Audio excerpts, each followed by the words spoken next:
At this moment, the little dog was licking her all over. But right now, she wasn't paying it any attention, busy asking her master instead. Master, why are we going down the mountain?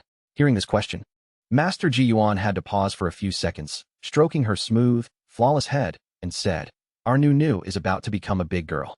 She can't stay on the mountain with a man like her master anymore. So the purpose of this trip down the mountain is for you to broaden your horizons, and then go find your father's. But after he finished speaking and looked back into Nu's eyes, she didn't seem to understand. This broke Master Ji Yuan's heart. He promised her that if she could gather all her fathers, he would definitely come back for her. But Nu didn't understand any of it, only thinking that her master didn't want her anymore, and that's why he was saying these things. At this thought, glistening tears began to well up in the corners of her eyes. She ran and threw her arms around her master, sobbing like a child. Oh, I almost forgot, at 5 years old, she is a child. Back to the present, Nu was hugging her master's neck tightly. Her nose was red from crying. Then master must come back soon. Nu will miss master very much. You must come and get me then. After speaking, her face was a mess of tears and snot, dirtying her master's robe. But her voice, both adorable and pitiful, made Ji Yuan unable to hold back his own choked emotions. With that thought, he couldn't help but hug Nu tightly, looking at the long road down the mountain below. But unexpectedly, his heavy breathing was noticed by Nu. She couldn't help but look up at her master's frail figure and said worriedly, Master is still sick. You must be very tired. Please put me down quickly. Your health isn't good, and I'm heavy. Besides, Nu is a big girl now. You can let me walk by myself. But this moment of parting made her master somewhat reluctant to let go and put her down. At this moment, on the deep, quiet mountain path, there were only the rustling footsteps of Nu and her master, along with the sound of the wind blowing gently through the leaves. Suddenly, Nu's soft voice rang out. That's okay then. But promise me you'll only carry me for a little while. You'll get tired if you carry me for too long. It wasn't until the sun began to set that they found a small village to beg for food. As soon as they arrived, Nu had to bathe and wash her clothes by herself. Then she climbed onto a chair by herself to hang her clothes on the large drying rack. It wasn't until she saw her master walk in that she completely changed. From a cheerful, smiling little girl, she instantly became a pitiful, crying child, burrowing into her master's arms. Master, do you really have to go? Can't you stay with Nu a little longer? Or you can take Nu with you. Nu is tiny and easy to carry. Nu promises not to cause any trouble. This made Master Ji Yuan seem unable to decide. He couldn't bear to let his little disciple fall into the vortex of the rich and powerful. But he had no other choice. Thinking of this, he could only hurriedly hug Nu tightly and comfort her. Our Nu is a big girl now. You can't always rely on Master. Besides, you must remember what Master has taught you. When Master returns, I will test you. But Nu, tired from crying, had fallen asleep without realizing it. When her master placed her on the bed and looked at her small face, he was again a little reluctant to leave. It took him a long while to resolve himself to stand up and walk out. Witnessing this scene, the landlady couldn't help but be stunned into silence. Great master, have you really decided to leave without taking the child? But after hearing this, Ji Yuan didn't explain further, only softly asking the old couple to help take care of the child. Wait until tomorrow. Her fathers will come to pick her up. He did this because he couldn't bear for Nu to see him leave with her own eyes and think she was being abandoned. But his thoughts couldn't change reality, because when Nu woke up again, she still believed she had been abandoned by her master. Because when she noticed the pillow next to her had no wrinkles, she knew her master hadn't come back at all last night. This made Nu feel scared and anxious, and she hurriedly jumped out of bed and ran towards the door. She ran while sobbing her heart out. Boo-hoo! Where did master go? Did master abandon me? But she hadn't run more than a few steps before little Bye-Bye grabbed her clothes with its mouth and pulled her back. After Nu calmed down, it ran to the bed and pulled back the blanket. Only then did Nu discover a small box on the bed. As she approached the box and slowly opened it, all her grievances burst forth. It turned out that inside were a phone and all the money her master had saved for her over the years. Underneath, there was also detailed information about the 5 fathers she would have to find on her own. The paper also had a paternity test report between her and them. But even though they were all very handsome, dazzlingly handsome, Nu still couldn't forget the image of her master. But even so, what could be done? Because calling or texting her master was useless. This officially caused the solid steel wall she had built in her heart over the years to completely collapse. But unexpectedly, while she was sobbing, a knock suddenly came from outside. This made her little hand hurriedly wipe away the remaining tears from the corners of her eyes. After all, Nu had been an independent girl since she was little, so her self-esteem was very high, and she didn't want her crying appearance to become a joke to others. It wasn't until after she finished eating, that Nu could be happy again, obediently taking a hoe and going to work in the garden with the landlady. Because she wanted to help the old lady harvest sweet potatoes. Don't underestimate Nu's small frame. Although she looks like a little chili pepper, she is definitely better at farm work than many city kids. But while she was working enthusiastically, she suddenly realized little Bai had gone somewhere, which made Nu drop everything in fear to search everywhere for it. While searching, she suddenly heard little Bai's pitiful cries coming from a small, dark alley. This made her little legs involuntarily turn into F1 racing wheels, dashing straight towards the source of the sound. As soon as she arrived, she saw little Bai curled up on the ground, with two chubby brats above it, relentlessly kicking the dog. This made Nu explode with anger like a bomb, leaping up and charging straight at the fat kid, sending him flying. Then she gently ran to hug little Bai, looking at the poor little dog cowering in pain in her arms. This made Nu's little heart ache with pain. But at this moment, she didn't notice that the chubby kid from before had staggered to his feet after being dazed, quickly picking up a large rock from the roadside and throwing it at Nu. Humph, don't think you can bully me just because I'm a little monk. Don't think that just because the flowers are blooming, spring has come. Nu quickly kicked the fat kid several meters away with one foot, along with the rock in his hand, quickly ending the fight, even before it had a chance to begin. Our Nu isn't so easily bullied. After saying that, she strode forcefully in front of the three kids who had just bullied little Bai and questioned them loudly. But right now, the more important thing was to treat little Bai's injuries. So she didn't want to waste any more time on these brainless people. Until the fat kid brought over a scary mother with a bright red flower in her hair, and the situation took a different turn. As soon as the woman arrived, she put her hands on her hips and rudely berated Nu. The harsh words made poor Nu shrink back, hugging little Bai tightly, because she was too young to be scolded like that by an adult. If only Master were still here, he would definitely keep Nu safe, not letting anyone have a chance to bully her. In her most desperate moment, the landlady, having heard the news, rushed over and stood protectively in front of Nu. Then she didn't forget to instruct her, quickly find a chance to run and find the village chief. These words made Nu feel that this was a mission she absolutely had to complete. Then, clenching her fists, she slipped past the fury of the old woman with the red flower and left. But she hadn't run more than a few steps when her small, smooth head suddenly bumped into something soft in front of her. It turned out this soft thing was the long, slender legs of some man. This made her fall backward, just as tears were about to well up from the impending pain. Poor her was caught by a large hand. This action made Nu curious to know who had arrived. As soon as she looked up, Nu's eyes widened in surprise. It was Daddy. As soon as he spoke, Mu Shun, Nu's first father, was about to turn and leave. But unexpectedly, just as he was about to take a step, a soft, round object hugged his leg tightly, its mouth ceaselessly calling out Daddy. The sound coming from Nu's mouth made the surrounding people's jaws drop in astonishment, so stunned that if they hadn't covered their mouths in time, their chins might have hit the floor. At this moment, Mu Shun was frowning, staring at the small, dirty, round thing at his feet. But looking closely, it looked a bit like Bai. But why is my child a little monk with a completely bald head like this? Thinking of this, he quickly pushed her off his leg. But no matter how he pushed, the round little meatball clung tightly to his leg, refusing to let go, until he picked her up, intending to toss her aside. Only then did Nu obediently start sobbing. Daddy, don't you want me either? If Daddy leaves, I'll be so pitiful. These words made Mushin hesitate completely. Looking at the child in his hands, he didn't know if what he was doing was right or wrong. What if he made a mistake and missed the biological child he was looking for? Moreover, he was also wondering if the quality of this fabric was good, and whether hanging a child like this would cause her to fall. After waiting for a while with no movement, the assistant beside him couldn't take it anymore. So he spoke up to remind Mu Shun to put her down. Otherwise, she would suffocate and die. The reminder made him come to his senses, and he gently placed Nu on the ground. But as soon as he put her down, Nu's soft voice rang out unexpectedly. Daddy, Nu is very good. Please don't abandon Nu, okay? This sentence seemed to directly seal Mu Shun's feet, making him unable to move. He could only sigh, lower his head, and ask about the identity of the girl at his feet. Why do you think I'm your daddy? As soon as he finished speaking, Nu focused and reached into her sleeve, quickly pulling out a long-hidden paternity test report. Master said, the person named Mu Shun is Nu's first daddy. Only then did Mu Shun realize that this bald head was a girl, not a boy as he had thought. But her words had successfully sparked a small bit of curiosity in Mu Shun's heart.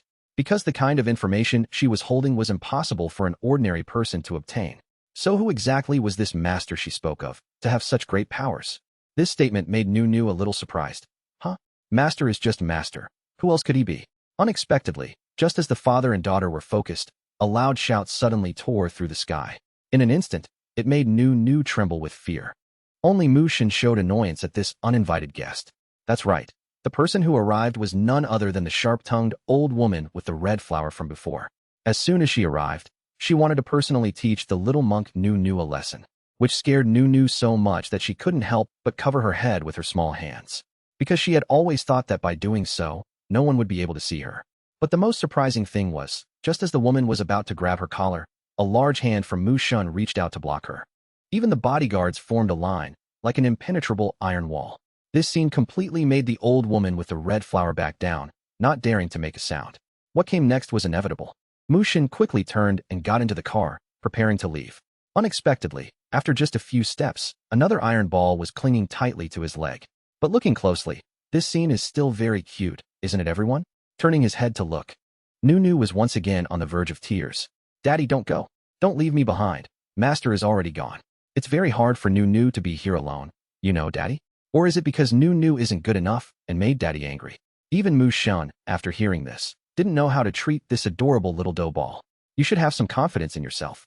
Why do you keep crying so pitifully? Cheer up. How can a monk achieve enlightenment like this? After speaking, he once again picked Nu up by the collar. Because on closer inspection, this little monk was also very cute. Moreover, she was fair and soft.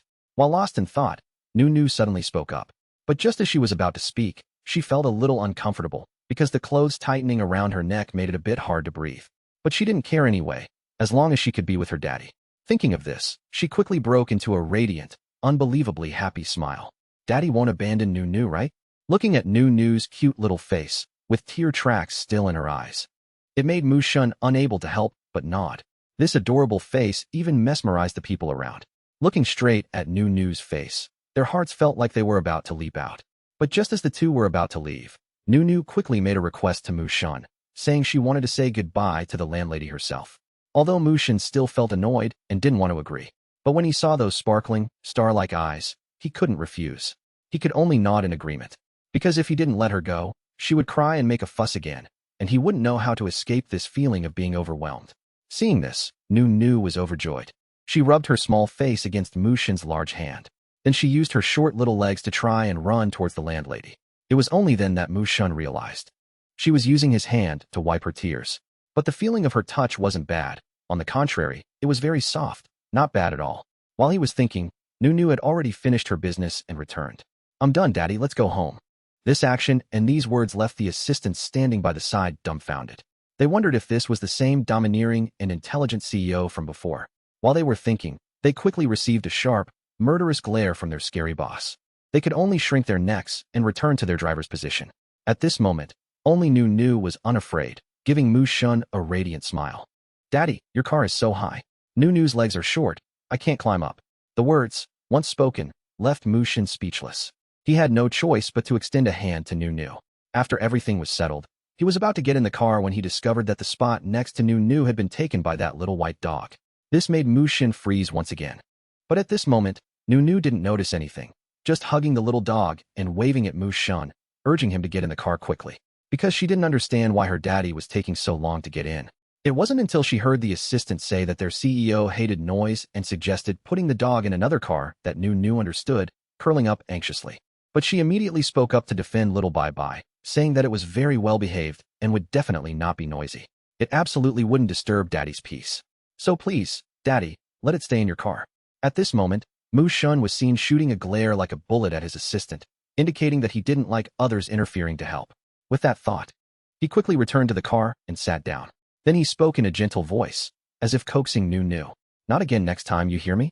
After hearing this, Nu quickly said, Daddy is the best. Nu likes Daddy very much. This adorable act was like a direct heavenly punch, completely knocking out the veteran drivers. They really wanted to stuff her in a sack and take her home to raise for 7 times 7, 49 generations without letting go. Scene change. At this moment the car was still flying down the main road. The surrounding scenery made Nu's heart feel like it was melting. Daddy, the car is so fast as you, Daddy. If I get the chance, I must tell Master. Daddy Mushin is very nice. He let me ride in a super nice car. I love it. But before she could finish her words, sleepiness quickly overcame her. It made Nu unable to resist, slowly inching towards her daddy. Little by little, She carefully moved next to her daddy. Nu is still a little sleepy. I can't hold on anymore. As soon as she finished speaking, she completely fell into Mushun's arms. But just as she fell asleep, her mouth kept mumbling something, and even Mushun was surprised that this little girl could fall asleep so easily. With that thought, he was about to push her away, but suddenly stopped. He stared at that cute little face, unable to look away for a long time. Even the assistant, who was also the driver, couldn't believe his eyes. Their neat freak CEO could actually completely accept an unfamiliar little dough ball who snored while sleeping and even drooled all over the place. Was he sleepwalking? While he was thinking, the car slowly entered a magnificent and splendid villa. The scene before her eyes amazed Nu with its luxury. Daddy, is this our home? Can Nu live here with Daddy from now on? But at this moment, Mushun completely rejected Nu's innocent question. At this moment, Nu had to widen her eyes 100 times to take in the entire garden of the villa. Daddy is so amazing, to have such a beautiful and big house. Daddy is so capable. The adorable voice made the butler and the surrounding servants freeze in astonishment. They even suspected if they had misheard, could their young master, who always refused to get married, already be a father? Skipping the whole marriage stage. But why is it a little monk like this? The bald head was so shiny it radiated a dazzling halo, but the facial features strongly resembled their young master. Just as their imaginations were running wild, the butler's train of thought was cut off by Mushun. Quickly call a maid to give her a bath. Then buy some children's clothes to replace this outfit for her. At this moment, Nu also peeked out from Mushun's arms, revealing her small, round, smooth head, and smiled as sweetly as a fresh flower at the old butler. That moment melted the old butler's maiden heart. Mushun looked at Nu's small departing figure, a headache unconsciously forming. He didn't know how to explain this to his family.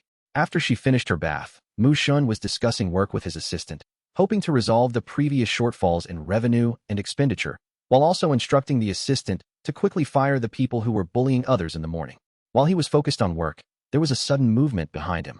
It turned out to be his adorable daughter, wearing a baggy outfit and hugging little Bye as she ran over.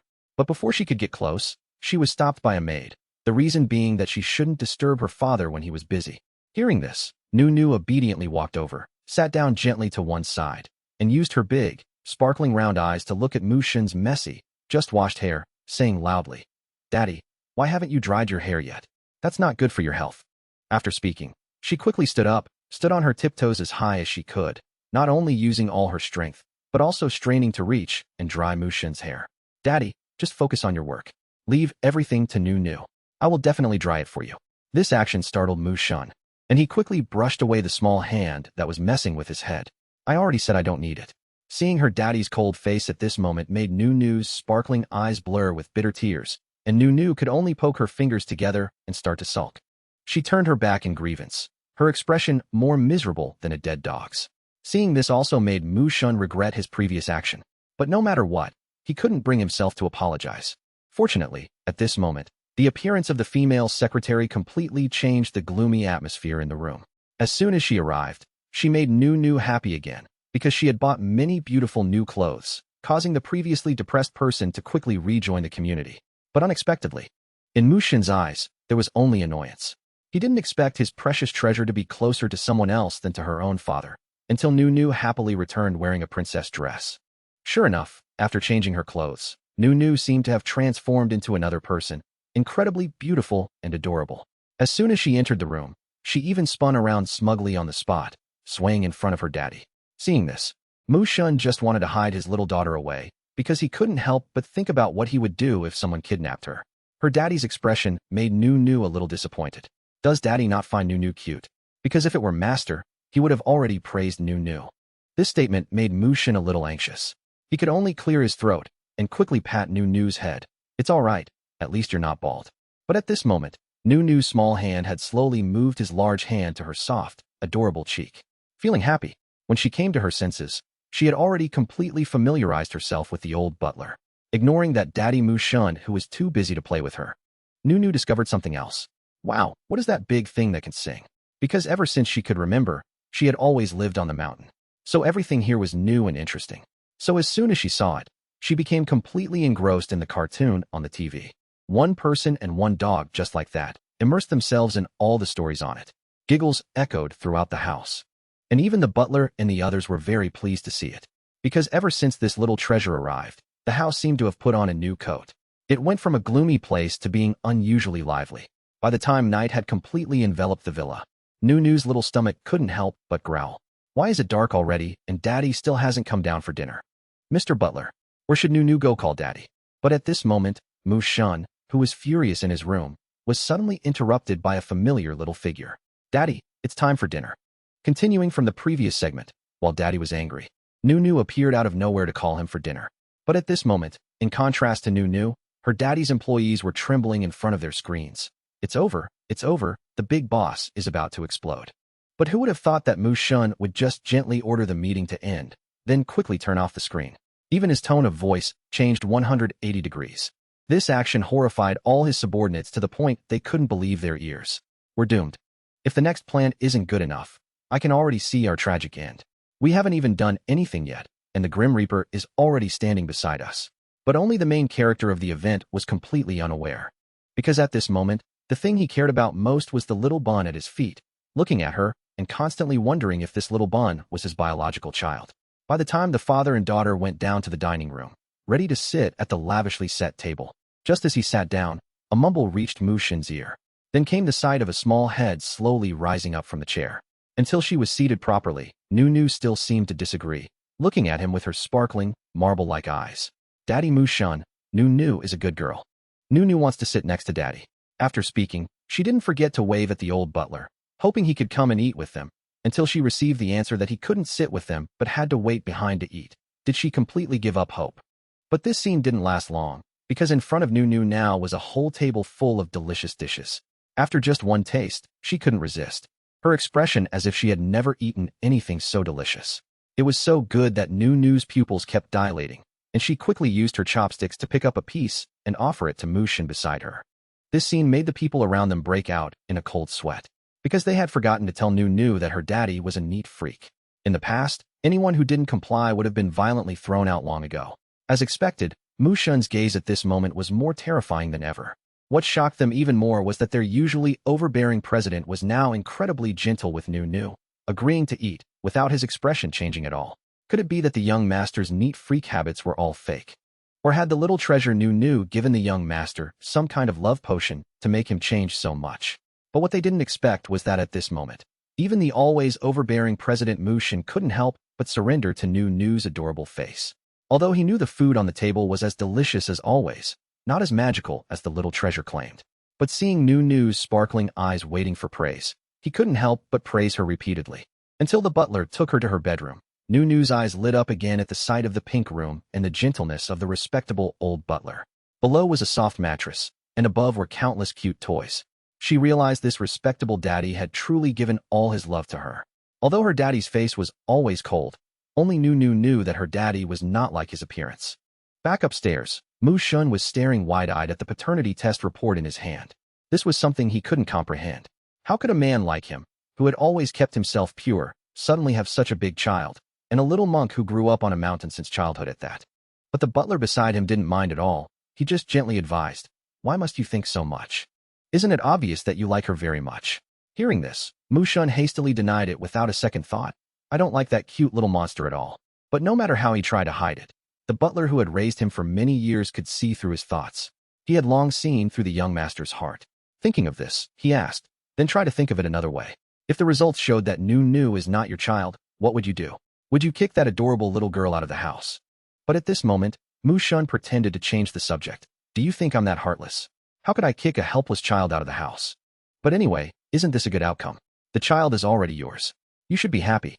For some reason, Mu Shun could only remain silent at this moment, and he hoped the old butler could help him keep everything a secret from the two elders at the main house. When the time is right, he would talk to them himself. After all, even he wasn't mentally prepared for such a big matter, let alone the two old folks. Back in the children's bedroom, a sleeping Nunu was suddenly awakened by a sneeze. This made her think her master was missing her and had reminded her in a dream. But unexpectedly, all her thoughts were wishful thinking, because she still hadn't received any reply. Thinking of this, Nunu turned over with her phone, unable to fall asleep. While she was in a bad mood, the phone suddenly lit up. Then, a brilliant light slowly reflected in front of Nunu. It turned out to be none other than her master. His gentle voice was something Nunu could never forget. At this moment, Nunu's big eyes once again filled with tears. "Boo-hoo, master, Nunu misses you so much, do you know that? This sentence made Master Ji Yuan a little flustered and worried, because he suddenly realized that the things he used to do with Nunu were no longer possible, because what separated them now was a phone screen. Therefore, he could no longer rub her face or pinch her cute little nose. The only thing he could do was to ask about Nunu's situation with concern. Nunu, don't cry, did someone bully you? But at this moment, Nunu was very sensible. She stopped crying and just spoke a few words softly, impatiently raising her hand to wipe away the remaining tears on her face. No, Master, Daddy Mu Shun treats Nunu very well, gives Nunu delicious food, and lets Nunu live in a big house. Nunu likes Daddy very much. Hearing these words from his disciple, the worry in Ji Yuan's heart eased somewhat. But at this moment, Nunu quickly noticed the dark circles under her master's eyes, realizing the undisguisable fatigue of her respectable master. Master, you must be very tired. Don't worry about Nunu anymore. Nunu is living very well. Thinking this, she had to pretend to yawn, so that her master could go to rest early without worrying about her anymore. Then, she didn't forget to remind her master to eat and rest well, and not to tire himself out too much. Then she even raised her hand to her nose, rubbing her own nose in place of her master's gesture. But at this moment, her master's threat arrived, telling her to remember to practice regularly, otherwise he would conduct a strict inspection when he returned. The scene changes to 6 o'clock the next morning, at which time Mu Shun had already changed into an energetic set of sportswear. As soon as he stepped out the door, he heard a small noise from the bedroom opposite. Turning his head, he saw the little treasure Nunu also skipping out, wearing a neat set of clothes. Does this kid wake up earlier than the chickens? But at this moment, Nunu didn't realize someone was watching her actions from behind. She just focused on tiptoeing, trying her best to reach for the doorknob. Why is Daddy's door so beautiful, so big and tall? As she thought, she pouted in dissatisfaction, raising and lowering her hand 2 or 3 times, signaling that she was too small to reach the doorknob. This made Mu Shun, who was watching everything from a distance, unable to help but chuckle. This child is so silly, but adorably silly. Hearing the noise, Nunu also noticed, turning around and running over to greet him. Daddy, you're awake. Mu Shun nodded, a little embarrassed. Seeing that her daddy had no reaction, Nunu put on an incredibly cute expression again and ran to hug her daddy's leg. Then she excitedly said in a cheerful tone, Daddy, Daddy, have you admitted that you're my daddy? This is so great. Nunu is so happy. Unexpectedly, Mu Shun just coughed lightly, then squatted down to detach the person clinging tightly to his leg. Why are you up so early today? Why don't you, a little kid, sleep a little longer? Unexpectedly, Nunu raised her small hand, gesturing that she had many things to do, which was why she woke up so early. Things like jogging, practicing martial arts, and also doing homework. After hearing this, Mu Shun couldn't help but feel a sense of regret, because children at this age are in their growth spurt, yet his child had to do such things. Thinking this, he threatened that if she didn't sleep early, there was an 80% chance she wouldn't grow taller. That's what happens when children at this age use their brains too much. Unexpectedly, Nunu was not only unafraid but also very resilient, saying loudly that she was already a big girl and had to study and train hard to defeat the bad guys soon. After speaking, the big one and the small one went downstairs together to the park near their house. At this point, Mu Shun had no choice but to completely change the plan he had set, because today, he had switched from jogging to walking, just to wait for Nunu to keep up with him. At this moment, Nunu's little legs also had to work at full capacity to keep herself from falling too far behind her daddy. But no matter what, Mu Shun still possessed the longest and most beautiful legs on the continent. Just his walking pace was enough to make the little Nunu behind him run to the point where her pants were about to fall off. Just as the father and daughter were focused on their exercise, they were met with the focused gazes of many elderly people on the roadside. It was as if they were observing aliens. Noticing many people staring at her, Nunu didn't forget to greet them quickly. Her adorable politeness made some people admire her and despise their own useless grandsons. As they thought, everyone quickly surrounded Mu Shun, asking who this adorable child was. The series of questions made Mu Shun feel a little proud. It was just that at this moment, his little treasure was trying to squeeze through the gap between the adults. Move, move, stop squeezing. Don't squeeze my daddy away. This sentence startled the people around them. They were confused, wondering if their old ears were deceiving them. Could this child really be the daughter of that once-in-a-thousand-years blooming century plant? Although it was hard to believe, everyone couldn't help but reach out to touch Nunu, looking at her as if observing a toy. Fortunately, Mu Shun arrived in time, rescuing Nunu from the curious gazes around them. Now Nunu could lie comfortably in Mu Shun's arms. Even though she was in her daddy's arms, Nunu still felt amazed by what had just happened. At this moment, Mu Shun held his treasure with both hands, but his expression turned stern. He reminded everyone, I hope you all won't do this. Don't scare her. Let my little one have some peace. After hearing these words, Nunu couldn't help but widen her eyes, revealing a cute and bewildered expression.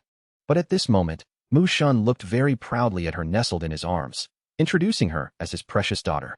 As soon as the words were spoken, it immediately made everyone envious of Mu Shun, because they couldn't believe that such a cold and heartless person could have such a cute and well-behaved daughter. So, they couldn't help but take out all the candy in their pockets for Nunu, and hope their own families could have such a cute grandchild. There was so much candy that Nunu's small hands couldn't hold it all. But because she got candy, Nunu's small face became as radiant as the sun. But at this moment, Mu Shun beside her was like a pot of vinegar had been overturned. Before, it was daddy, daddy all day long, but now she had tossed him aside without a second thought. What a little swindler. While he was thinking angrily, an old man suddenly came forward and tried to snatch Nunu from his arms. This brought someone to the absolute brink of collapse. He couldn't help but explode, because that was really his daughter. But upon careful consideration, the decision Nunu made with that cute face wasn't too unreasonable. When she wanted him to go jogging, while she herself stayed to continue practicing martial arts with everyone. It was strange, facing this cute little dough ball, Mu Shun couldn't resist or get angry. So he could only agree to Nunu's request and leave. As soon as he left, Mu Shun, who was jogging by himself, suddenly realized something. Lured away by a few pieces of candy, what a fool, what a swindler. But observing closely, a 5-year-old child among a group of old people indeed seemed out of place. Who would have thought? She was incredibly calm. At this moment, Mu Shun was also watching Nunu from a distance. Those chubby hands and feet, though small, moved with incredibly skilled and cute movements. Standing before the sumptuous dining table, Nunu finally agreed to jump down from her daddy. She even pulled him to the bathroom to wash his hands, repeatedly putting on a serious expression and reminding him, Daddy, we have to wash our hands before eating.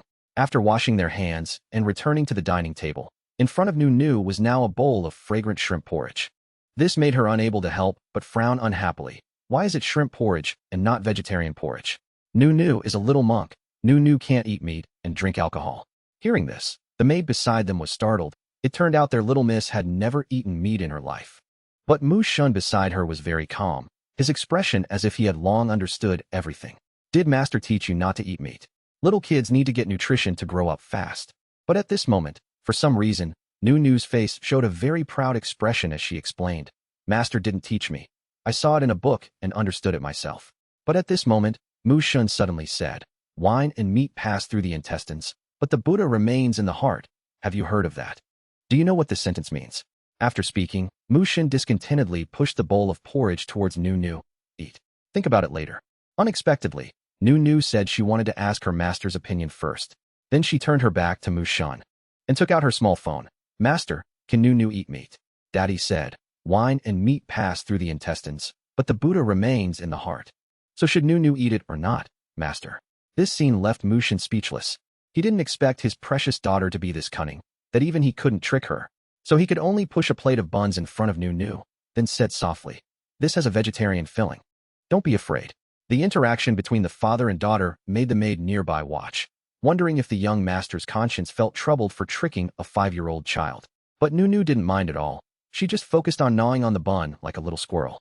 Her cheeks puffed up from eating before she knew it, her face full of satisfaction, completely unaware that she had been thoroughly teased by her own biological father. This scene made Mu Shun, who was watching, unable to help but swallow, a craving rising in his heart. Unable to resist the thought, he quickly took Nunu's plate of buns. This action made Nunu, who was eating, stop, watching as her bun was taken away, not knowing what to do. But when she looked closely at that hand and saw the bun being put into her daddy's mouth, she didn't mind anymore and turned back to continue eating. Anyway, they were at daddy's house, so it was okay for daddy to eat a little. So Nunu even asked cheerfully, Daddy, is it delicious? But at this moment, Mu Shun didn't nod hastily, but said that his food tasted better than usual today. Then he slowly ate all the remaining buns on the plate. Even the several dishes on the table had nothing left. This made Nunu a little unhappy, but she didn't say it out loud. Humph, Daddy ate too much. I'll have to earn a lot of money to support Daddy when I grow up. At this moment, after finishing his meal, Mu Shun suddenly remembered and turned his head to look at Nunu. The stern image he had built for so long had now completely collapsed, all because he had accidentally eaten her food. Thinking this, he had to clear his throat lightly to hide his embarrassment and asked Nunu if she wanted to eat anything else. If so, he would tell the kitchen to make it. But unexpectedly, Nunu shook her head vigorously, saying she was already very full. After speaking, afraid that her daddy wouldn't believe her, she quickly lifted her shirt to show her round belly. Unexpectedly, a large hand quickly pulled her shirt down and even shouted that Nunu was not allowed to do that. Doing that is not good. Her daddy's forceful action made Nunu shrink back, trembling in fear as she stared at her daddy's face, which was shrouded in shadow. Nunu didn't even dare to cry, only letting tears gently well up from the corners of her eyes. Seeing her sad expression made Mushun's anger completely disappear. He quickly used a finger to gently tap Nunu's head, then began to explain, "You are a girl. From now on, you are not allowed to lift your shirt in front of others. It's not good, do you understand?" Although Nunu didn't understand what had happened, she still nodded obediently and promised to be good. But while she was concentrating, Nunu suddenly saw Mushun stand up from his chair, which made her worried. Where is Daddy going? Thinking this, she didn't forget to run over and hug Mushun tightly. Does Daddy not want Nunu anymore? Feeling her anxiety, Mushun couldn't help but quickly turn around, seeing her at this moment like a little cat cowering in anxiety. He couldn't help but hastily explain that he was just going to work, not abandoning Nunu. This made Nunu believe him somewhat. But anyway, she still wanted her daddy to make a pinky promise with her. Whoever is the liar will turn into a puppy. Mushun felt a bit helpless after hearing this, but he still bent down and nodded in agreement with Nunu's request. He quickly extended his hand to make a pinky promise with her. When it was all over, Mushun was some distance from Nunu. This made him feel like he was about to be far away from Nunu, and he couldn't help but feel a sense of loss and a bit of bitterness. He awkwardly told Nunu to go back to her room, that Daddy would definitely be back early. Although he spoke with some hesitation, it was enough for Nunu to hear clearly. This was also the first time Nunu had heard Mushun admit that he was her daddy. Thinking of this, her eyes became even more radiant. She happily turned to the old butler, repeatedly asking, "Did you hear what Daddy just said?" But at this moment, seeing Nunu's joy, the old butler couldn't hold back his tears, speechless. Who would have thought that this adorable little monk, only 5 years old, had 5 incredibly handsome fathers, worth over $100 million. Returning to the present, little Nunu had found her first daddy and moved into Mushun's manor. Every day she would run to the door to see her daddy off to work and then wait for him to come home. These small gestures made Nunu very happy. Scene change. After a reluctant farewell with his daughter, Mushun finally arrived at the company. But as soon as he arrived, he was stared at by a close female secretary, for some unknown reason. This scene made his good mood from the morning suddenly disappear. This made Mushun want to hear this secretary's reason. But unexpectedly, after hearing it, it made Mushun want to kick her out immediately. "What are you thinking, daring to fantasize about the cuteness of my treasure after just one meeting? How absurd." Perhaps he had been too easygoing recently, to the point that these people dared to daydream during work hours. As soon as the words left his mouth, although the other two had their heads down, they could still feel Mushun's cold, murderous gaze sweep over them. So of the 36 stratagems, fleeing is the best policy. Thinking this, they hastily found an excuse to slip away, not even daring to look back. At the same time at home, Nunu was also busy reaching into her pocket to find something. It turned out she wanted to find a piece of candy to thank the big sister who had just carried her outside to sunbathe. Because although she was small, she was quite chubby. So the sister must have been very tired from carrying her for so long. After that, she didn't forget to carefully count the candies, sharing them with everyone in the house. Unexpectedly, while she was concentrating, the butler brought over a plate of bright red strawberries. Looking at the round, juicy strawberries, Nunu couldn't help but swallow, her eyes shining with craving as she picked one up, even her blinks revealing her satisfaction. Even so, she still didn't forget to give the first one to the respectable butler. Then she began to choose the biggest, most beautiful strawberry to save for her daddy. But for some reason, whenever Mushun was mentioned, Nunu couldn't help but lower her head. Why isn't Daddy back yet? But the most surprising thing was, as soon as the words were out, a piercing car horn sounded in her ear, making Nunu jump off her chair and run towards the main gate. As soon as she arrived, she quickly threw herself into Mushun's arms. "Daddy, Nunu has been waiting for you for a long time. Do you know that?" But unexpectedly, this sentence made Mushun a little unhappy. He gently chided, "Silly girl, what are you waiting for? Was Daddy not going to come back?" But even though it was a scolding, he was very happy that he could now hold his treasure in his arms without having to wait. Who would have thought that just as they were having a warm reunion at home, Nunu would run around like a chaotic robot, then stick to Mushun like glue. Cool water, a cold towel, changing his slippers, orange juice, it made Mushun feel a little unnatural.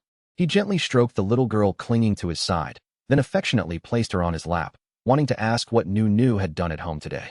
Hearing this question, Nu excitedly raised her index finger and began to recount her snacking journey, making Mushin secretly wonder how such a tiny child's mind and stomach could hold so many things. But anyway, he still couldn't help but glance at the butler, making the old man break out in a cold sweat. Wasn't it just one strawberry and one piece of candy? How could it make the usually cold Mushin crave it so much? Thinking this, the butler approached, holding the 2 remaining strawberries and said, "This is what Nu saved for you, young master." Only then did Mushin calm down. And sure enough, after receiving them, Mushin's expression returned to normal, happily accepting his daughter's small gift. When he realized these 2 were the biggest and most beautiful, intentionally saved for him by his daughter, he didn't expect that Nu beside him would suddenly sigh. It's a pity master isn't here, so Nu saved both for daddy. This sentence almost made Mushin bite his tongue and choke.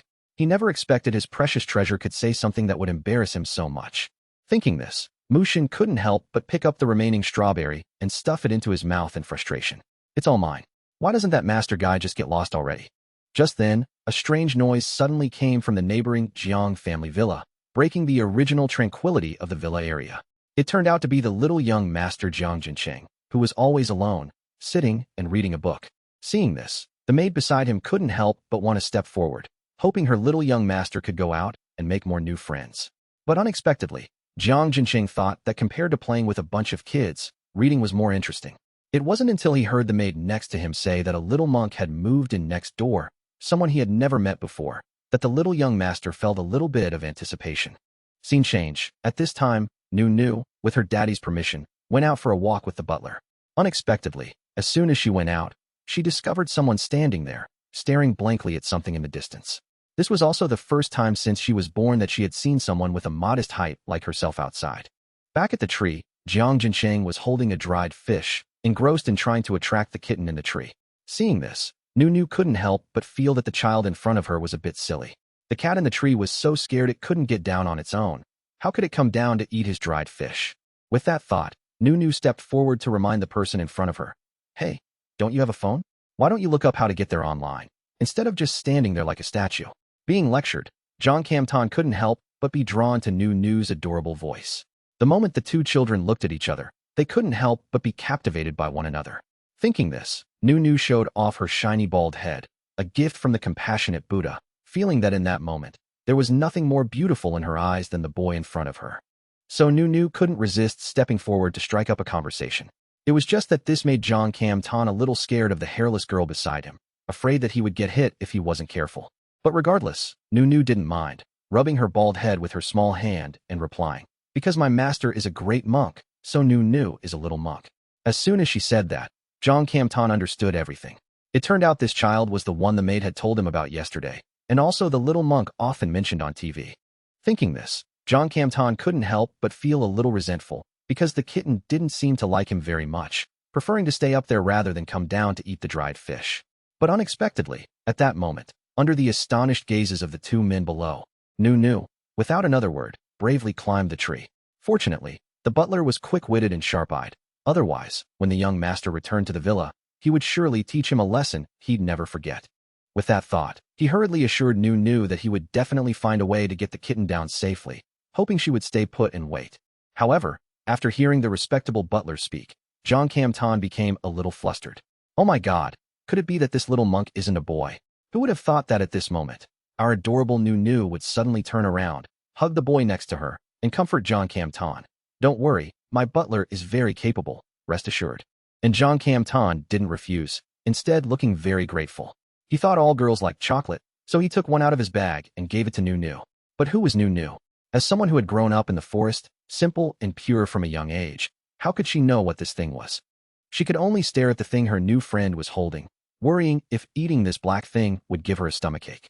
But unexpectedly, before long, Nu was overjoyed to be trying this strange candy for the first time. The sweet taste made Nu immediately squint her eyes in happiness, thinking to herself how wonderful it would be if the 2 of them could continue to play together in the future. Luckily, the boy's house wasn't far, just right by the fence of Nu's house. So for the future, John Camton hoped Nu could come to his house to play the piano together. After saying that, the 2 children happily sat together on the cool grass and began to chat animatedly. But unexpectedly, the kitten suddenly rushed towards them in a panic. This scene also caused the butler's mind to freeze in fear. It turned out this kitten was still very wild, just a moment ago when the butler had touched it. It got very angry and gave him a swipe of its claws, which hurt like hell. Thinking this, John Camton quickly stepped forward to stand in front of Nu, trying his best to calm the frightened little cat. But no matter what he did, it was all in vain. Not until Nu took out its favorite dried fish did it finally retract its claws, letting down its guard around everyone. But unexpectedly, at this moment, the familiar sound of Nu's father's car was heard once again, which reminded her that she had promised to wait at the gate for her father to come home from work. So Nu had to entrust the kitten to John Camton, hoping he would take good care of it. After saying that, she turned and left, not forgetting to look back to say goodbye and promise to play together again tomorrow. Returning to the man known as the Dark Lord of the workplace, Muktam was now at home, seriously continuing his work. But unexpectedly, his little daughter wouldn't let him concentrate, constantly chattering nonstop beside him. Although her eyelids were too heavy with sleep to open, Nu's little mouth kept telling her father about her day, not forgetting to lean on her father's arm, speaking earnestly, until Muktam pointed at his phone and said it was time for her to go to her room and sleep. Nu still refused to give up, wanting to stay by her father's side until he finished his work. She tried her best to keep her eyes wide open, not allowing herself to fall asleep. This made Muktam a little unhappy, because his work was still not finished. But unexpectedly, Nu then offered a compromise, saying that she would definitely sit quietly beside him and watch him work. This made Muktam, who was not used to taking care of children, unsure of how to refuse her. So he could only make a few empty threats about her growing up, while allowing her to stay up only until 10 o'clock. The moment Nu heard her father allow her to stay up for another half hour, she jumped for joy and hugged her father tightly. Hooray! Daddy is the best. Nu super duper likes Daddy. But unexpectedly, in the blink of an eye, she had fallen fast asleep, and even Muktam couldn't believe his eyes that his little daughter could fall asleep so quickly. Although he was very busy, he still remembered to gently pick up his little daughter, not daring to move too much. Watching her sleep soundly, her mouth kept moving, even calling out Daddy. This made Muktam, a first-time father, feel a sense of accomplishment, feeling that this child was truly attached to him. But unexpectedly, the next second, he was hit by a wave of jealousy. This little liar's words were not trustworthy at all. When she's awake, she always says she loves Daddy the most, but in her dreams, she says she loves her master the most. Unbelievable.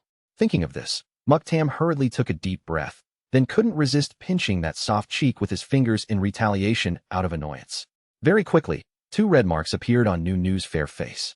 But Muktam's expression remained unchanged as he held Nu tightly and gently went up the stairs. Watching her sleep so peacefully, he suddenly felt a little heartache.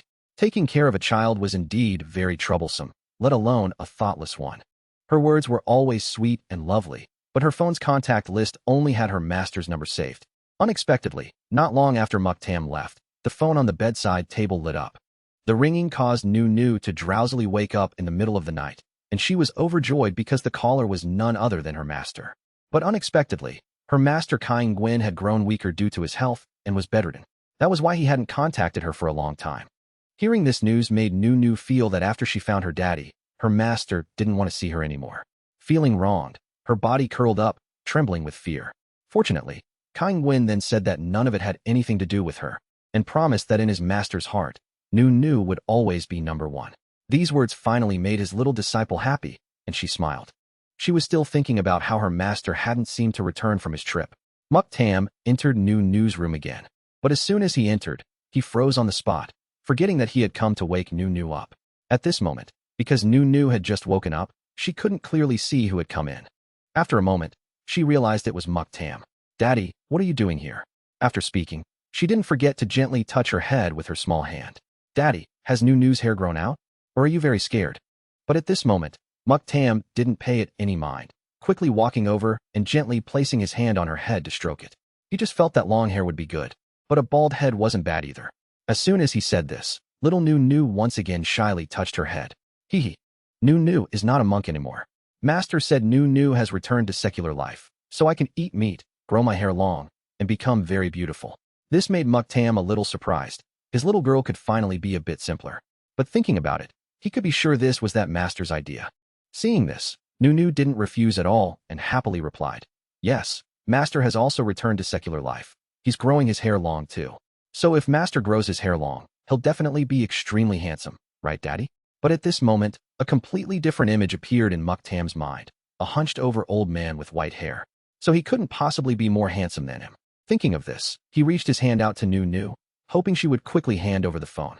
Seeing Nu hand over the phone with her eyebrows still twitching made Muktam unable to hold back his displeasure as he instructed. In the future, if you don't understand something, ask Daddy. You don't need to ask your master anymore. Furthermore, from now on, you are not allowed to make phone calls in the middle of the night. Do you hear me? After speaking, he turned to return the phone to Nu. As he handed it back, he didn't forget to say smugly, "Your dad is also very handsome with hair." This remark left Nu stunned for a few seconds before she could admit that her father was also very handsome. After she said that, the father and daughter happily hugged and walked out of the room. The scene changes to the quiet villa of the Zhang family next door, where the two members of the Zhang family, one big and one small, were standing at the door waiting for something. Unexpectedly, the person they were waiting for was Nu, who was eager to share her new hairstyle with her little neighbor. She also didn't forget to introduce the other party's information to the two men. But at this moment, Muktam was observing the little boy standing at his feet with a murderous gaze.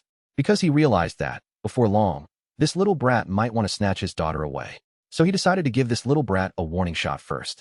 And so, the big one and the small one just kept staring at each other with murderous eyes. Until Nu ran over to rescue the little boy, completely forgetting her poor father behind her. Seeing that he had been abandoned, Muktam went to the company with a long face. The deadly aura he exuded oppressed the surrounding employees, making them not even dare to breathe loudly. This heavy atmosphere was enough to make all the employees in the company feel that today was their doomsday. But unexpectedly, just as the meeting fell into dead silence, a phone suddenly rang. The ringing made Muktam's sweeping gaze fill with anger as he looked around, until no one answered. He realized the ringing was coming from his own pocket.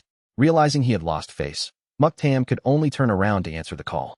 As soon as it connected, an incredibly cute, round face appeared on the screen, and a gentle, warm voice came from the speaker. This finally made Muktam feel a little better inside. But since he was in a public place, he couldn't show too much emotion. He was left with a face as cold as ice, seemingly wanting to scare everyone around him to death. Then, he slowly showed his impatience over the phone.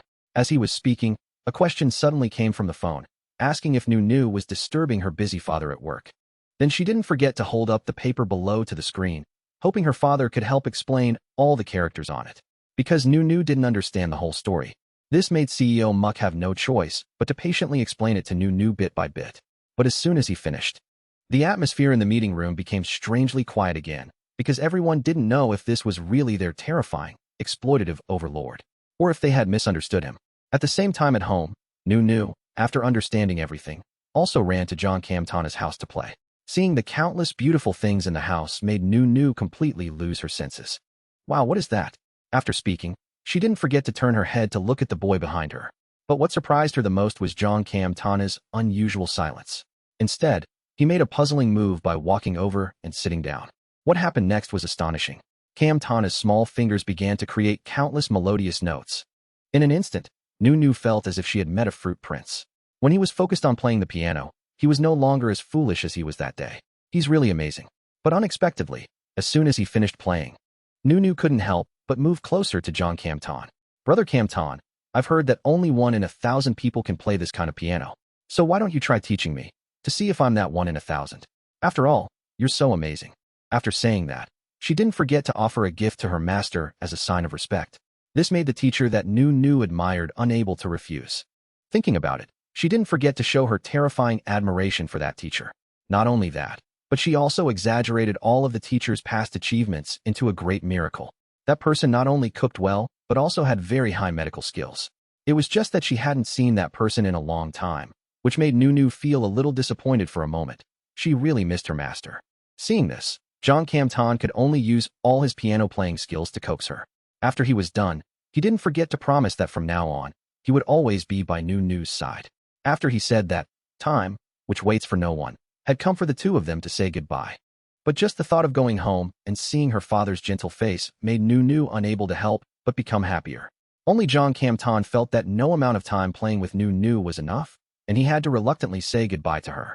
Seeing this strange farewell scene, the grandmother beside them couldn't help but marvel at the two adorable, chubby children. Because Nu was truly so well-behaved and understanding. She was like a child born from heaven. Thinking this, she didn't forget to ask her grandson if he also liked playing with her, and unexpectedly, John Kamtan easily nodded in agreement. Who wouldn't like to play with such a good little sister? Who would have thought that at this moment, the grandmother would make a bold suggestion? Why, when she goes to school, being afraid that someone will snatch Nu away. Doesn't Cam Ton try to be the groom and snatch his princess back? Hearing these words horrified John Cam Ton to the point of irritation, because the boy was aware that the father next door had terrifyingly cold blood running through his veins. Besides, he only really wanted to be a gentleman, quietly playing the piano for his little sister. But if a cute little girl like Nu went to school, although it wouldn't be as bad as the girls in his class who always wanted him to be their groom and drove him crazy, it was enough to make him worry at home about her going to school alone. Therefore, a real man like him must go to school to protect his little sister well. These words made the grandmother astonished at her grandson. A child who would rather die than go to school was now willing to return to school for someone else. On the other hand, Muckin, who was said to be Muk Tam's younger brother, had found out that his brother had a 5-year-old child. This news made him explode directly, because he didn't believe that a long-time bachelor like his brother would accept such a ridiculous one-night-stand situation. And besides, having such a cute child definitely wouldn't fall to him. So in the end, he decided to go to the villa himself to check out the situation. So, at the moment, a certain girl, whose height didn't even reach the kitchen counter, was trying to make a cake, preparing a special handmade delicacy for her returning father. Her uncle Muk unexpectedly swaggered in. Muk Tam is so stingy, he won't even let his own brother into his villa. Thinking this, he didn't forget to gossip with the butler behind him. Hey, he heard that his bachelor brother had left behind consequences from a single night of passion, and asked him if he found it funny. But as soon as the words were out, Nu couldn't help but turn her head and look up. Weren't those words referring to Nu? Or was it because she was too short that he didn't see her? Sure enough, it took a long while for Muk to fully and frantically realize the scene before his eyes. He was so scared that he dropped the half-eaten strawberry in his hand. Oh, where did this little kid come from?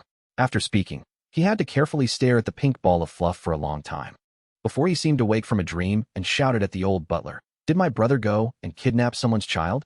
Who is this? Who is this?" Even Nu could only helplessly bend down to pick up the poor strawberry that had just fallen on the floor, while realizing that this new uncle seemed to have some problems with his head, and on top of being foolish, he also had a stutter. Those words were like 1,000 arrows piercing straight through Muk's fragile heart. But unexpectedly, Nu didn't want to stop yet, saying that if it was really necessary, she could help contact her master, because he was very good at medicine. So she hoped little uncle wouldn't be sad and desperate. Who would have believed that as soon as these words were spoken, Muckin became completely furious, loudly asking Nu who she was calling a stutterer. But before the words were finished, a sharp shout rang out. "What are you saying? Say that again." This sentence directly made Muckin break out in a cold sweat. And he could only scream in his heart, because not even in his dreams had he ever imagined his brother would come home so early. Moreover, his expression at this moment was terrifyingly calm. Just as Muckin was lost in thought, Muk Tam lazily and slowly walked in front of him. This caused Muckin to have an immediate conditioned reflex, quickly raising his hands to cover his face. "Bro, don't hit the face." Fortunately, at this moment, under Mukkin's terrified gaze, Nu ran to the front. Her mouth didn't forget to happily call out, "Daddy." Moreover, it must have been because Muk Tam came home too early today that she didn't have time to greet him at the door. After speaking, she didn't forget to pull him to the kitchen counter to show him all the dumplings she had just made to give to him, while hoping he wouldn't get angry because of it and become not handsome anymore. These few sentences completely defeated Muk Tam, making him become much gentler, and a smile appeared in his eyes. This scene made Mukkin unable to believe his eyes, because he never expected to see this scene while he was still alive. The 1,000-year-old iceberg of a brother had actually melted one day. But at this moment, when Muk Tam discovered that the troublemaker who had just caused trouble for his younger brother was still around, he felt annoyed and wanted to treat him like trash, so he couldn't help but want to get rid of him as soon as possible. At this time, Nu saw that Mukkin had completely turned into a coward, and wondered why a father as kind, gentle, and lovely as her daddy could scare her uncle so much. But after hearing this, Mukkin only felt that the person this little kid was talking about must be lame or extremely lame, and absolutely could not be his brother. Because from birth until now, he had never seen any lovely or gentle scene of his brother as she described. To be honest, if he had to compare, he would never dare to compare his brother to wind and rain, but only to lightning, striking when he wants, killing when he wants. Who would have thought that at this moment, Muk Tam would only gently remind Nu to go wash her hands, then immediately turn around and grab the person who was trying to sneak away behind him. After speaking, he didn't forget to throw a stack of racy photos at Mukkin, then stood there silently without saying anything. But no matter what, the scariest thing in the world is still silence. It quickly made Mukkin feel tormented, and he hurriedly explained, "The person in these photos isn't me, it's someone trying to frame me, a bad edit. Or they're deliberately faked, because makeup technology is very advanced now." So in the end, Mucken still refused to admit his mistake. While he was still maintaining an innocent and pure expression, Muk Tam could no longer hold it in. His face flushed red, and then he glanced at his younger brother with a murderous look.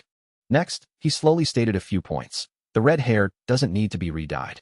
This sentence made Mucken's eyes light up like car headlights. But it wasn't until the next sentence that Mucken completely broke down. At the same time in the living room, Nu was watching TV and muttering, wondering why her daddy was taking so long to come eat. Even the dumplings were getting cold. Fortunately, just as she was thinking, Muk Tam appeared at the kitchen door. As soon as she saw her daddy, Nu's eyes lit up again. But unexpectedly, just a few seconds later, she was attracted by her little uncle's shiny bald head. "Oh my, where did your hair go? Why does it suddenly look exactly like Nu's before?" After speaking, she didn't forget to enthusiastically offer that if her uncle wanted to run away from home, Nu could recommend an address. Hearing this, Mucken no longer had the energy to be sad about losing his hair, and directly switched to caring about whether this child was his brother's or not. Seeing that she was being talked about, Nu immediately looked at Muk Tam and emphasized that he was her beloved daddy, her daddy's adorable treasure. After speaking, she didn't forget to jump up and claim her territory on Muk Tam. The scene before him made Mucken feel empty and lonely. Moreover, not only did he lose to his classmate, but he also had his head shaved by his domineering older brother. It was truly unlucky and unfortunate. The whole world wants to bully me. But just as he was feeling dejected, a small hand suddenly reached out, saying very seriously, "A handsome little uncle like you is still very handsome even with a shaved head. Besides, if you don't like it, little uncle can continue to grow his hair long like Nu." Realizing that someone finally sympathized with him, Mucken couldn't help but feel warm, and then boldly stood up to complain about his brother who not only had no love, but also no family. "Bro, how could you be so cruel to your own brother? How can I show my face outside like this? Or how about you let me ride on the back of your car?" Seeing his younger brother, though grown up, with tears and snot all over his face, made Muk Tam frown in annoyance. Never before had he wanted to stuff him back into their mother's womb as much as he did at this moment. But after everything that happened, Mucken had to agree to get in the car and go home as Muk Tam wished. But what surprised Muk Tam even more was that the uncle and niece, who had just met for the first time, could become so close. They played this and that together, and constantly took pictures together, basically not letting him participate, turning him into a strange, invisible person. Thinking of this, Muk Tam couldn't help but feel annoyed, snatching Nu from Mucken's hands and into his own arms. This made Nu freeze for a moment, but she quickly realized she had never had the chance to be in the same frame with her father. So she hurriedly pressed herself into her daddy's arms and started snapping pictures. But while the father and daughter were taking photos, why did this bald-headed guy have to show up too? At this thought, Mu Shun gritted his teeth, intending to subtly shoo his younger brother away. Once that was done, he happily turned back to take photos with his beloved daughter, ignoring his annoying brother who kept clinging on outside the frame. However, Muin, having just been kicked out of the picture, refused to give up and retaliated directly, informing their parents about Nu's existence. "Haha, big brother is hiding something. There's definitely something fishy. Just you wait, I'll definitely get my revenge." With that thought, he didn't forget to send a few cute pictures of Nu to his parents back home. The scene changes to the main gate of the Mu family home. After receiving the message from her second son, Mrs. Mu Shin's mother, couldn't wait any longer and ran to the gate to wait. Pacing back and forth, she didn't forget to show the photos to her husband, her loud scream almost causing Mr. Mu to choke on his water and die on the spot. Even Mu Shun's grandfather was so surprised his jaw dropped, hoping his daughter-in-law would restrain herself a bit, as she was getting on in years, no longer young. But even if she was scolded, Mrs. Mu couldn't care less at this moment, because she was so happy. Because after all, her son finally had a daughter. To the two elders of the house, these words were like a bolt from the blue, leaving them stunned and speechless. A son as unapproachable as Mu Shun, with a personality colder than an iceberg, how could something like this have happened? To stop Mrs. Mu from overthinking, the old master guessed that perhaps his son wanted to hide something and just found a random lost child. This thought also made the old master angry, ordering his son to quickly call his grandson to clarify everything.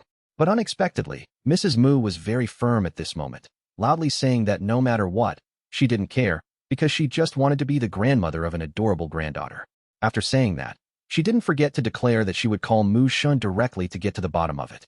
This girl has 5 fathers, but her surname doesn't match any of the 5. Seeing her daddy answer the phone, Nu was also a bit curious, quickly poking her little head out to eavesdrop. "Daddy, who's calling?" Even Muin on the side wanted to rush over to listen in. He was very pleased with his mother's expression and actions when she called just now. But suddenly, Nu was a little surprised. because her daddy asked if she wanted to meet her grandmother. But the surprise didn't last long, because Nu realized the caller was none other than her daddy's mother. At this thought, her eyes lit up with anticipation, and she quickly jumped onto her daddy's lap, seriously adjusting her sitting posture. Daddy, Nu is ready. Seeing his daughter being so well-behaved, Mushin couldn't help but clench his fist, resolutely making up his mind to press the answer button. As soon as the call connected, the image of Mr. and Mrs. Mu appeared on the screen. The moment Mrs. Mu saw her little granddaughter, she couldn't help but exclaim in amazement, even losing control of herself, unconsciously wanting to reach through the screen to touch Nu. Oh my goodness. How can she be such an adorable little girl? Even Mr. Mu couldn't help but wish he could live a few more years to play with his granddaughter. I can't believe it, my son finally has a child. Seeing the scene before her, Nu couldn't help but lower her voice, snuggling into her daddy's arms and asking sweetly, Daddy, are these really my grandparents? They are so good-looking. After hearing the question, Mushin just nodded slightly, then turned to the screen and used his calmest tone to greet the people on the other side. After that, he didn't forget to turn and remind Nu, say hello to your grandparents. Seeing her daddy do this, Nu also hurriedly raised her small hand and waved at the screen. Seeing such an adorable granddaughter, Mrs. Mu's tone also became gentler and more cheerful. But this seemed to be reserved only for Nu. Towards the little girl's daddy, her attitude did a 180-degree turn, questioning him with a murderous gaze. Nu, have you eaten yet? Why are you at your daddy's place? Why didn't you tell Grandma so Grandma could come and play with you? These words made Mushin feel a bit wronged, wanting to explain but not daring to open his mouth. Seeing her daddy being scolded, Nu also felt some sympathy, fiddling with her fingers and saying worriedly, because Nu only found Daddy a few days ago, so I didn't know about Grandma. If I had known earlier, Nu would have come to Grandma's place with Daddy to play. As soon as she finished speaking, Mrs. Mu looked like she wanted to come over to the house immediately to play with her little granddaughter. Seeing this, Nu couldn't help but be delighted with anticipation, wanting to quickly invite her grandma over to play. The moment these words were spoken, Mrs. Mu felt her head spin. This won't do. My heart is about to be stolen by this little princess. I have to speed up. As for that brat, you just wait. This was the first time in Mushin's life that he felt scared, his heart pounding so fast he broke out in a cold sweat. But unexpectedly, just as he was about to end the call early, his grandfather's figure appeared on the screen. Nu, I'm your great-grandpa. Whatever you want, great-grandpa will buy it for you. Or how about Nu waits at home for great-grandpa to come play? Only then did Mushin truly feel death approaching. Before he could even say a word to stop them, he could only utter a weak sentence. Anyway, it's late now. But he didn't expect that before he could finish his sentence, his grandfather cut him off. What do you mean late? But after scolding his grandson, he turned to look at Nu, his expression immediately changing.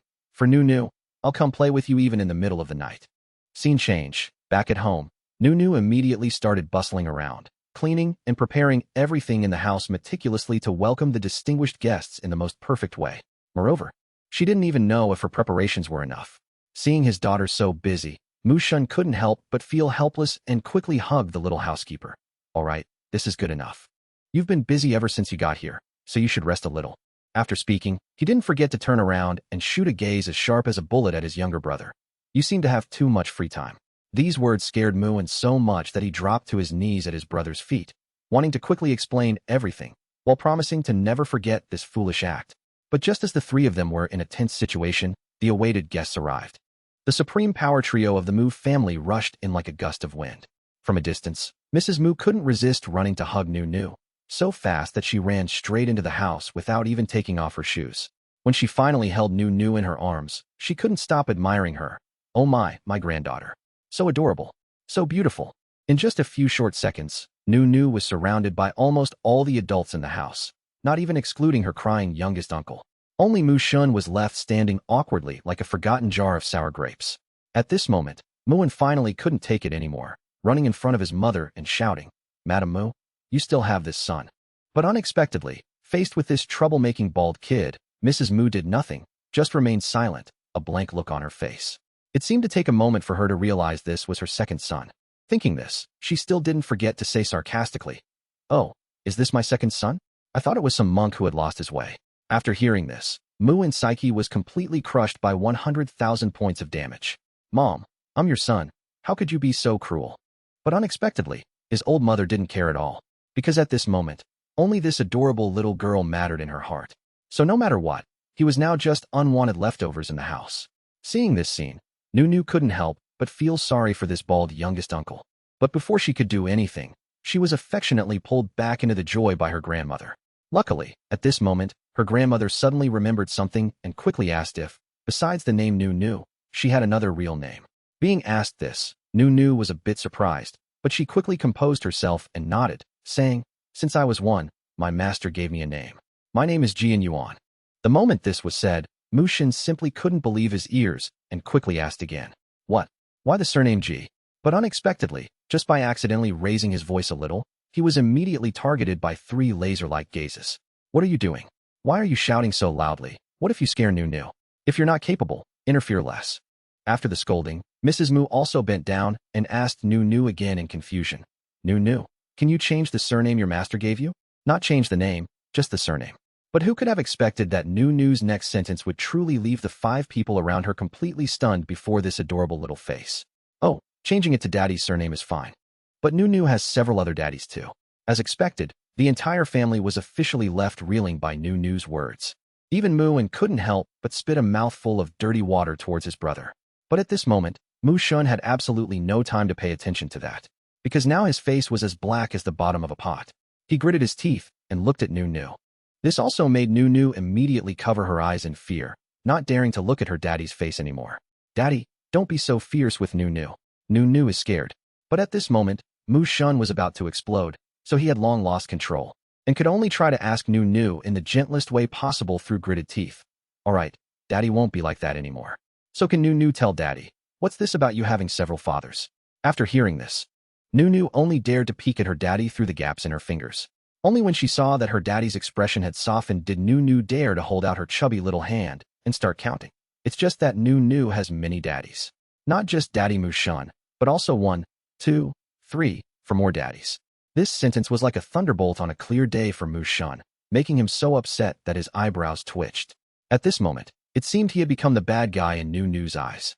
Realizing the surrounding atmosphere had become strangely silent, it also scared Nu so much that she didn't dare to turn around gently. Is there a problem? Did Nu say something wrong again? But facing this 5-year-old child who didn't understand the ways of the world, Mu Shun could only force himself to calm down and emphasize, "In this world, it's impossible for a child to have 5 fathers. You only have 1 father, and that's me, remember?" But unexpectedly, after hearing this, Nu just retorted with teary eyes, "No, I can't. Because Master said so, and even showed me pictures. I've seen them many times. Now I can recognize my 5 daddies as soon as I meet them." Who would have thought that at this moment, Mr. Mu suddenly spoke up as if he had realized something, cutting off everyone's train of thought. He remembered that 6 years ago there was a very famous experiment on new artificial insemination technology. Didn't Mushin not want to get married back then, but wanted a grandchild? So he donated sperm for that experiment? So this must be the reason for this little girl's appearance. As soon as he finished speaking, Nu felt everyone's eyes turn to her.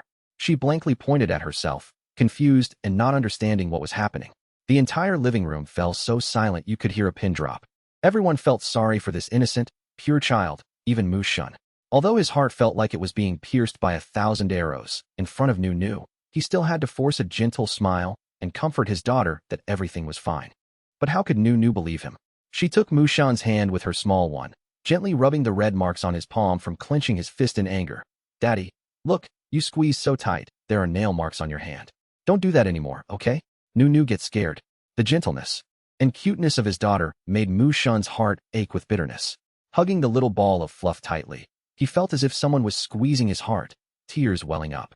Even a stern man like Mr. Mu had to sigh heavily, feeling the pain tearing through his grandson's heart. But he understood clearly that the most important thing now was not to grieve, but to find a way to help Nu find the identities of the other 4 fathers. At this moment, Nu looked at Mu Shun with teary eyes. "Daddy, do you not like Nu's other daddies?" To be honest, Mu Shun really didn't like it. Who would be happy knowing they had to share their daughter with others? But in front of Nu, he could only say words that went against his heart. "Daddy doesn't think that way. Nu, don't misunderstand." Hearing Mu Shun say this, Nu breathed a sigh of relief and happily hugged him. "Okay, Nu will definitely not abandon Daddy." After saying that, she quickly slid off his lap and continued to talk about the information of the other 4 fathers. In total, Nu has 5 daddies. First is Daddy Mu Shun, handsome and always loves and pampers Nu. After saying that, she ran over and hugged Mu Shun's neck again, making him secretly pleased. It wasn't until she heard the profiles of the other 4 fathers that Mrs. Mu truly panicked when she heard the last name. She couldn't believe her ears, quickly took out her phone, and asked Nu again if that person was the movie star Su Yuan. The picture on the screen was of an incredibly charming man with long, romantic hair, enchanting cat-like eyes, and flawless features from every angle. Even Nu, upon seeing the picture, nodded repeatedly, her eyes sparkling. That's right, this is Daddy Su Yuan.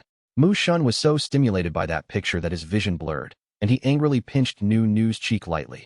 So tell me, between him and Daddy, who is more handsome? Being the sly charmer she was, Nu quickly sensed the danger and immediately changed her attitude, choosing her own father. But this answer still didn't satisfy Mu Shun. He wanted to know who her real father was. It wasn't until he received repeated nods and a firm answer that it was Daddy Mu Shun that he was willing to let go of his daughter's chubby cheeks. The battle of wits between the father and daughter left everyone around them speechless. Was this really the grandchild, the son, the brother they once knew? As for Muin, who loved to tease his brother all day, he was now enthusiastically holding his phone towards his niece, asking, Nu, is the daddy and Qing you mentioned this person? The situation was the same. Nu nodded like a chicken pecking at rice. That's right, that's Daddy and Qing, exactly like in the photo. Who would have thought, upon hearing this, Mu Shun would fly into a rage again, crossing his arms and cracking his knuckles. Nu, don't just call any handsome guy you see daddy. Tell me, how many more daddies do you have?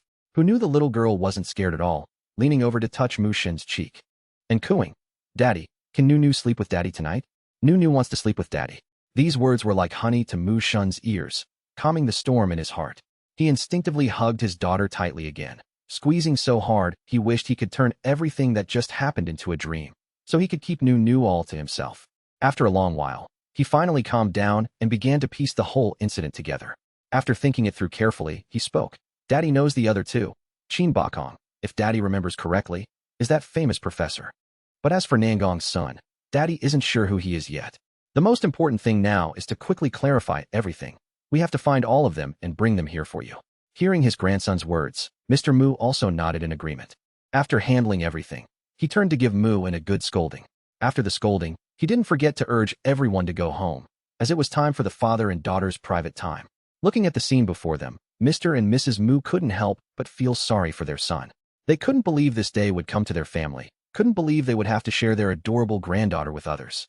Because besides an actor, a game commentator, and a professor, Nu had another mysterious father from the illustrious Nangong clan, whose face they had yet to see. Returning to the room, Mu Shun urged Nu to go take a bath. Who would have thought the little girl would shake her head vigorously, clinging to him with both hands, stubbornly refusing. Daddy, Nu won't bathe alone. Being a father for the first time, Mu Shun was clumsy and flustered, looking down at the little ball of fluff waiting expectantly, and stammered, Then let Daddy bathe you. But only this once, okay? Hearing this, Nu immediately grabbed her clothes and towel and ran into the bathroom, muttering as she went. When Nu grows up, I'll bathe by myself. I won't need Daddy to bathe me anymore.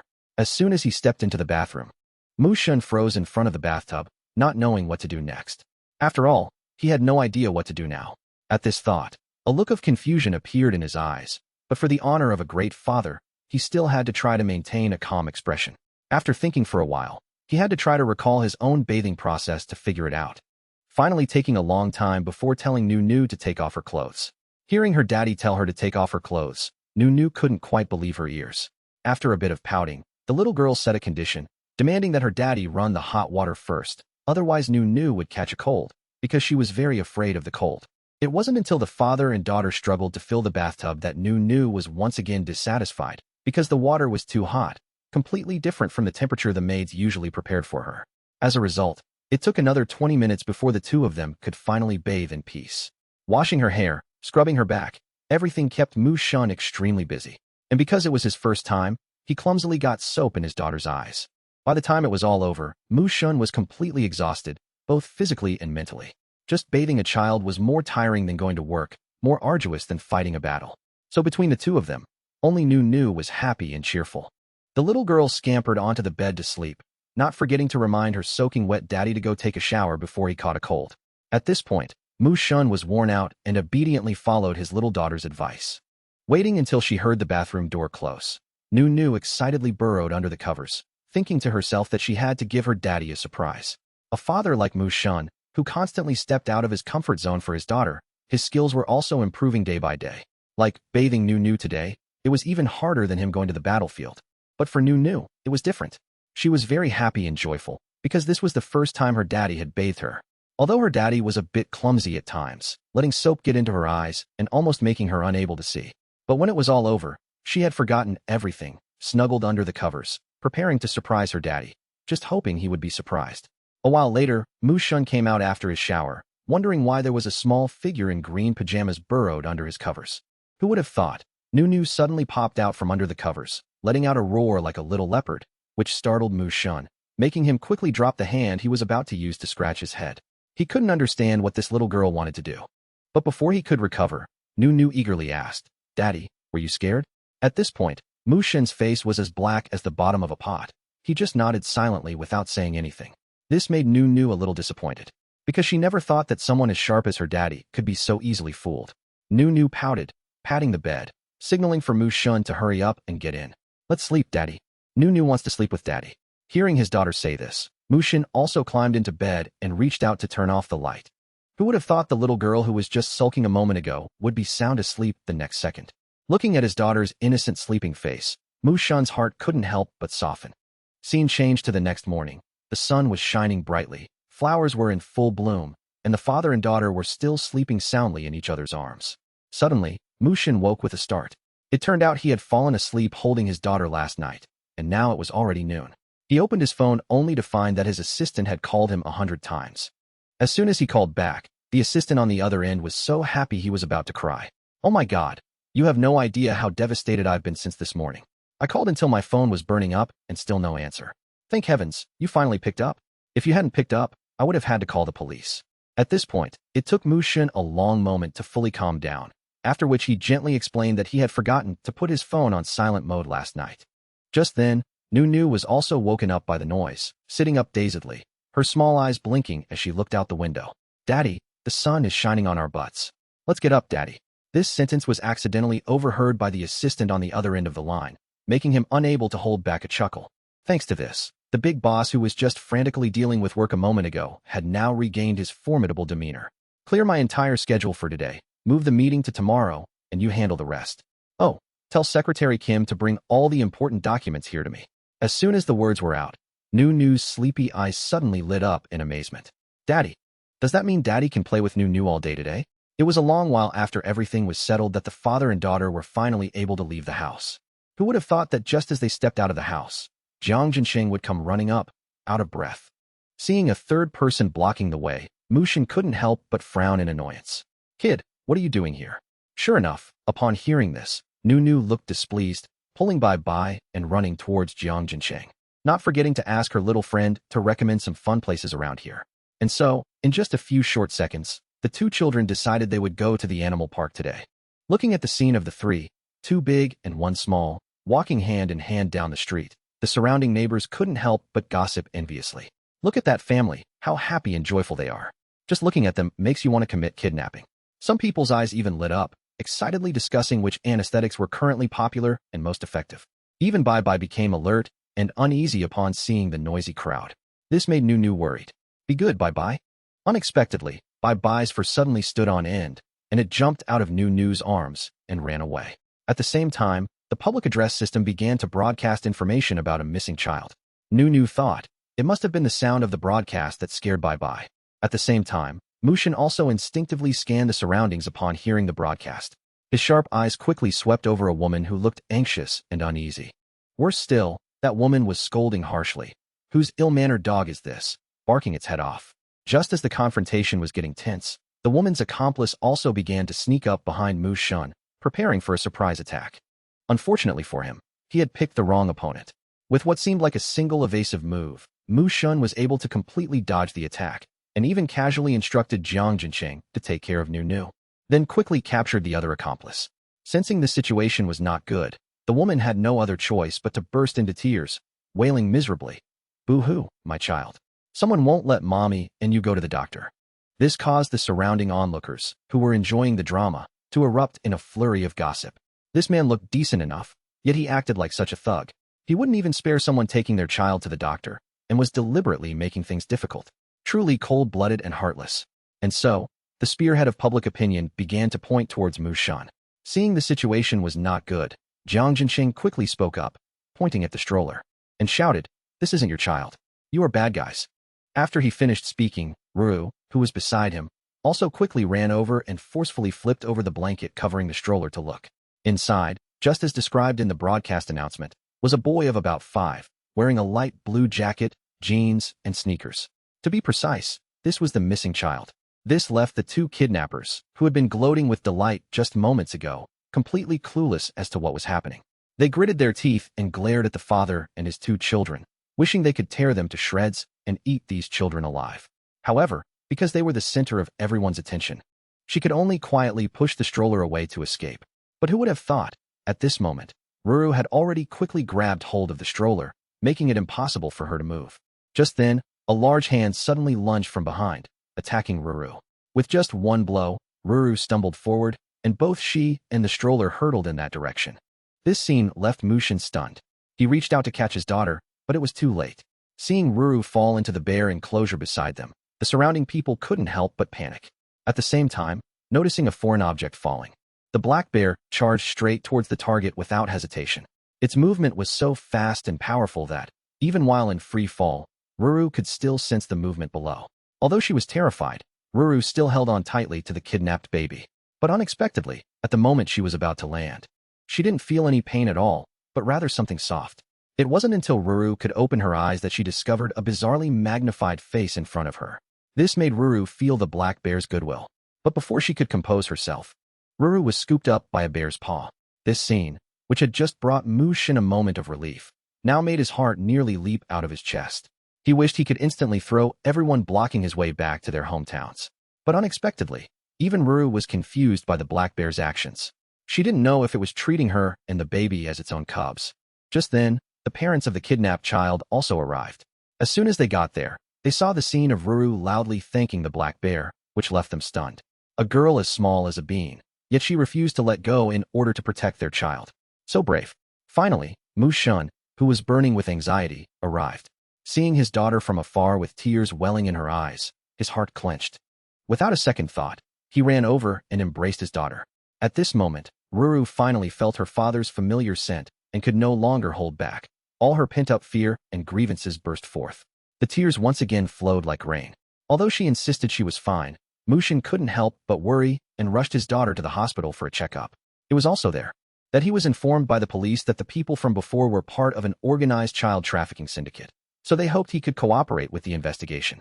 For matters like this, Mu Shun was always willing to cooperate, because he hoped that those who had harmed his daughter would be arrested soon, rather than letting them continue to roam free outside the law, because every day that passed was another day other children were at risk. After speaking, he didn't forget to turn back and instruct the 2 children to wait obediently for his return and not to run around. But unexpectedly, not long after, Ruru suddenly spotted a familiar figure flashing past the window. She couldn't help herself, left her seat, and ran after him. At the same time, outside, Su Yuan, the man called Ruru's daddy, was being dragged by his mother to a blind date. The conversation the two of them just had while passing the window was an attempt to push him into a relationship with the girl. But for an A-list actor who loved his freedom and disliked being tied down like him, how could he possibly agree with her idea? He wanted to get away from her quickly, but couldn't. Just as he finished speaking, Ruru suddenly shouted from the window next to them, "Daddy." After speaking, she didn't forget to run outside. Even Jiang Jinqing couldn't believe his eyes. Why would Ruru casually call these handsome guys daddy? This call also made the 2 adults outside look at each other in confusion. Who would have thought that while they were still bewildered, a soft little doe ball quickly ran to their feet, wearing an adorable, cheerful expression. The young master of the Jiang family, standing beside them, couldn't help but shiver, afraid he had made another mistake. If that grim-faced uncle came back, he would surely be planted headfirst into the ground like a tree. However, Ruru and Su Yuan were no longer paying attention to such things. The 2 just stared at each other, so intently that Su Yuan thought Ruru was scared. Who knew that in the next second, Ruru would flash a beautiful, princess-like smile and even compliment Su Yuan on being handsome. This left Su Yuan, who had weathered countless storms in the entertainment industry, stunned for a few seconds. It wasn't until he heard the astonished question from the woman beside him that Su Yuan realized this adorable little fluffball's appearance was perfectly timed, helping him quickly resolve the urgent situation at hand. With that, He quickly got into character as the villain and started acting. You see, the little girl calls me daddy. This remark made the woman lament how a man as shameless as Su Yuan could exist in the world. He already had a child this big and was still going on blind dates, and even made excuses when caught. As she finished speaking, the girl completely exploded, so angry she turned purple, and along with her clothes, vanished without a trace. Realizing she had been used as a shield, Ruru couldn't help but shrink back in fear, then said in a small voice, "Pretty big sister, don't be angry anymore. You won't be pretty if you're angry." Who knew that as soon as these words were spoken, the woman who had been fuming with rage just a moment ago completely changed her expression, not forgetting to bloom into a flower-like smile, gently stroking the little fluffball Ruru's head, and praising her for being adorable as soon as she opened her mouth. This left Su Yuan, standing beside them, speechless, thinking to himself that he might as well just give his Best Actor award to her. Moreover, before leaving, the woman couldn't help but scold him for being a terrible person, telling him that when her mother called, he should just say he didn't like girls who were too gentle and that they weren't a good match.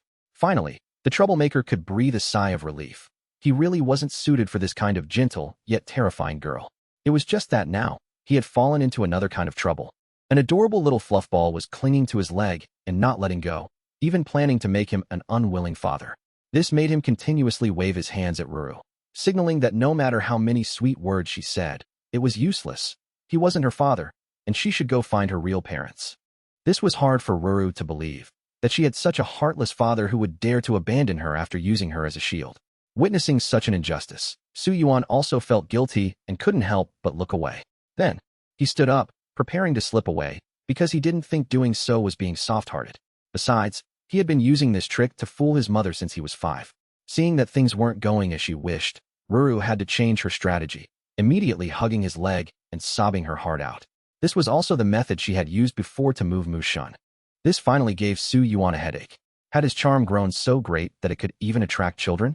Hearing Ruru swear up and down that the person in front of her was her father, and even saying her master had shown her a picture beforehand, made Su Yuan realize that it was because he was too famous that adults were teaching her nonsense. After speaking, he sat down and took out his phone to call the police. Even if Ruru really produced a paternity test result, he would only think it was an organized scam syndicate. And so, in the next second, the 2 children were invited to the police station for tea on charges of fraud. Because he knew that with his handsome looks, many girls would try all sorts of ways to marry into his family. Hearing this, Ruru couldn't help but feel wronged, slowly walking towards him. That's right, Daddy, Ruru wants to enter your family. Ruru also didn't understand why Daddy Su Yuan would have Ruru arrested for fraud. After hearing this, Su Yuan felt completely speechless, because the 2 phrases, enter the family, were not the same at all. One meant entering the family as a wife, the other meant entering the family as a daughter, so they were completely different from the start. After explaining, a beautiful and elegant woman suddenly appeared at the door. Su Yuan, you went on a blind date, so how did you end up at the police station? Are you planning to film a movie here? Realizing the person who had arrived was none other than his own mother, Su Yuan was startled and immediately asked why she was here at this time. The words had just left his mouth when Ruru happened to recognize that her lifesaver had arrived. But unexpectedly, before she could do anything, she was snatched up by the woman's quick hands and sharp eyes. This made Ruru, seeing her daddy crying to the heavens, feel scared. But experience also made her realize one thing. This was the person she should rely on right now. Grandma is so beautiful, not old at all, and so fashionable. Because she understood that age is a taboo topic for beautiful women. This made Mother Su love the child even more. So she couldn't help but quickly embrace Ruru, kissing her all over, and even wishing her useless son could have such an adorable child. But unexpectedly, as soon as she finished speaking, Ruru denied it, immediately declaring that she was her biological granddaughter, no one else. This left Mother Su utterly astonished to see that the child she had longed for all this time was her own biological granddaughter, her son's biological daughter. With that thought, Ruru once again quickly took out her paternity test result to show her grandmother, proving that she was indeed Su Yuan's biological daughter. This made Mother Su question Su Yuan suspiciously. You stinky brat. You better explain to me. How could you alone give birth to such an adorable daughter? Now that the evidence is crystal clear, are you still not going to admit it? Seeing the terrifying fire flashing in his mother's eyes, Su Yuan immediately defended himself, saying that this was an organized scam. So Mother didn't need to worry. This statement was like a knife stabbing straight into Ruru's heart, making her unable to hold back her tears, as she sobbed, begging her daddy not to abandon her. Seeing this, Mother Su couldn't help but angrily scold her son. You rotten, terrible brat. Speak with some decency. Don't make Ruru cry anymore. After speaking, she immediately hugged Ruru to comfort her. At the same time, Mrs. Mu ran in, panting, with an extremely urgent expression. No way, Ruru is my granddaughter. Why should she go to your house? The two women, both called Grandma by Ruru, refused to back down, taking turns presenting their evidence, until they saw each other's results and were truly stunned. It turned out their granddaughter had another father. Could it be that Mu Shun and Mother Su's son, Su Yuan, had something going on? This statement was like a bucket of cold water thrown on Mu Shun, making him almost cough up blood, speechless. How could two men have a child? How humiliating. Fortunately, Mother Su also felt embarrassed for her son and quickly changed the subject. In that case, could one of the two results be fake? But Mrs. Mu was not like that. She understood Mother Su's feelings and quickly affirmed that these documents were all real and directly suggested everyone go home to explain things clearly. The scene shifts to the main villa of the Mu family. At this time, the two grandmothers had regained their cheerfulness and were holding Ruru's old photos, chatting animatedly, so happy that they seemed to have forgotten why they were there. This made Su Yuan unable to resist, standing up to interrupt.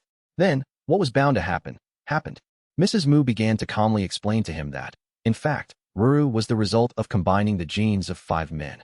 As soon as she finished, even a trendsetter like Mother Su found it hard to understand. Could it be that there were 3 more men coming to fight over her precious granddaughter? Thinking of this, she quickly turned her gaze to Su Yuan, her son who had been standing there dumbfounded, and ordered, "You're not going anywhere for the next few days. You must stay home and play with Ruru, you hear me?" It was just that this made Mrs. Mu unhappy. Did doing this mean Mother Su had no regard for the Mu family? But who knew that at this moment, Mother Su suddenly switched into actress mode, tears already rolling down her cheeks. "Sister Mu, I really admire you. You have several sons, a husband, and a granddaughter. But I only have one son. He's been away filming for years. I basically never get to see his face. So I just hope you'll agree to let Ruru come home with me for a week, or even just one day. Please, sister." Seeing Mother Su crying so pitifully, Mrs. Mu's heart softened, so she said directly that if Ruru agreed, she could stay there for as many days as she wanted. As she finished speaking, it was time for Ruru to say goodbye to her grandmother. Mrs. Mu didn't forget to give Ruru all sorts of instructions, that she must take good care of Grandma Su. Back to Mr. Mu, who had been observing the events from outside, he couldn't help but let out a helpless sigh. His wife couldn't even say 3 sentences without her eyes welling up, handing her granddaughter over to someone else on a silver platter. Not to mention, when Mu Shin returned, he didn't know how his wife would explain it to their son. Hearing this was like a bolt from the blue from Mrs. Mu. Just thinking about her son's cold gaze sweeping over her was enough to send a chill down her spine. So after some thought, she decided to go and break the news to her son herself. After all, it was better to confess early and hope for leniency. It was just that elsewhere, Mu Shin still didn't know his daughter had been taken away and was still in a very happy mood. He looked at the gifts in front of him, anticipating Ruru's joyful expression when she saw them. Just then, his phone rang. It was Mother Mu calling. Unexpectedly, as soon as the call connected, he saw her regretful, pained face. This made his heart clench once again. Mother Mu was still hesitating, faltering, silent on the phone for a long time, which made Mu Shin frown and grit his teeth in anxiety. Seeing her son's upset expression, Mother Mu quickly said that Ruru had been taken away by Su Yuan's family. Before she could finish her sentence, Mu Shun directly hung up the phone. Then, he didn't forget to order the driver to immediately turn around and head to the Su family's house. His face as dark as if the sky were about to fall. And that A-list actor Su Yuan, wasn't he supposed to be filming abroad? Why was he in the country now? The scene shifts to the Su family's living room. Su Yuan was standing 10 meters away, as if he couldn't believe his eyes. So Ruru had to beg everyone to let her make a phone call to Mu Shun, because when she left, she hadn't had a chance to ask for his permission. As soon as the call connected, she said coaxingly that she missed Mu Shun very much, that even when she ate, she thought of him.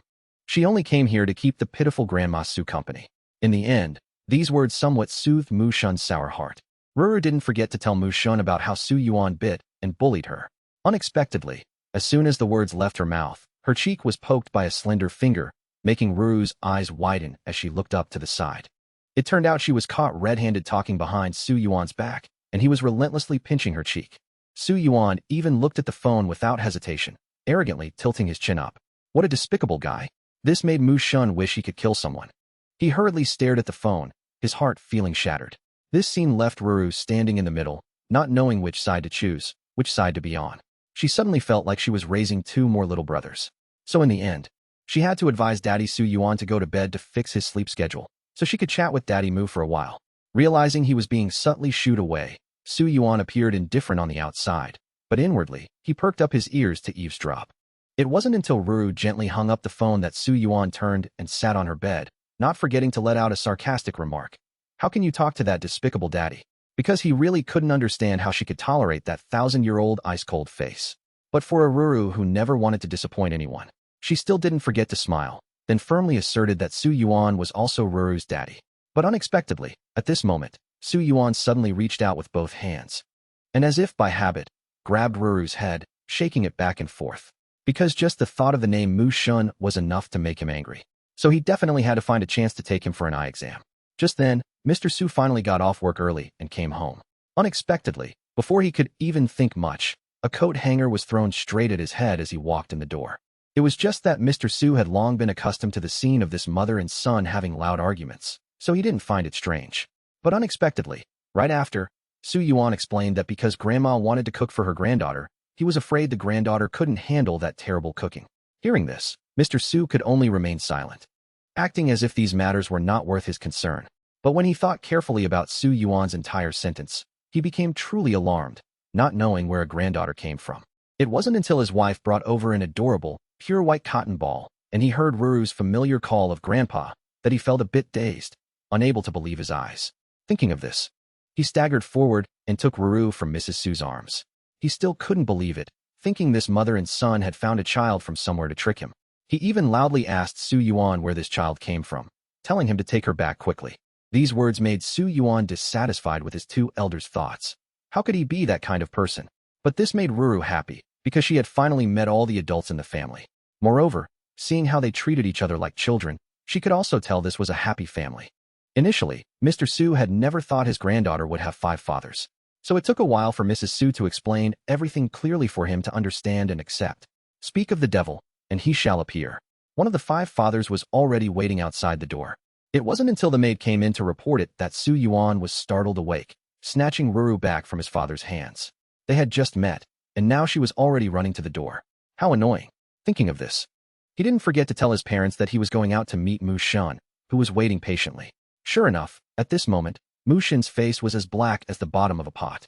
But as soon as he saw Ruru, he immediately returned to his cheerful self. At the same time, Ruru also left Su Yuan's arms and happily ran towards Mu Shun. As soon as Mu Shun hugged Ruru, he asked like a jar of sour vinegar, "Ruru loves Daddy the most, right?" Not forgetting to glance at someone with a disdainful look. At this point, Su Yuan couldn't sit still either and began to declare war on Mu Shun. "You're so fickle, abandoning the old for the new. It's only been a moment, and you've already forgotten your daddy. How hard did Daddy work to hold you just now?" Ruru, standing on the outside, saw her 2 daddies drawing their bows and swords and couldn't help but feel a little scared. Her brain couldn't switch gears in time.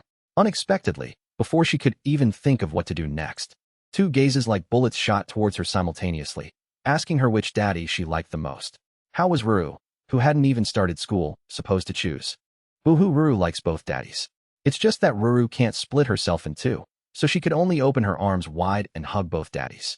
Hearing this, Su Yuan didn't want to make things difficult for Ruru anymore, nor did he want to argue with that cold-faced Mu Shun. It was just that he still couldn't help but want to compete with Mu Shun for Ruru.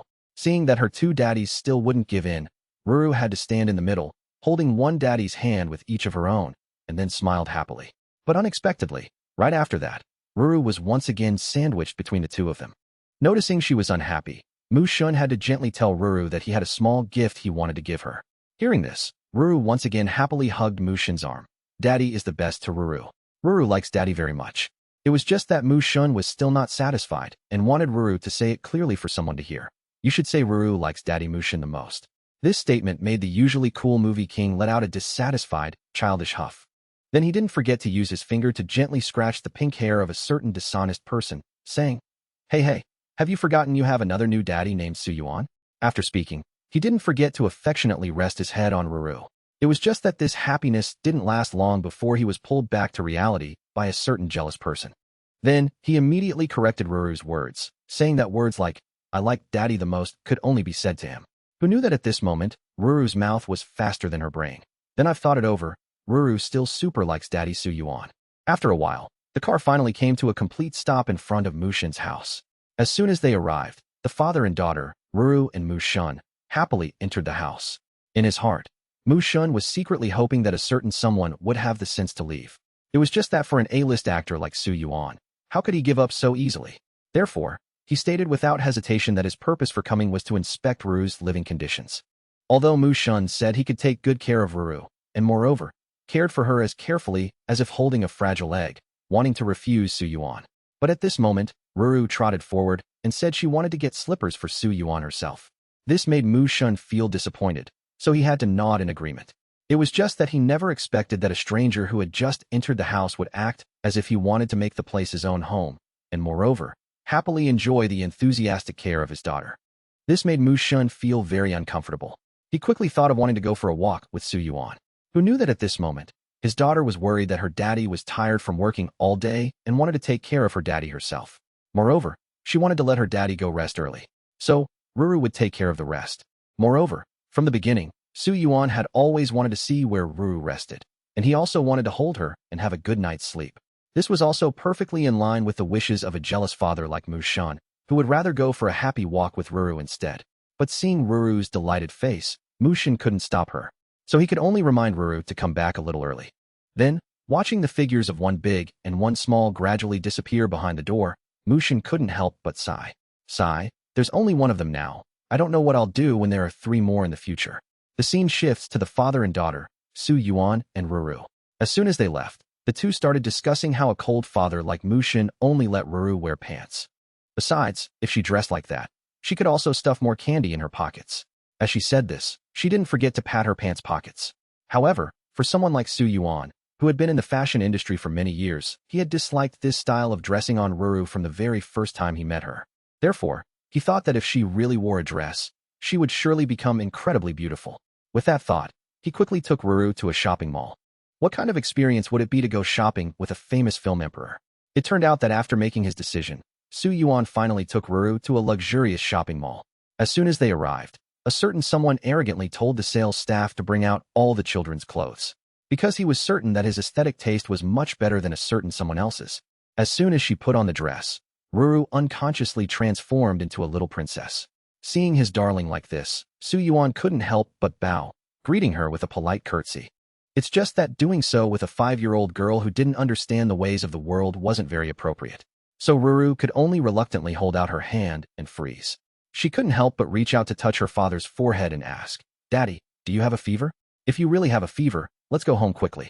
This sentence directly turned Su Yuan to stone. This style was really just like the 1,000-year-old iceberg at home. It seemed his daughter hadn't inherited any of his sense of humor at all. If this continued, who knows, one day his daughter might become a cold, straightforward girl. When the father and daughter finished shopping and were preparing to go home, the main entrance was completely surrounded. It turned out that the people who had come were none other than the fans of the mainland film emperor. Now they wanted to know who the little girl in his arms was, and why he had never mentioned her before. However, before they could even mention Ruru, this situation was already familiar to Su Yuan, so he could only use a hat to shield Ruru, preventing her from getting scared before she could adapt. But they never would have expected that the person who spread the news of film emperor Su Yuan being here was none other than the saleswoman from earlier.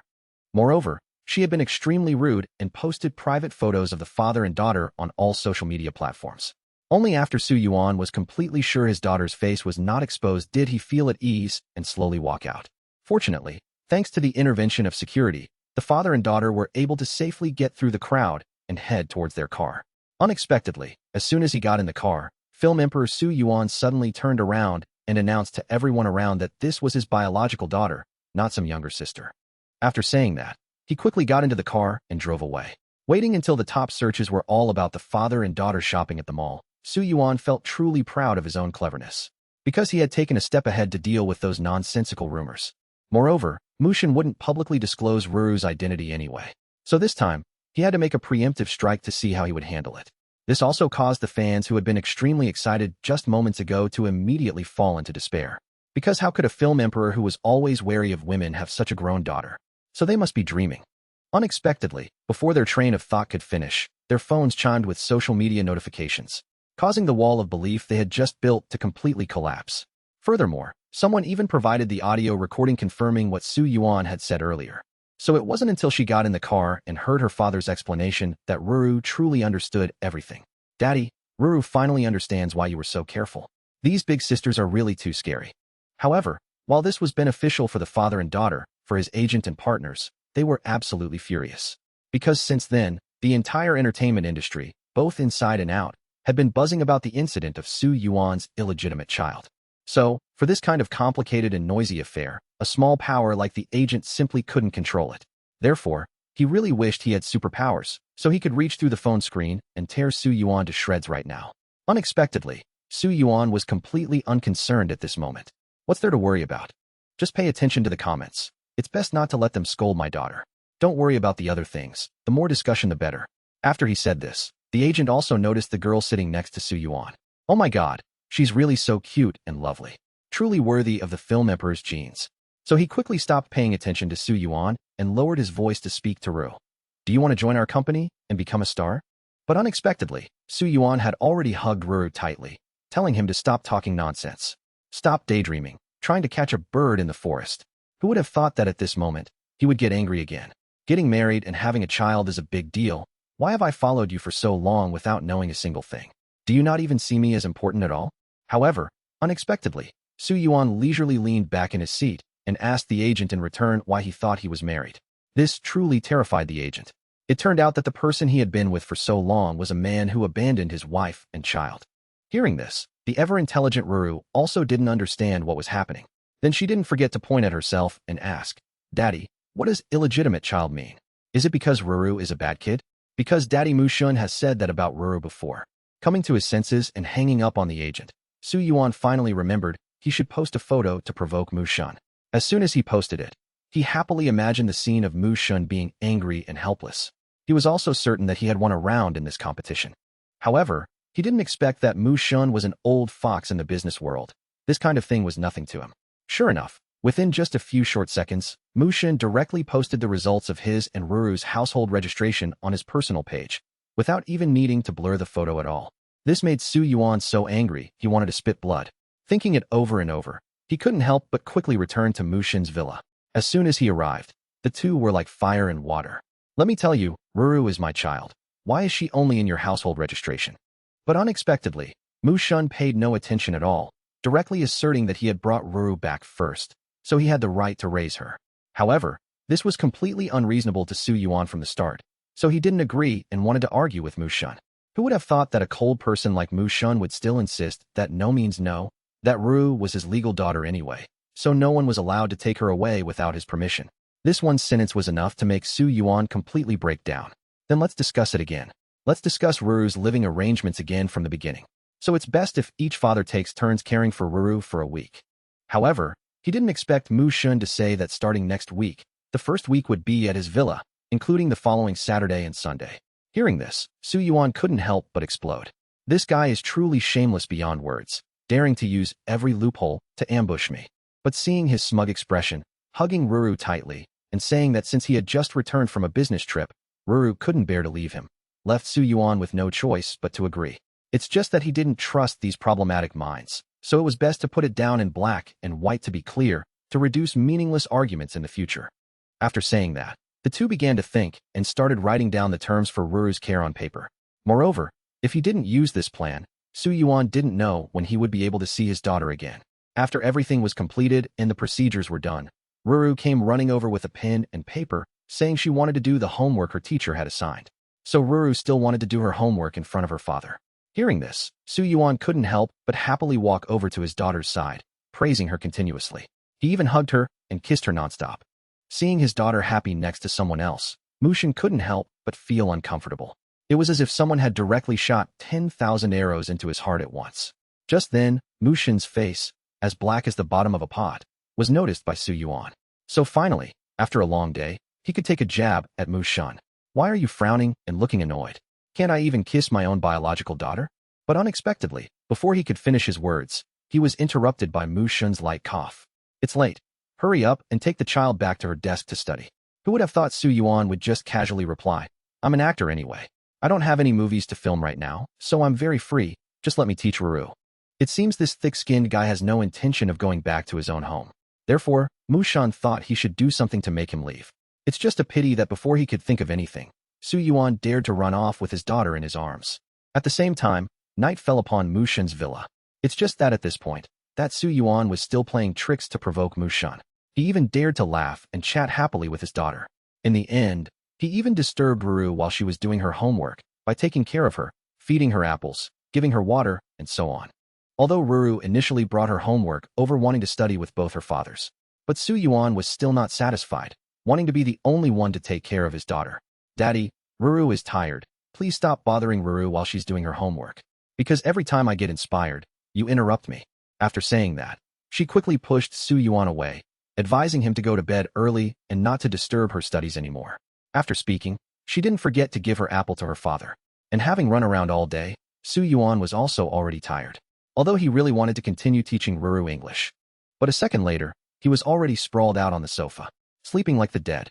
He even conveniently hugged his treasure Ruru as a bolster pillow, saying he had nothing to do. But Ruru's little face had had enough, wanting to quickly escape from this embrace. It's just that after escaping, seeing Daddy Su Yuan's handsome face, she still didn't forget to praise it. But just thinking about what her father had just done to her still made Ruru unable to hold back her anger. Thinking it over, she quickly picked up her pen and started putting makeup on Daddy Su Yuan. And so, the film emperor's handsome face gradually turned into a big cat. At the same time, Mushan felt it had been a while and quickly walked upstairs. As soon as he opened the door, he saw his little treasure, angry, making the detestable Su Yuan ugly. So he gently pushed the door open and stepped inside. Sensing her father entering, Ruru couldn't help but feel guilty and hid her hands behind her back. Look, Daddy Su Yuan grew cat whiskers. Could it be that Daddy Su hasn't grown up yet? Although seeing this scene made Mushin a little happy, he still had to discipline his daughter first. After speaking, he didn't forget to quickly take out his phone and take a close-up shot of the film emperor at that moment.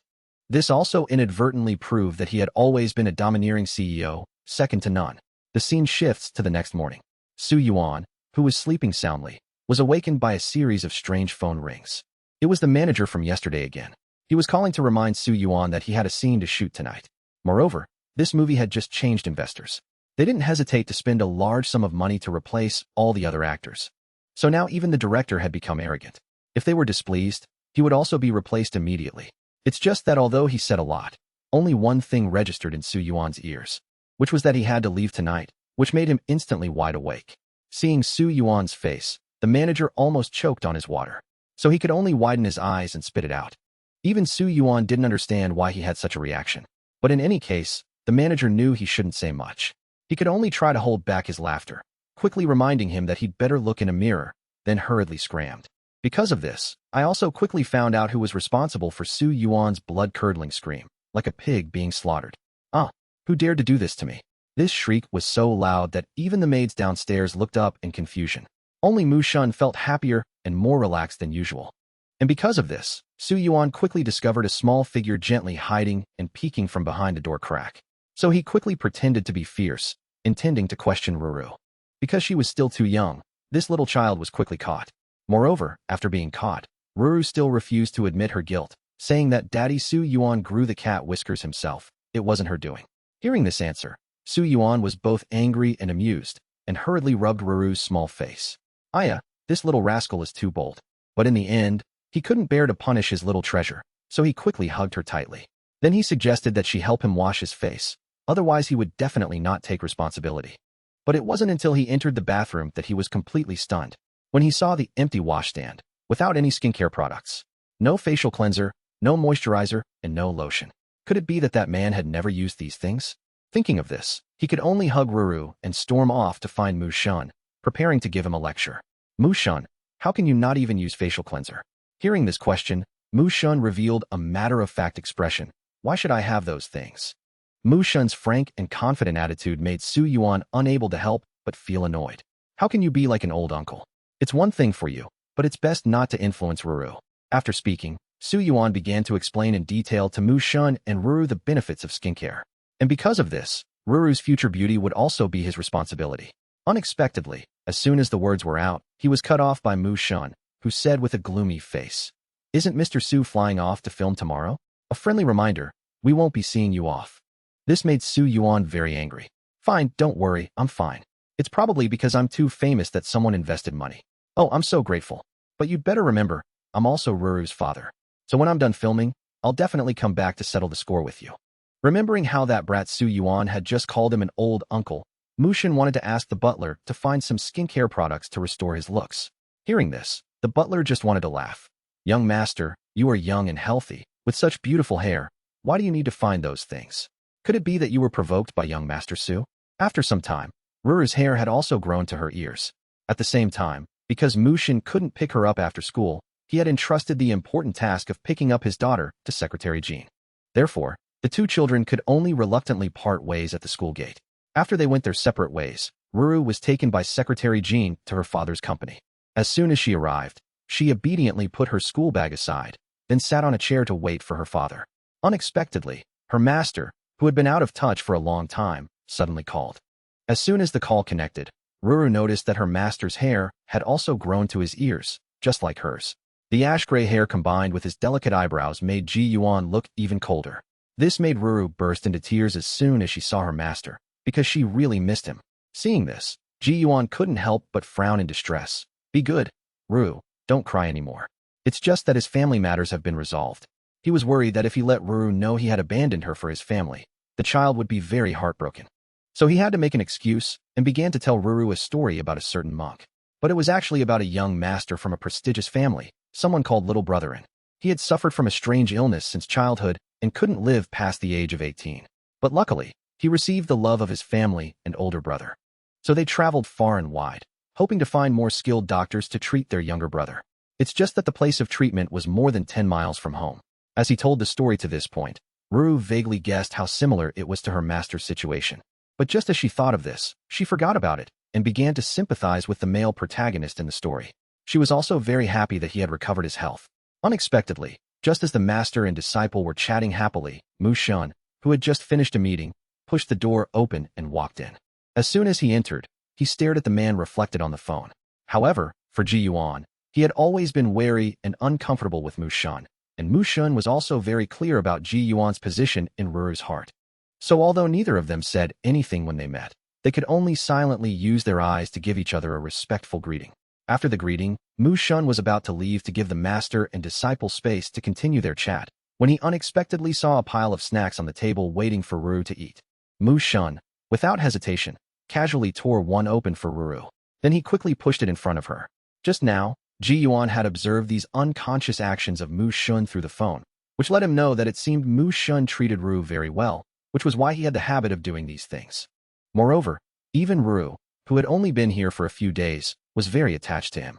Thinking of this, Ji Yuan felt even more at ease and breathed a sigh of relief. After the call ended completely, Ji Yuan instinctively took a screenshot of Ruru, treasuring it like a gem. Of course, he would not let anyone see her picture, because this little princess was the fatal weakness in the tough shell he had built for so long. After finishing everything, his friend also returned with the wheelchair.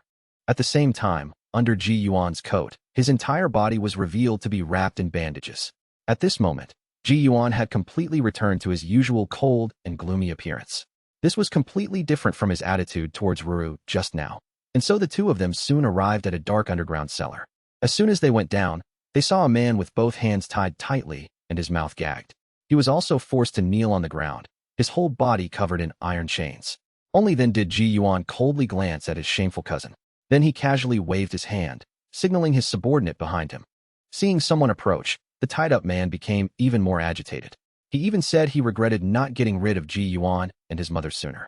Unfortunately, Ji Yuan had long since stopped caring, so he just remained silent, ordering his subordinate to work quickly and inject him with a dose of anesthetic. Perhaps he had long predicted that this guy would not be obedient, because before they even touched him, he had already started cursing and swearing at him. So Ji Yuan no longer felt any remorse. He was just collecting an old debt. After all, his father and older brother were both crippled by them. But unexpectedly, at this moment, the man still said without a trace of fear that he had never done it. So without evidence, he shouldn't casually frame his whole family. Who would have thought that at this moment? Ji Yuan just let out a cold laugh. Do you think that still matters? As long as you did it, your whole family must bear the consequences, let alone evidence. After saying that, he didn't forget to slowly stand up before the horrified eyes of the man in the orange shirt lying on the ground. It turned out that the bandages and wheelchair from before were just his props for disguise.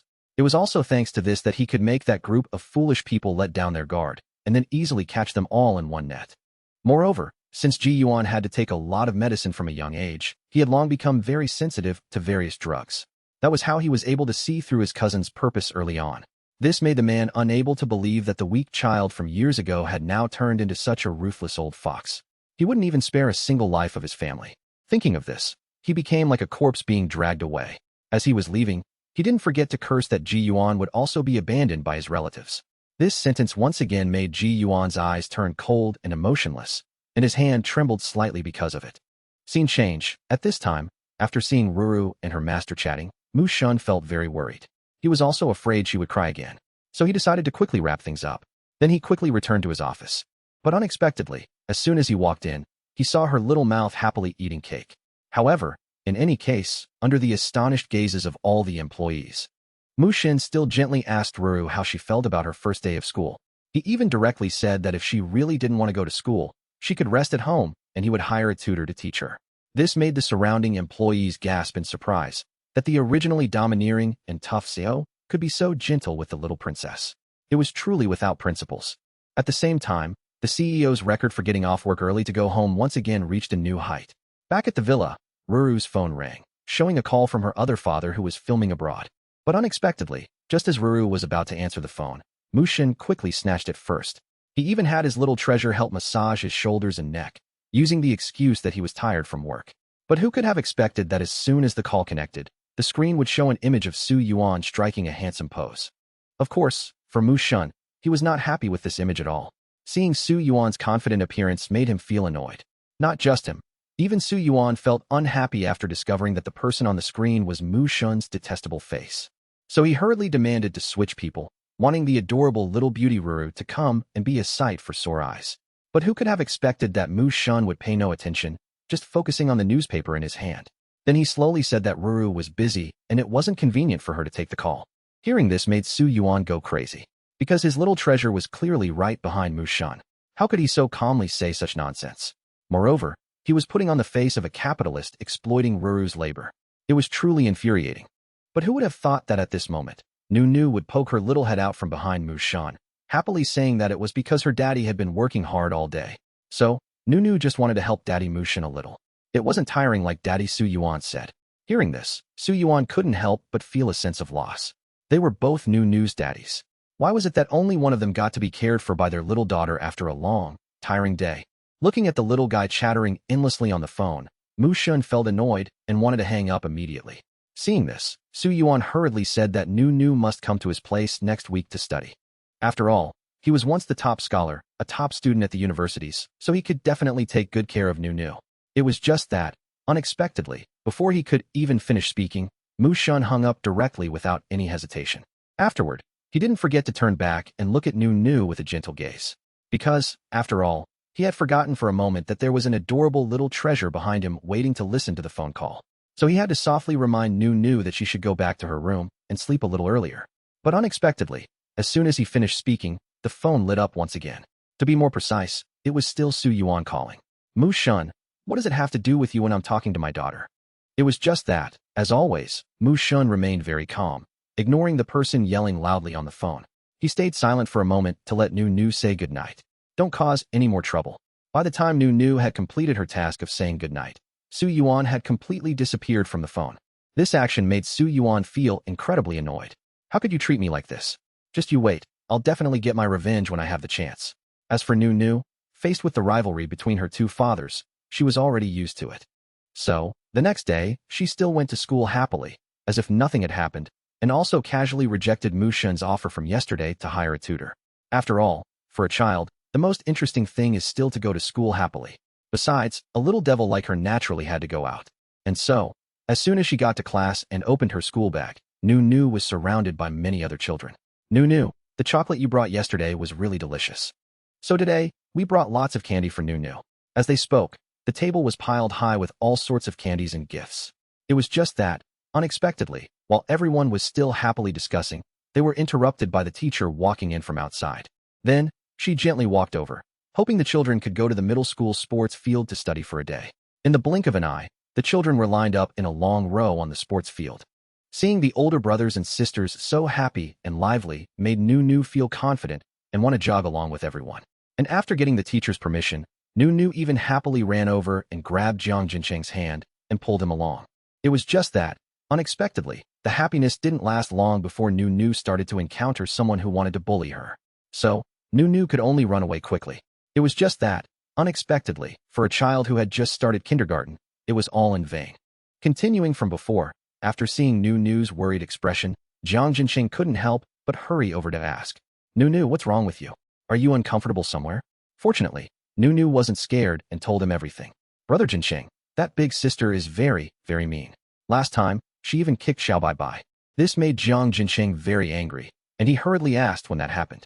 It turned out to be an incident from half a month ago at the Mu family villa, while Nu was happily eating with her grandparents and great-grandpa Mu.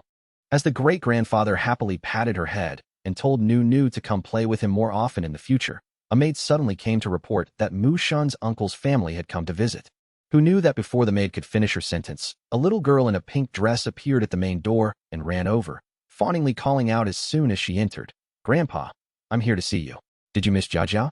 But who knew that when she discovered Nu sitting next to her grandfather, her attitude changed 180 degrees once again. Who is this child, and why is she sitting here? After scolding, she didn't forget to turn to her grandfather, pretending to be pitiful. "Grandpa, Jia wants to sit next to Grandpa. Hurry up and chase this kid away."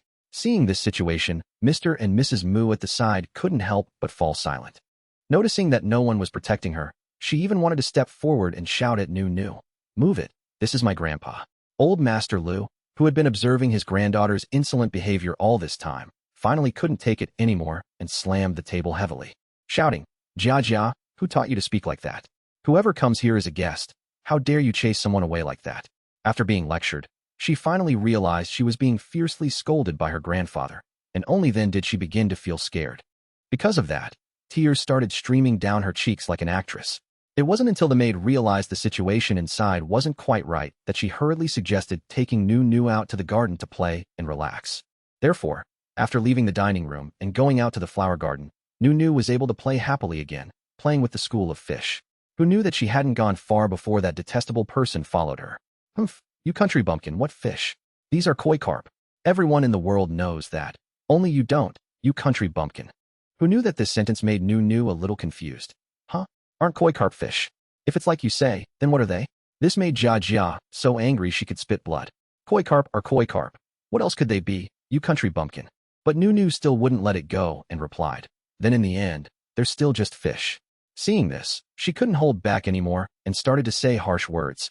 "Let me tell you, you little brat, I really, really hate you. And I don't have a little sister like you either. You'd best get out of the Mu family's house." It was just that, unexpectedly, Nu only calmly retorted at this moment, "You think I like you? Besides, I'm at my dad's house, not your house." But who knew that Jia would laugh out of anger at this moment, quickly reaching out and giving Nu a hard shove. "You little bastard. Nobody wants you, yet you still want to enter the Mu family. Truly a toad, wanting to eat swan meat."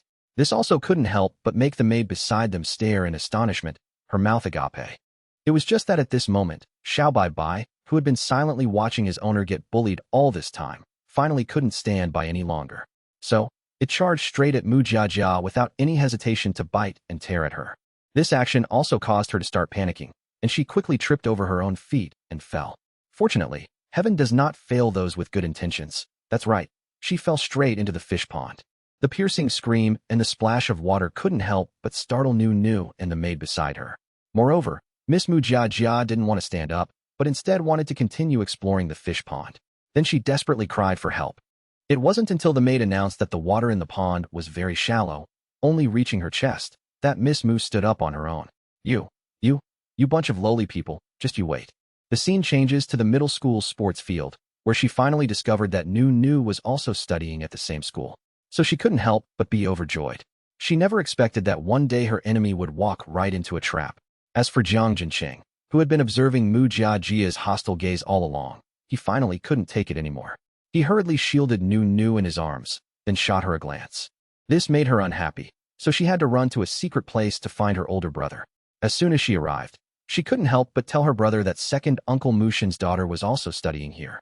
While speaking, she even trembled as she confirmed she had seen it with her own eyes. Moreover, she herself found Nu to be an eyesore. So she wanted to ask her brother for help in teaching that country bumpkin girl a lesson.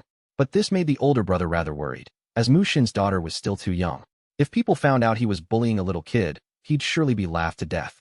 But who knew that at this moment, His little sister would cry and complain, "Brother, don't look at her like that.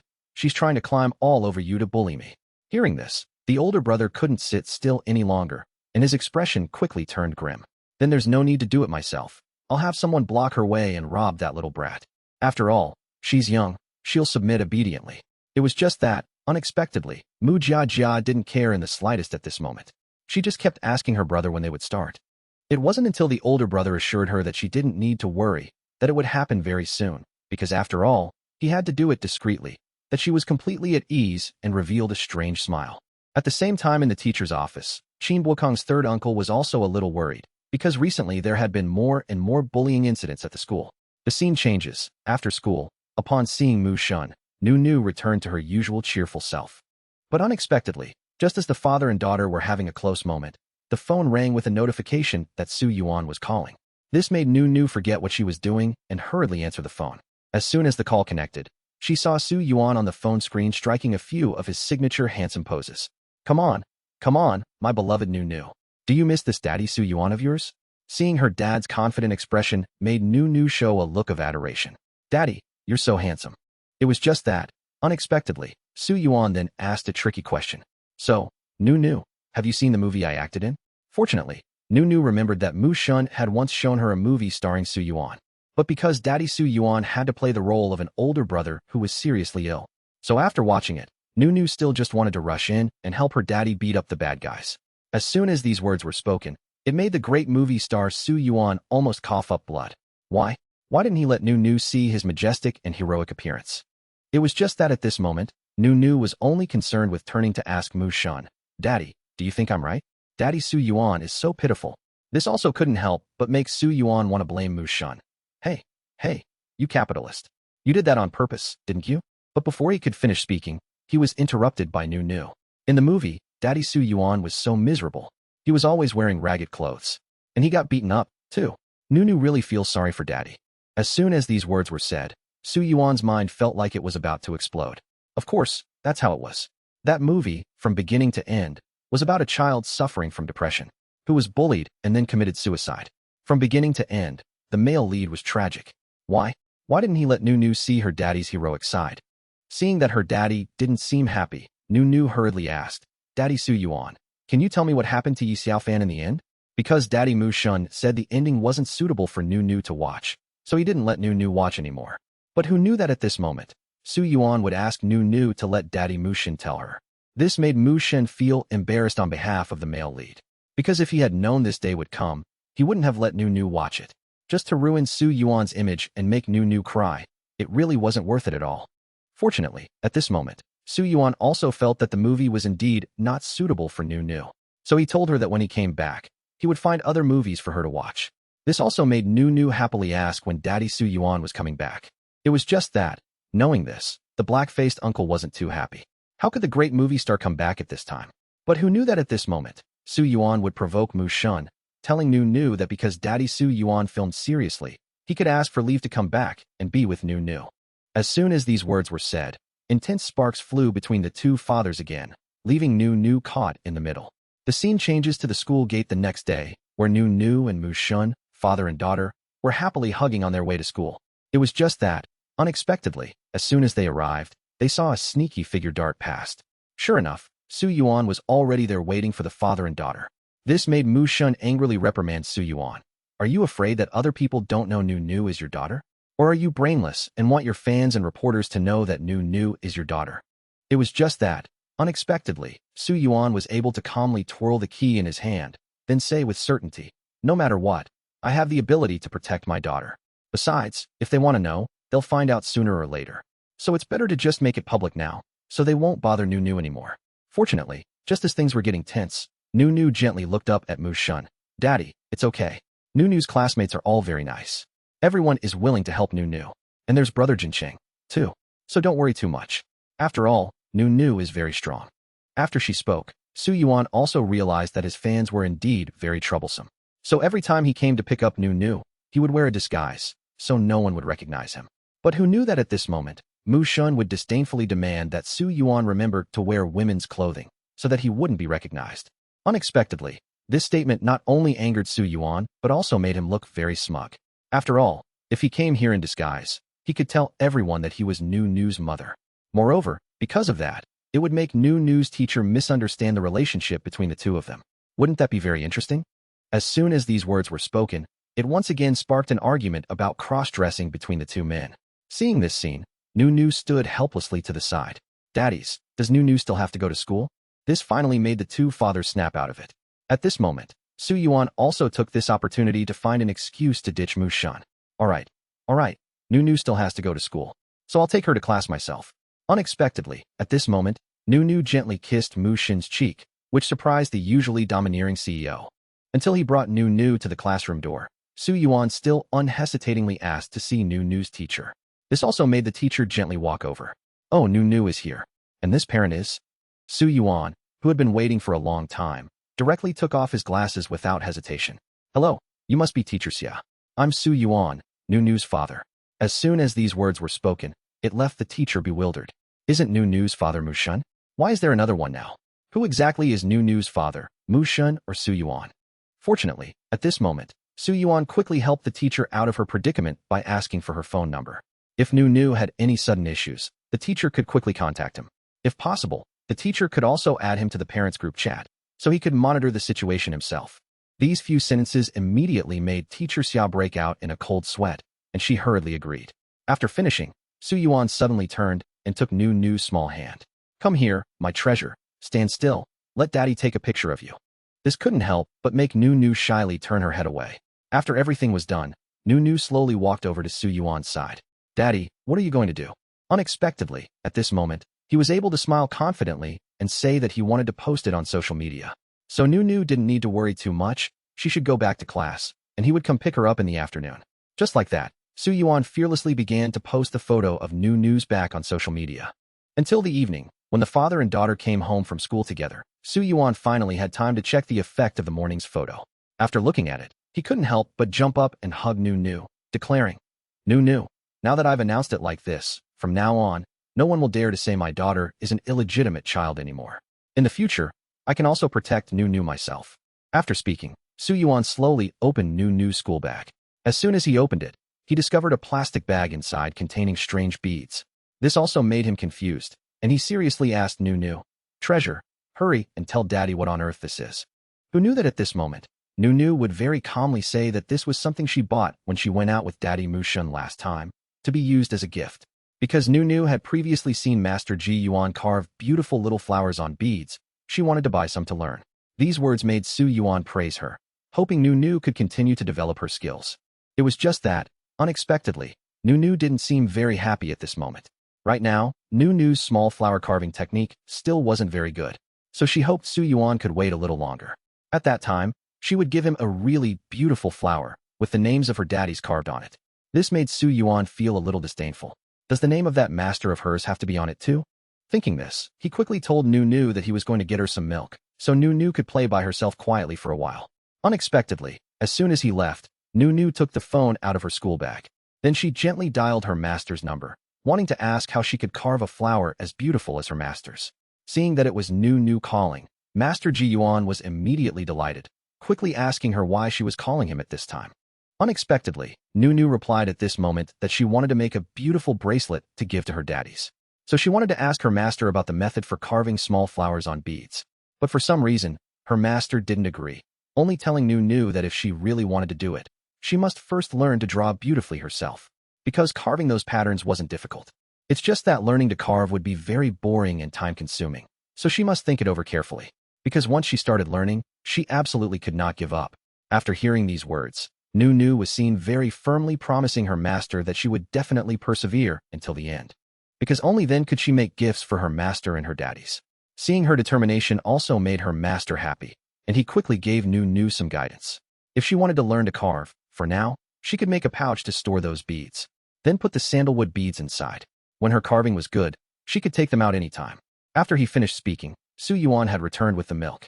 As soon as he arrived, he discovered Nu Nu was talking to a strange man. And not only that, Ji Yuan also noticed him in time. With just one look, Ji Yuan could sense that Nu Nu's soft skin was inherited from Su Yuan.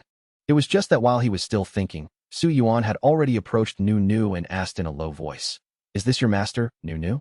Receiving this question made Nu proudly admit that this was indeed her master. After she spoke, Su Yuan strode over and stared at Ji Yuan. Your skin is really well maintained. You could be in movies with that. I just don't know if this is your bare face or after makeup. This also made Ji Yuan a little unhappy, and he quickly turned his head to affirm that his face was completely bare, without makeup. After he spoke, Nu stood up to introduce him to her master, saying this was her second father, Su Yuan, the daddy who sleeps very badly and rolls around on the bed hugging Nu. Seeing the father and daughter playing happily made Master Ji Yuan on the screen feel envious. He hoped he could return soon to take care of Nu. Unexpectedly, at this moment, Su Yuan suddenly said loudly that he wanted to go to sleep first, letting Nu and her master continue their chat. He said she could come sleep with him after. After all, he had been very tired these past few days from not sleeping well. After speaking, he didn't forget to give Master Ji Yuan a handsome wink and say, "It's a real pity you didn't join the entertainment industry sooner. If you want to, you can contact me anytime. Don't waste that handsome face." These words left the master and disciple speechless for a moment. After Daddy Su Yuan left, Nu gently turned to tell Ji Yuan. Although Daddy Su Yuan is a bit childish, he always treats Nu very well. That's why he worked overtime continuously this time to come back and be with Nu. After she finished speaking, Master Ji Yuan couldn't help but want to pat Nu's head, then reminded her that if she didn't like it, she shouldn't force herself. Because if you don't like it, Master can come and get you anytime. Unexpectedly, these words made Nu a little unhappy, and she said confidently, "Master, Nu won't let herself be wronged. And I'm not forcing myself at all. So if anyone dares to bully Nu, I will fight back myself. I won't be scared. Because Nu is very formidable." After hearing Nu speak, Ji Yuan couldn't help but laugh. If that's the case, then that's great. My Nu is indeed very formidable. So if you want to be even more formidable, you have to go to sleep a little earlier. Because it's already very late now. Besides, Master is tired too. Hearing this, Nu didn't dare to delay, and hurriedly turned and waved goodbye to her master, worried that if she dragged it out, her master would become even more tired. After hanging up the phone, Ji Yuan couldn't help but reach out and gently touch the screen, caressing Nu's picture. Then he promised himself that one day he would definitely come back and bring Nu to his side. The setting changes to a classroom, where a student was being bullied by someone at school and, moreover, was being threatened and robbed by an upperclassman. Therefore, Nu and Jiang Jinsheng decided to report it to the teachers. After saying that, the two of them quickly ran to the front of the towering teacher's office, but stopped abruptly as soon as they arrived, because they didn't actually know where to find the place they were looking for. So when they happened to meet an older brother passing by, Nu ran over to ask without hesitation. But who knew that the older brother searched his memory for a long time before pointing in a very strange direction, and after speaking, he didn't forget to turn and watch the two small figures disappear. At this moment, he suddenly remembered that it seemed he had pointed in the wrong direction. But oh well, it didn't matter anyway. If they couldn't find it, the kids would surely know how to find their way back on their own. At the same time, in a hidden corner of the school campus, another bullying incident was taking place. The main character was still the brother of the friend from before. Unexpectedly, because this boy had been robbed of all his money outside of school this morning, he now had not a single penny left upon returning to school. Because of this, the bad guy refused to let it go and came up with a sinister plan, forcing the boy to either go home and get money or call someone to bring it. After speaking, he didn't forget to hit the boy a few times. He also violently snatched the school bag from the boy's shoulder. But unexpectedly, at this moment, a childish voice was heard, along with the sound of small, hurried footsteps running towards the bad guy. "Let go of Duan's school bag." The shout rang out along with the image of Nu bravely picking up a brick and charging forward. Then she forcefully threw it straight at the head of the person who was bullying others. After falling from his head, the brick didn't forget to add another blow to the guy's knee. This made the gray-haired bully unable to bear the pain, and he knelt down, wailing miserably from the unbearable pain. Because of this, Nu took the opportunity to pick up another brick, carefully handing it to Jiang Jinsheng, while vigilantly looking around to guard against the other bad guys. She was afraid that with the slightest carelessness, this group would launch a sneak attack. But at this moment, Jiang Kamtan didn't pay any attention to these things at all. He was only worried about his little sister's hands getting dirty, so he took out a handkerchief and carefully wiped them for Nu. Who would have thought that this familiar scene would catch the eye of the gray-haired guy, making him burn with anger? This is the first time I've seen brats who still smell of milk dare to be so arrogant. However, not only were the two children unfazed, but they also continued their public display of affection nonstop. It wasn't until the gray-haired guy couldn't take it anymore and stepped forward to grab the two children by their collars that he realized it was all too late. Nu once again jumped up and gifted him a brick, while Jiang Kam-tan below bit down hard on his hand. The fierce appearance of the two children left the onlookers completely unsure of what to do. That's why they really didn't dare to step forward. Realizing he was completely trapped by the two kids, the gray-haired guy was left with no other choice. Ah, stop biting, you little brat. Unexpectedly, just as Nu's fighting spirit was soaring, the figure of someone suddenly appeared from behind, holding a long ruler in his hand. One look was enough to tell this was a handsome and dashing man. And just as one might guess, he was indeed a handsome, scholarly man. Who would have thought that when the gray-haired guy realized who had arrived, he would shrink back in fear as if he had seen a ghost. At the same time, the man who had just arrived began to take a small notebook out of his pocket. He then quickly demanded that the group honestly state their names, while firmly asserting that he had already memorized all of their faces, so they shouldn't even think about testing his memory by running away. It was just that, unexpectedly, the group of bullies didn't believe him at all, so they hoped the teacher would not meddle in their private affairs. Furthermore, they hoped the dean would remember that he was just a lowly teacher. The people who study here are all children of the rich and powerful, young masters and misses. So it's best for you, teacher, to know your place, lest you bring disaster upon yourself without even knowing it. Hearing these words displeased the newly arrived teacher, who directly swung his ruler and struck the disrespectful guy's hand hard. After striking him, he didn't forget to start loosening his wrists and ankles, then cracking his neck. I've always enjoyed teaching disobedient students a lesson, so if you guys like, feel free to play around with me for a bit. Seeing the disparity in numbers between the two sides, Nu, standing nearby, couldn't help but worry. So she really wanted to rush up and help. But this action was quickly spotted by Jiang Kam-tan's sharp eyes, so she was held back firmly. It was just that, unexpectedly, before the two of them could even finish arguing, the battle on the other side was already completely over. This left the two children surprised by the result. But it was only a matter of seconds before Nu regained her composure and called out loudly, "Daddy Chin Bakong, you're so amazing." The words had just left her mouth when the man in front of her couldn't help but become flustered, his hand slipping and missing the remaining gray-haired guy. After all the trouble was dealt with, Chin Bakong prepared to leave. But unexpectedly, as soon as he turned around, a small tail was already behind him. She stubbornly clung to his pant leg, softly calling, "Daddy." Just then, Jiang Kam-tan also caught up to Nu, but unexpectedly, although he had found the hair clip, it was no longer intact. Sob, brother Kam-tan, this is the hair clip Daddy Mushun gave to Nu. Nu broke it. What should I do now? Seeing this, Chin Bakong couldn't help but be moved and had to squat down to ask about it. It was just that from the very beginning, he didn't believe this girl was his daughter. So he sighed to himself, it must be because her parents didn't raise her well. That's why she goes around calling any handsome man daddy. After thinking, he didn't forget to quickly lead the two children back to his office. Then, he carefully treated the wound on Nu's leg. Although Nu's wound was clearly bleeding, she still gently comforted Jiang Kam-tan, because to her, it was just a small injury.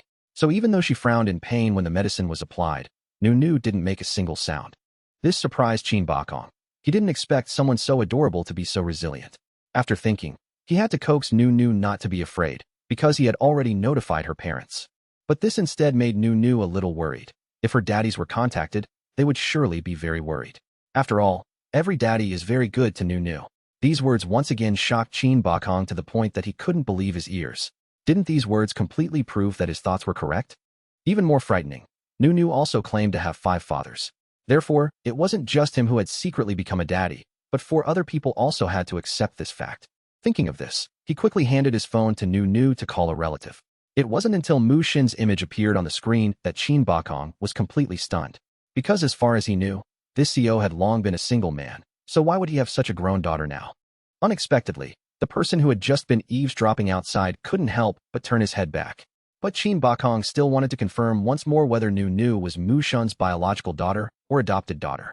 Who knew that these words would make Nu unhappy, because of course Nu is Daddy Mu Xin's biological daughter, asking such a silly question. After speaking, she announced that Su Yan had answered the phone. Unexpectedly, as soon as the call connected, Nu was scolded by Su Yan, who thought it was a fan calling to harass him. This made Nu feel that Daddy Su Yan was not reliable at all. It wasn't until he heard the news that his daughter had been in a fight that Su Yan completely sobered up, praising his daughter for being brave and knowing how to protect herself. So the rest could be left for a powerful daddy like Su Yan to handle. Therefore, in the next second, Nu's 2 daddies sped towards their daughter. With Mu Xin's strict and cold personality, he would surely scold Nu or give her a long lecture as soon as he arrived. But who could have expected that this time, Mu Xin would be completely the opposite? Ever since Nu came into his life, he had been constantly striving to change himself to get along better with his little daughter. After a long while, a knock was heard on the door of Qin Bukong's office. But by this time, Nu was so sleepy she could barely keep her eyes open. Even so, she still wanted to let Daddy Qin Bukong work in peace. Seeing this scene made Qin Bukong's heart ache, wanting to go over and cover her with a blanket. After speaking, he didn't forget to remind Jiang Camton to take good care of her. It turned out that the person who had just knocked was none other than the principal. He was worried sick, not knowing how Qin Bukong would handle those students. Unexpectedly, at this moment, Qin Bukong just calmly said that he would handle everything himself to set an example. Only by doing so could bad behavior in the school be prevented. As for those who dared to collude with students from other schools to come and threaten their classmates, it was best to expel them soon. Very quickly, the result of the recent fight spread throughout the entire school. This made the gray-haired guy unable to contain his anger, and he went back and fiercely scolded his younger sister. If you hadn't instigated it, how could I have ended up like this today? After scolding her, he still had to restrain himself from hitting his sister. The reluctant older brother had to warn, "You'd better behave yourself from now on. Don't let second uncle find out and investigate. Otherwise, when the time comes, don't blame me for the harsh consequences."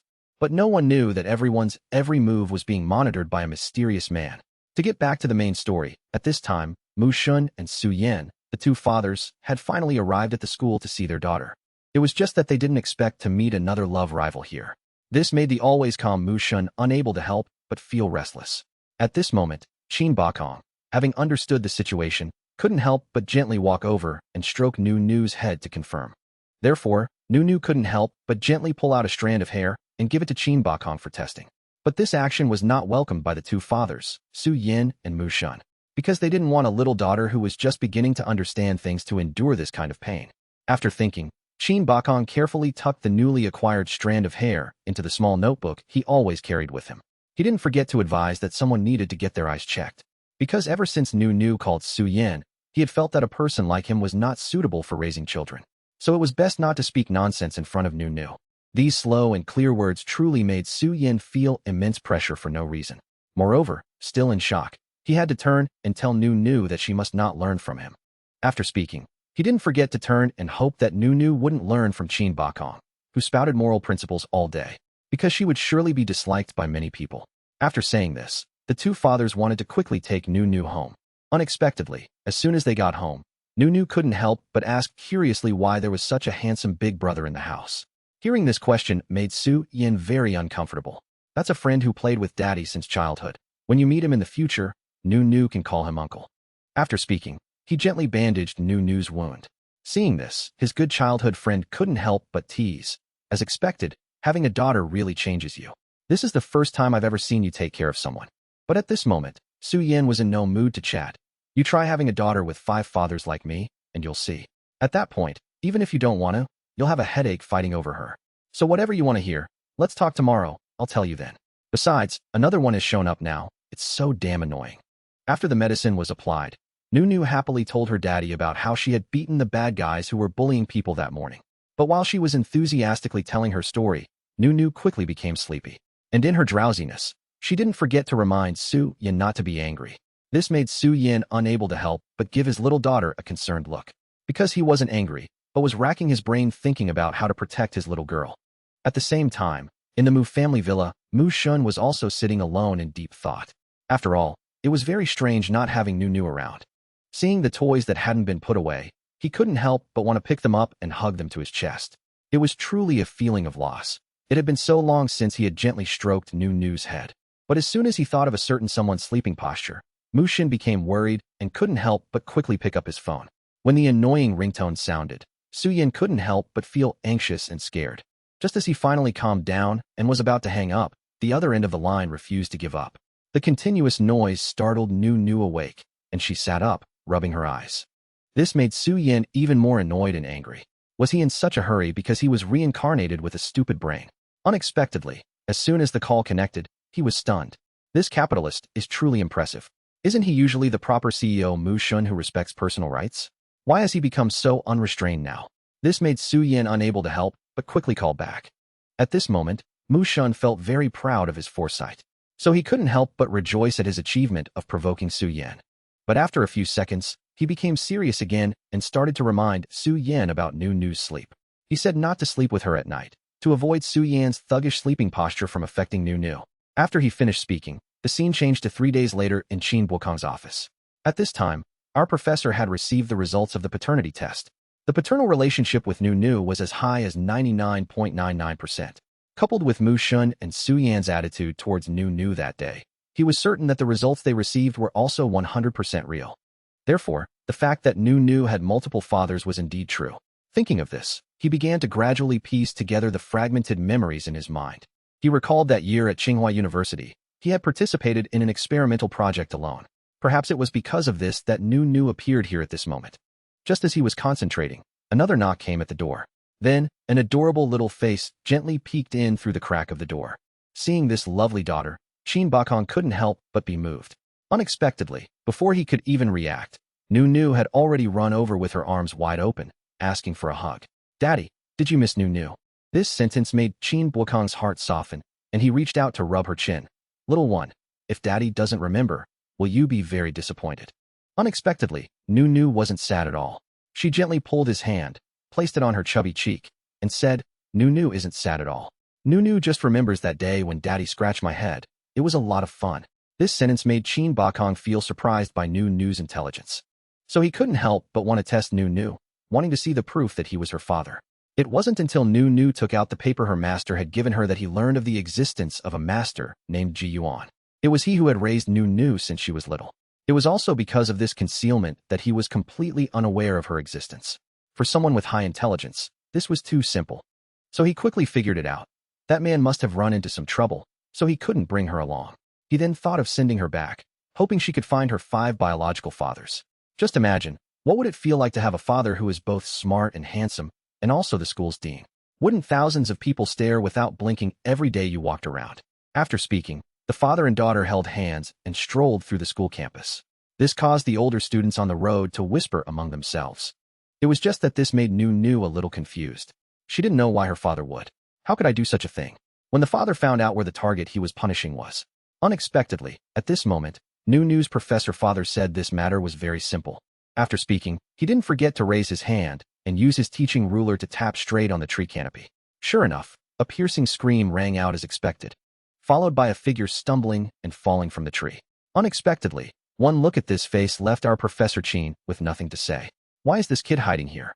Yet at this moment, the student named Gong Tianqi casually expressed his admiration for Professor Qin's tracking ability, saying that whether he hid in the underworld or ascended to heaven, he would be found. So anyway, since they knew each other from before, he hoped the professor could let him off this time. For someone as strict as Qin Bukong, deducting points was unavoidable. However, Gong Tianqi didn't seem to mind at all, instead shrugging his shoulders dismissively. The familiar relationship between the two made Nu Nu extremely curious. But at this moment, Qin Bukong paid him no mind, gently picking up his little daughter and asking if she wanted to visit his home. As soon as these words were spoken, Nu Nu's mood became joyful and ecstatic. Unexpectedly, at this moment, Qin Bukong appeared very serious, because he could sense this feeling, as if Nu Nu said the same thing to every father. After thinking, the scene shifted to the apartment where Qin Bukong lived. As soon as they arrived, Nu Nu was seen standing dazed in front of the shoe cabinet. Sure enough, there were no other slippers, so Qin Bukong suggested she just wear her socks, and he would go buy slippers for her himself next time. After speaking, he didn't forget to pick Nu Nu up and place her on a chair, then gently helped her take off her shoes. It was just that the striking socks on her chubby feet made Qin Bukong unable to resist reaching out to touch them because they were so cute. It wasn't until he suddenly remembered and looked up at Nu Nu that he became flustered, coughing continuously to hide his embarrassment. Because of this, Nu Nu thought he was feeling unwell, so she quickly scooted closer and gave her dad a light kiss on the cheek, hoping he would feel a little better. This action instantly turned the cool-headed expert into a pink cat. Seeing her dad like this, Nu Nu didn't expect herself to be so powerful, able to make her dad so embarrassed that his ears turned red. But for someone like Qin Bukong, he would never admit this embarrassment, so he made an excuse for himself that it was just because the weather was too hot. But who would have thought that Nu Nu would suddenly say she wanted to go play on the other side, not wanting to disturb his work anymore? Watching the little figure of his treasure leave made Qin Bukong unable to help but ask himself, could this be the way intimacy is expressed between a father and daughter? This feeling was truly too unfamiliar, so carefree. After thinking, he started to cook, which made Nu unable to resist running over to help. Even using flattery, praising her dad for his skillful vegetable cutting, and that it was as fast as people on TV. But at this moment, Chin Bakong paid no mind, only insisting on knowing what Nu wanted to eat. These words seemed to touch a nerve with Nu, instantly making her sullen and aggrieved. Seeing his daughter like this immediately made Chin Bakong flustered, and he hurriedly explained that because the kitchen was too high, he was afraid Nu couldn't reach. Unexpectedly, at this moment, Nu was no longer aggrieved but became disappointed because she realized she was really too short, so she would have to eat a lot more later to grow taller. After speaking, it seemed Chin Bakong had adapted to the role of being a father at a young age, so he felt that taking care of a child was actually very easy. At the same time, Suyin had started to feel restless because it had been almost a day since he had seen his treasure. So he really hoped that Chin Bakong fellow wouldn't want to be with his Nu anymore, because that would mean one less competitor. But who would have thought that as soon as he reached the school gate, he would see the scene of his daughter and another father being intimate. So even with Nu's affection, Suyin couldn't erase his hostility towards Chin Bakong. Therefore, Suyin finally had to speak up and declare that he was in charge of taking care of Nu this week, and if anyone wanted to interfere, they could just get in line and wait. As soon as the words were out, seeing the other's thoughtful expression, Suyin couldn't help but regret it. But for someone as knowledgeable and with sharp reasoning skills as Chin Bakong, he was able to quickly deduce. So Suyin and Mu Shun had previously reached an agreement that the child would take turns staying with each father for a week continuously. So in this case, a professor like him would certainly have to sign on as well. This made Suyin break out in a cold sweat. Mu Shun was already cunning enough, and now there was another one with a sky-high IQ. How was he supposed to live his life from now on? Unexpectedly, just when everyone needed to focus on their conversation, they were spotted by a female student in the distance, who took out her phone to take a sneak photo, almost revealing Nu's face. Fortunately, at this moment, the head teacher Chin Bakong had already noticed everything, so he was able to resolve the danger and destroy the evidence on the spot. With the matter concluded, the young professor also promptly switched to father mode, bluntly stating that he really disliked Nu being disturbed by any unrelated person, because this would affect his little daughter's development. So he hoped someone could be more sensible and act like a real father. After speaking, he didn't forget to cast a meaningful glance towards the movie star Suyin. These words made Suyin feel that Chin Bakong was very much like his old head teacher from back in the day. Just thinking about it was suffocating. After speaking, the group returned to Mu Shun's villa. As soon as they entered the door, Chin Bakong couldn't help but use all sorts of ways to scorn Suyin. It was because Suyin had been humming and hawing the whole way, which made Chin Bakong unable to resist saying he was like a dog. But at this moment, even if Suyin had fur, he couldn't bristle at Chin Bakong, so he could only take Nu's small hand and remind his treasure to never, ever learn from this father. Fortunately, at this moment, Nu noticed her daddy Mu Shun coming downstairs with a tired expression and worriedly cut off the adult's unfinished conversation. "Daddy, what's wrong with you? Are you sick? Why are your eyes so dark?" It wasn't until Mu Shun confirmed that he hadn't slept well that Nu seemed to understand and asked, "Is it because Nu isn't by your side every night to massage your shoulders that you can't sleep well? How about we go home now and Nu will massage your shoulders? Then you can sleep better. After all, your health is the most important thing. If this continues, Nu will be heartbroken." The words Nu had just spoken left the two fathers standing beside them completely speechless. To escape these two stumbling blocks, Mu Shun came up with a solution, which was that Nu could lie down next to him for a while, because just like that, he could sleep well. As soon as these words were spoken, Suyin, standing beside him, couldn't take it anymore, because he also wanted to sleep with his daughter. This made Chin Bakong even more displeased with these two fathers monopolizing Nu. And so, a confrontation full of gunpowder officially began. Sensing that this situation was not good for a child's imagination, Mu Shun asked the butler to quickly take Nu to her room to do her homework first. After Nu had really left, the war between the three fathers officially erupted. Therefore, they had also forgotten Nu's earlier reminder not to fight. At this moment, Chin Bakong began to break the terrifying silence. "I came here to fight for my right to be a father. I also have the responsibility to fulfill the duties of a father, so I want to sign the agreement on the time to raise Ruru in each family." Hearing this, Mu Shun's cold gaze began to shift, then swept fiercely over Suyin. It was just that for Suyin, this was truly unfair, because all of this was figured out by the overly intelligent Chin Bakong. Seeing this, Mu Shun had to quickly step forward to explain to Chin Bakong, "If Ruru goes to your house for another week, it would be really unfair to us, because you already have a lot of time to see her at school." Unexpectedly, Chin Bakong said nonchalantly, "It can't be calculated like that, because when Ruru goes to class, I also have to go to school to work, so there's basically no time to be together more. These words really made the other two fathers unable to hold back their laughter. Only a fool would believe such words. Realizing it was difficult to break the united front of Mu Shun and Su Yin, Qin Bakong had to continue. So, are you two planning to stop Ruru from going to school? After speaking, he began to analyze meticulously for the two fathers who doted on their daughter. Ruru goes to school for 8 hours a day, which is only 40 hours a week, so the remaining 128 hours she will be with you too. Moreover, during her study time, I can't possibly be by her side all the time, so I think you two should reconsider. These words left the other two grown men speechless. Indeed, it was a very profound analysis. Just observing the tight details Qin Bakong laid out, Mu Shun couldn't help but become serious, feeling that it seemed quite credible. Unexpectedly, Su Yin couldn't help but interject. So, are you implying that I'm not trustworthy? Fortunately, before he could finish, the quick-witted Mu Shun cut him off. You two should remember, Ruru doesn't just have one father. Moreover, Ruru doesn't want to lose anyone. She wants everyone. These words truly stunned Su Yin. Just as capitalists often say, this was indeed an undeniable reality. Ruru is still a child. When she can have everything, she doesn't need to choose. Think about it. With 5 fathers, isn't the best thing that she will be protected? Regaining her spirits, Ruru had finally found 3 of her 5 fathers. This made Ruru extremely happy, and she couldn't wait to quickly tell her master. Not only that, she also wanted her master to praise her for bravely fighting the boys who bullied their classmates in the 3rd grade class. Moreover, because she had obediently used the medicine her master gave her, the wound had healed very quickly.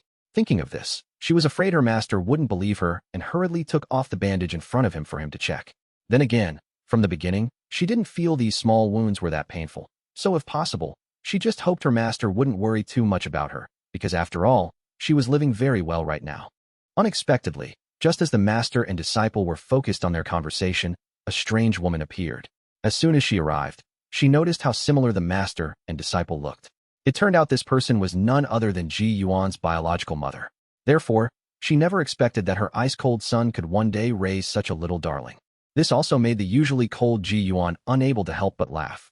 It was just that, unexpectedly, his happiness didn't last long before he regained his serious expression, warning Ruru that he absolutely did not like her hiding her injuries or getting hurt. This made Ruru a little scared, and only after a moment did she dare to speak. In the future, Ruru will definitely not get hurt and won't lie to master anymore. Meanwhile, the scene with the fathers downstairs was no less tense. They still hadn't given up on fighting over Ruru. It was just that this time, Mu Shun finally gained a slight advantage, so he had the right to sleep with Ruru tonight. Therefore, upon returning to Ruru's bedroom, Mu Shun once again saw his little darling chatting with her master. As he entered, the two even nodded to each other, as if they had known each other for a long time. After that, Mu Shun didn't forget to gently pat Ruru's head, something he had been thinking about since last night. This made him feel better than ever. It was just that his happiness didn't last long before Ruru pushed him away, telling him to go to sleep early.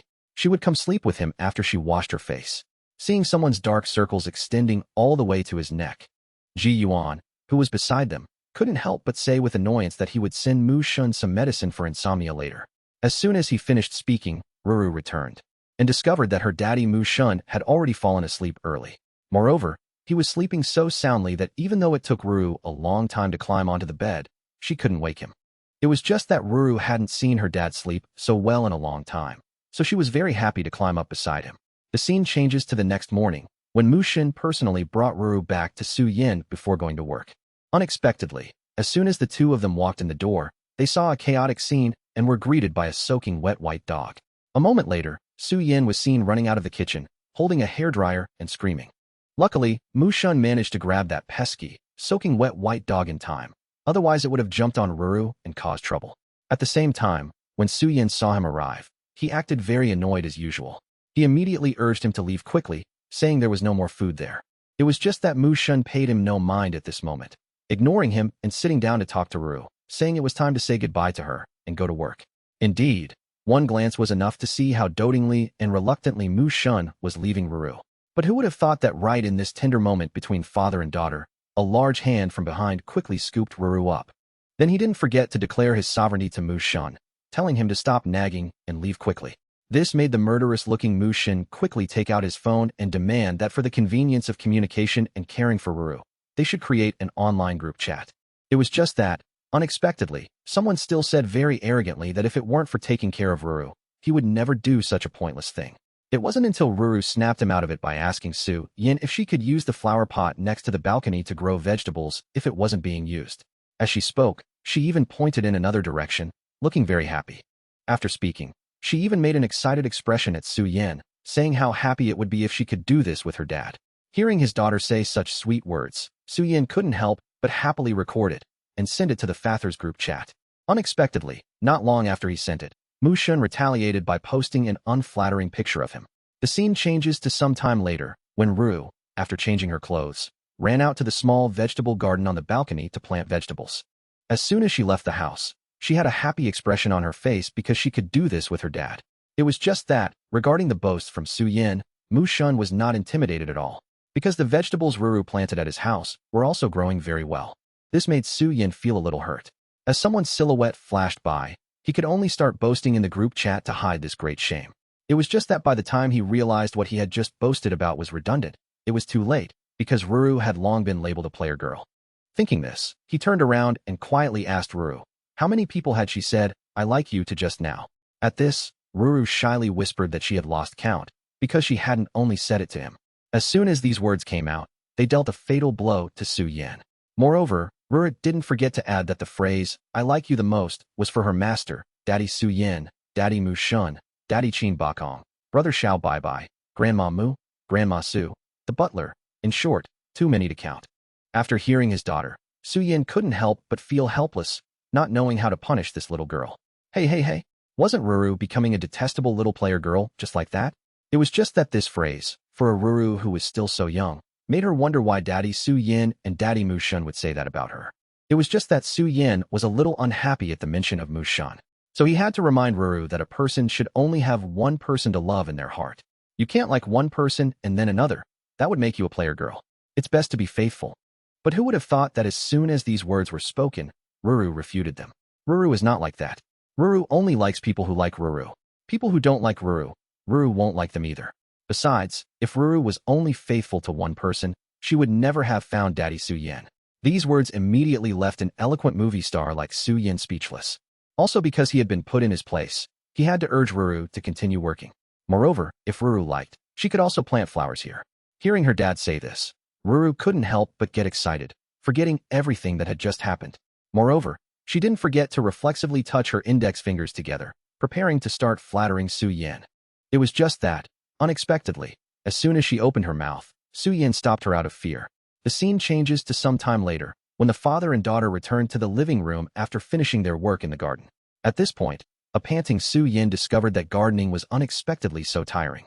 It was just that as soon as she heard her dad, Ruru couldn't help but quietly lecture him, saying, "That's how we don't waste grain and food, Dad.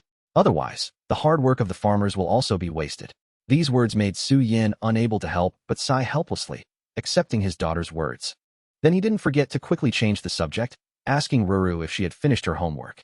Hearing this, Ruru remembered, picked up her school bag, and obediently returned to her desk.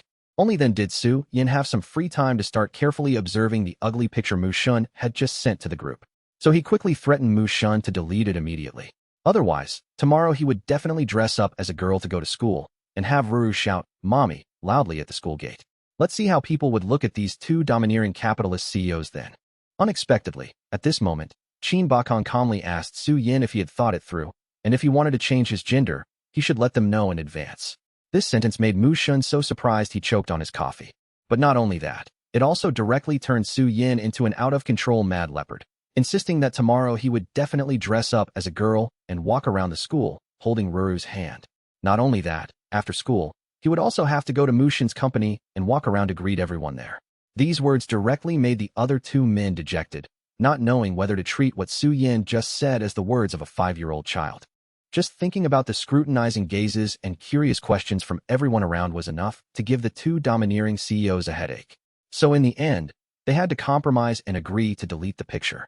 Seeing the desired result made Su Yin unable to help but nod his head in satisfaction. Isn't it much better to be obedient? Realizing he finally had a chance to overpower the two capitalists made Su Yin's mood better and better. It was just that at this moment, he suddenly thought of some tricks to continue threatening them. So without hesitation, he went on an e-commerce platform to continue ordering dresses. Back at the school gate the next afternoon, just as Ruru was busy saying goodbye to Jiang Jincheng, suddenly some incomprehensible whispers came from behind, making the two children unable to help but turn their heads to see the commotion. It turned out to be nothing other than a brilliant figure gracefully walking back and forth in the school.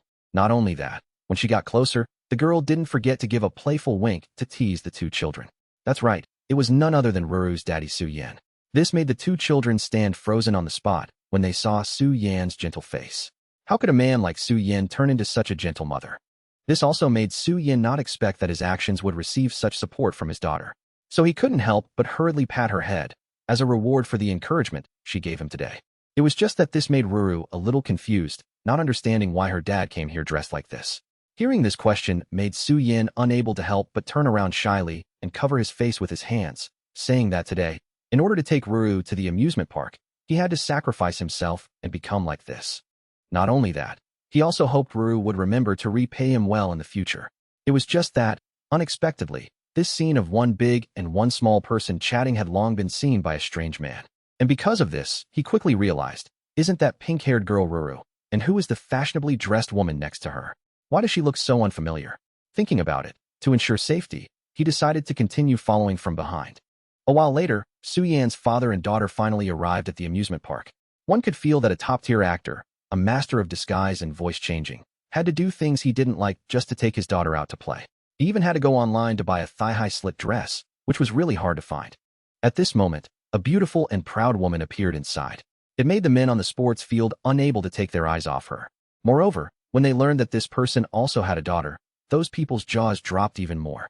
It was just that after having a lot of fun in the amusement park, these two, big and small, could no longer control themselves in front of the ice cream counter.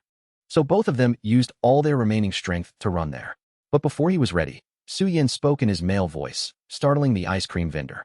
He couldn't understand why a lady would have such an unpleasant voice.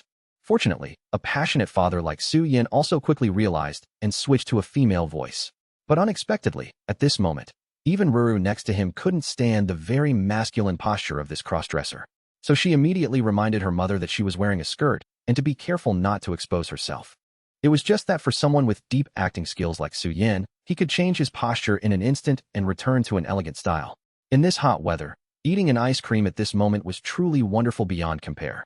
Therefore, even without Su Yan asking again and again, Ruru could say with satisfaction that this summer was the happiest summer for her. It was just that, unexpectedly, Su Yan asked Ruru a difficult question at this moment. If the other four fathers brought her here next time, would Ruru still be this happy? But for Ruru, as long as she was with her loved ones, she could be happy anywhere.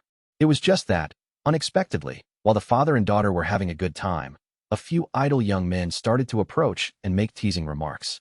This interrupted the father and daughter's joy, replacing it with a murderous atmosphere. However, it seemed one of them still hadn't realized, and even said that if the mother and daughter were tired from playing, they could go eat something with them. This uncomfortable atmosphere also made Ruru feel that the appearance of these people was not friendly at all. Realizing the child's feeling made Su Yan's heart ache as he comforted her. But what he didn't expect was that she suddenly became irritable, quickly throwing the ice cream at those scumbags, not forgetting to stand in front of Su Yan, and then loudly declaring, Ruru's dad is very, very, very rich, and doesn't need your petty cash at all. As soon as these words were spoken, Su Yan was so scared he quickly hugged his little daughter. Then he turned around to shelter his daughter in his arms, and only after things calmed down could he calmly retaliate against the clueless guys in front of him. It was just that, unexpectedly, just as that group was about to counterattack, a blue-haired man suddenly appeared from nowhere and stood in front of Su Yan. A group of men daring to openly bully two weak women. Do you guys have brains to think with? After speaking, he didn't forget to turn back and tell Su Yan to quickly run and call the police. However, even standing so close, he still didn't recognize that it was Su Yan at all. Seeing this scene made Su Yan, who was standing on the side, break out in a cold sweat. No, I can't let my good brother find out I'm wearing this pile of women's clothes. Thinking this, he quickly grabbed Ruru's collar and ran, his movements swift and practiced, which left the blue-haired man beside him stunned for a long time. Am I even scarier than these hooligans? Back in the present, Su Yan was pulling Ruru and running like the wind, not paying attention to his surroundings. It wasn't until Ruru shouted for her dad to stop because the bad guys weren't chasing them anymore that Su Yan stopped and explained to his daughter that he wasn't running from the bad guys, but from an acquaintance. He didn't want to be recognized by them, nor did he want this to become a public joke. At this moment, Ruru was a little confused, showing a worried expression. Why? Isn't Uncle Chi Hang your good friend? After explaining, the two quickly entered a nearby restaurant. Ruru's small fingers skillfully slid across the menu to order. After all, Ruru was a little girl who had eaten hot pot with her master, so she was very proficient. Realizing his daughter didn't need his help, Suyin wanted to go out to get some dipping sauce. Who would have thought that as soon as he stepped out the door, he would run into Chi Hang again? Why is he like a ghost? The road is so wide. Why do we have to meet here? Thinking this, Suyin was so scared his heart was about to jump out, silently praying that this good friend would definitely not recognize him. Unexpectedly, Chi Hang had already spotted him from outside and suddenly stepped forward to grab Suyan's hand. In Suyan's desperate and collapsing gaze, Chi Hang quickly recognized the familiar watch on his wrist. You should know that this watch was a limited edition he gave Suyin for his birthday. Hearing this, Suyin shouted angrily, so loud the whole hot pot restaurant could hear. It was just that from the beginning, Chi Hang didn't care about these things. So after Suyin calmed down, he continued to ask, Hey, Suyin, why are you wearing women's clothes? Did something happen? Fortunately, at this moment, Suyin realized they were standing in broad daylight saying these shameful things, so he quickly pulled his friend into a private room. As soon as they entered the room, the rotten egg Suyin immediately exploded. Unexpectedly, a person like Suyin, out of extreme embarrassment, quickly blamed Chi Hang and scolded him. It was just that, unexpectedly, a man like Chi Hang didn't complain at all, only asking why Suyin went out to play without inviting him along. After all, Suyin was taking Ruru out to play while wearing a dress. Wouldn't it be better to have a handsome guy like me along? Before he could finish, Suyin fiercely slapped him. A moment later, Chi Hang quickly changed the subject and asked Ru, Little girl, how did you recognize Suyin? Weren't you afraid of mistaking him for someone else? Fortunately, Ruru wasn't paying attention at this moment, only caring about the delicious food, so she just affirmed that it was basically impossible. After she spoke, Suyin quickly put a piece of meat into his daughter's mouth, who knew that as soon as it went in, it was both spicy and hot, making Suyin raise his hand to take it out. Who knew that Chi Hang, who had been silent all this time, suddenly spoke up and asked Suyin if he knew that netizens were calling him a scumbag dad. But for Suyin, these words were really nothing. So he quickly and happily ate a full hot pot meal with Ruru. After that, the scene changes. After going home and changing clothes, Suyin decided to take Ruru abroad for filming the day after tomorrow. So after telling the other two fathers, early the next morning, Suyin was busy preparing clothes. But obviously, these things were too difficult and clumsy for Suyin. So from morning until now, he still didn't know where to start. Even worse, he was not even as good as a 5-year-old child. Ruru even knew how to take care of herself, having already arranged all the necessary items in her school bag. This made Mu Shun and Qin Bakong, who had come over early in the morning, unable to help but worry about their daughter. So they had to ask Suyin to go outside with them and began to explain all the possible situations and preventive measures. After that, Mu Shun also didn't forget to give Ruru the gift her master had sent earlier. This made her so excited she wanted to quickly open it and see. It turned out that inside were 6 statues carved with Ruru's face, extremely vivid and beautiful. Before she could admire them, one of them immediately fell into Suyin's hands. Should Ruru give one to Dad? Indeed, Ji Yuan was very caring and loving towards Ruru. Each statue was like the expression and personality of one of the fathers. It was just that this made the other fathers a little unhappy, because every small difference contained that master's understanding of Ruru. It was precisely this meticulousness that made Mu Shun unable to help but sigh. Just like that, after observing that the fathers seemed to really like this sculpture, Ruru boasted that she was also learning these things. As she spoke, she didn't forget to take out several white bottles from inside, saying that this was insomnia medicine that her master had made for the fathers. So if Daddy Mu Shun drinks it diligently, his dark circles will disappear quickly. Sure enough, seeing Ruru boasting about this talented master, Suyin couldn't help but resolve to think, could it be that Ruru's master is an immortal who fell from the sky? Hearing this, Ruru felt that Daddy Suyin had a wild imagination, because her master was just sick for too long, so he focused on studying medical books. Therefore, in the future, Ruru will study hard to become a little divine doctor, able to treat her master and fathers when needed. As she spoke, she began to clasp her hands together, making a face of worshipping her master like a living Buddha. This made the fathers standing by unable to help but feel heartbroken. It was just that, unexpectedly, Ruru suddenly remembered something, saying that she had another gift she wanted to give to Brother Jincheng. Thinking of this, she didn't hesitate to quickly tell the 3 fathers to wait for her, so she could run out for a moment. Fortunately, as soon as she ran to the street corner, she met someone who had just received the news that she was about to travel. Seeing this, Ruru didn't hesitate anymore and handed her last version of the statue to the little boy. It was just that for a child like Jiang Jincheng, he also couldn't resist Ruru's adorable expression. So including the previous bracelet, this was already the second gift Ruru had given him. Thinking of this, the little boy didn't hesitate to quickly take off the jade pendant he had been wearing around his neck since he was little. Then, without any fear, he directly put it around Ruru's neck. Let it protect you on my behalf, for when I'm not by your side. Just like that, the two kindergarten children in the flower garden happily completed the first exchange of engagement tokens in their lives. This scene made the three fathers, who were secretly peeking, explode with annoyance. After things settled, the scene shifted to an overseas airport. Unexpectedly, just as he got off the plane, Su Duyan was immediately surrounded and chased by fans. This hellish feeling made Su Duyan wonder if his schedule had been leaked beforehand. This made him hesitant to go out, as his little treasure would surely not be able to handle the shock. Therefore, Su Duyan had no choice but to have the bodyguards take Nu out first, while he would face the crowd of fans. However, at this moment, the entire team was still confused, not understanding why the schedule was leaked this time. Because logically speaking, this shouldn't have happened. The scene changes. The father and daughter finally escaped the crowd of fans and made it to the film set. As soon as they entered, the pair once again caused a stir among the entire crew. Some actresses even came forward to praise how adorable Nu was. Unfortunately, she didn't understand English, so she could only ask her dad what the lady was mumbling that she couldn't understand. Unexpectedly, at this moment, a tall man also began to step out of the break room. As soon as he opened his mouth, he contemptuously said to Su Duyan, "For a man, you are irresponsible, shameless, and impure." Unfortunately, Su Duyan was not the type to tolerate such things. So he retorted without hesitation, "If you really don't want to stay, then have the guts to pay the breach of contract fee and leave, otherwise, shut your mouth." Unexpectedly, as soon as the words were out, a physical conflict between the two men became inevitable. However, for someone like him who had experienced many unpleasant things in the entertainment industry, he knew from the start that the other guy had deliberately leaked his schedule to the media and fans. Therefore, he could understand the intention and quickly dodged the opponent's attack. As expected, this scumbag had angered film emperor Su Duyan, a man who feared only his daughter and nothing else in heaven or on earth. Thinking this, he quickly handed Nu to the lead actress beside him. Unexpectedly, before Nu could even get a firm footing, she saw her dad directly take down the aggressive actor from earlier. After everything was done, Su Duyan didn't forget to explain that he had learned martial arts since he was young. Therefore, against a person who only knew how to use brute force like that, he could crush him with just one hand. Hearing this made Nu feel proud of her dad, Su Duyan, for the first time. It was just that after everything was over, the director also came out to reprimand them.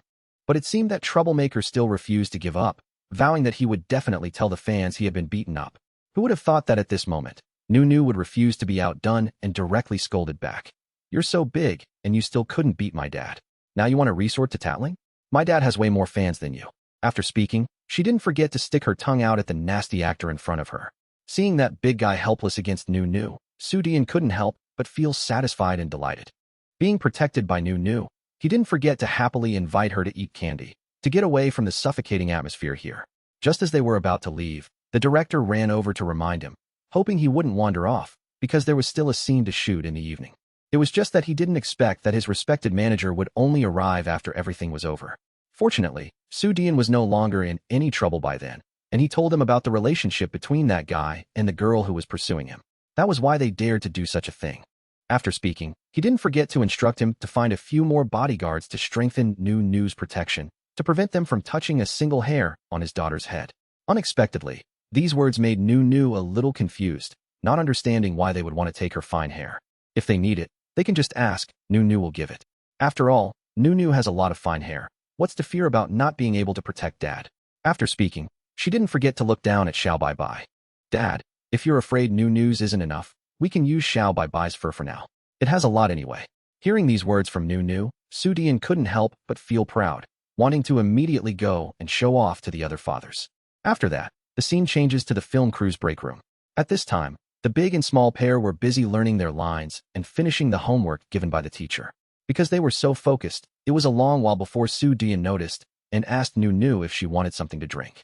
Unexpectedly, Nu just obediently said that plain water was fine, and that when she grew up, she would try to earn money to support all her dads, and she also had to support her master, so right now she must study with all her might and not be lazy. For a selfish person like Su Duyan, he only wished that her taking care of him alone would be enough. After speaking, he didn't forget to express his hope that Nu would stop looking for the remaining two fathers. Because for him, this was enough. He didn't want Nu to continue being stubborn, to keep doing things that were beyond her capabilities. But who could have expected that at this moment, Nu would say, "If I gather all 5 dads, I can exchange them for one master." After all, he promised that when I find all the dads, he will come back.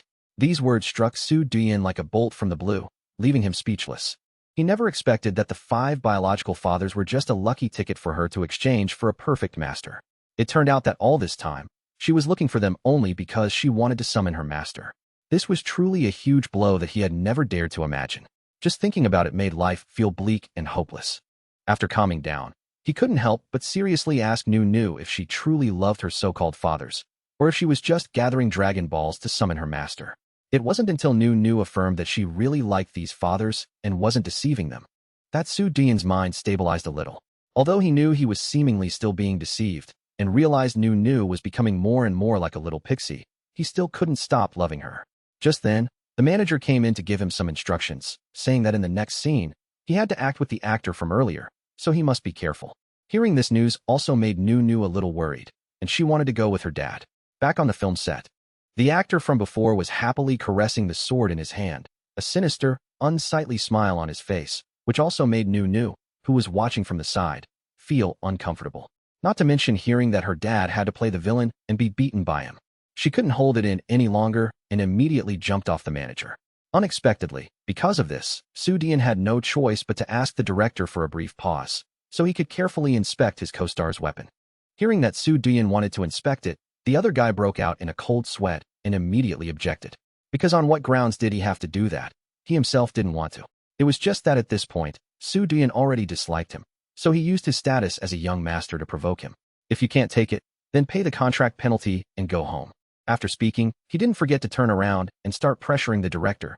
"Director, do you know what my current value is? If I get intentionally injured by someone, don't blame me for suing you for negligence then." As soon as he finished, Nu couldn't help but stand up and continue scolding. Hey, you bad guy. Why are you so nervous? Are you planning to pull a dirty trick on my dad?" As expected, this father and daughter pair were exactly the same, both professional bullies. Because he was cornered, the director had no choice but to order the props team to quickly reconfirm everything. Realizing the situation was not good, the man secretly planned to escape again. Who would have thought that at this moment, Su Dian had already rushed over, grabbing his hand tightly to stop his attempt. And so, the long sword immediately fell to the ground, making the sound of a prop hitting the floor. Su Dian took advantage of his inattention and immediately tore open the actor's sleeve, revealing a gleaming, sharp blade for all to see. Seeing this, everyone couldn't help but be stunned, their jaws dropping. They never expected an actor could have murderous intent. Even Nu, after seeing it, immediately turned into a smoke-breathing pufferfish, finding a brick from somewhere and preparing to charge forward to throw it at the man. Unexpectedly, the enraged actor had already noticed and quickly drew his knife to stab at Nu. Fortunately, at this moment, Su Dian managed to use his flying ability to pull Nu into his arms, then gave the man a kick with his leg, directly knocking him unconscious on the spot. After everything had settled down, Su Dian once again questioned the director. He didn't understand how a dangerous object like a dagger could be mixed in on the film set. So if this were outside, he wanted to know how the police would intervene. It was just that at this moment, the director, still reeling from the shock, first hoped that the film emperor could calm down a bit, and that he would definitely have someone investigate thoroughly. Who would have thought that at this moment, Su Dian would say, "If you can sort out the staff on the film crew, I will invest more. The only condition is to replace that male actor, what do you think?" As soon as these words were spoken, the director, as if on a roller coaster, immediately scurried away, promising to handle everything properly at once. After speaking, he left like a talking puppet.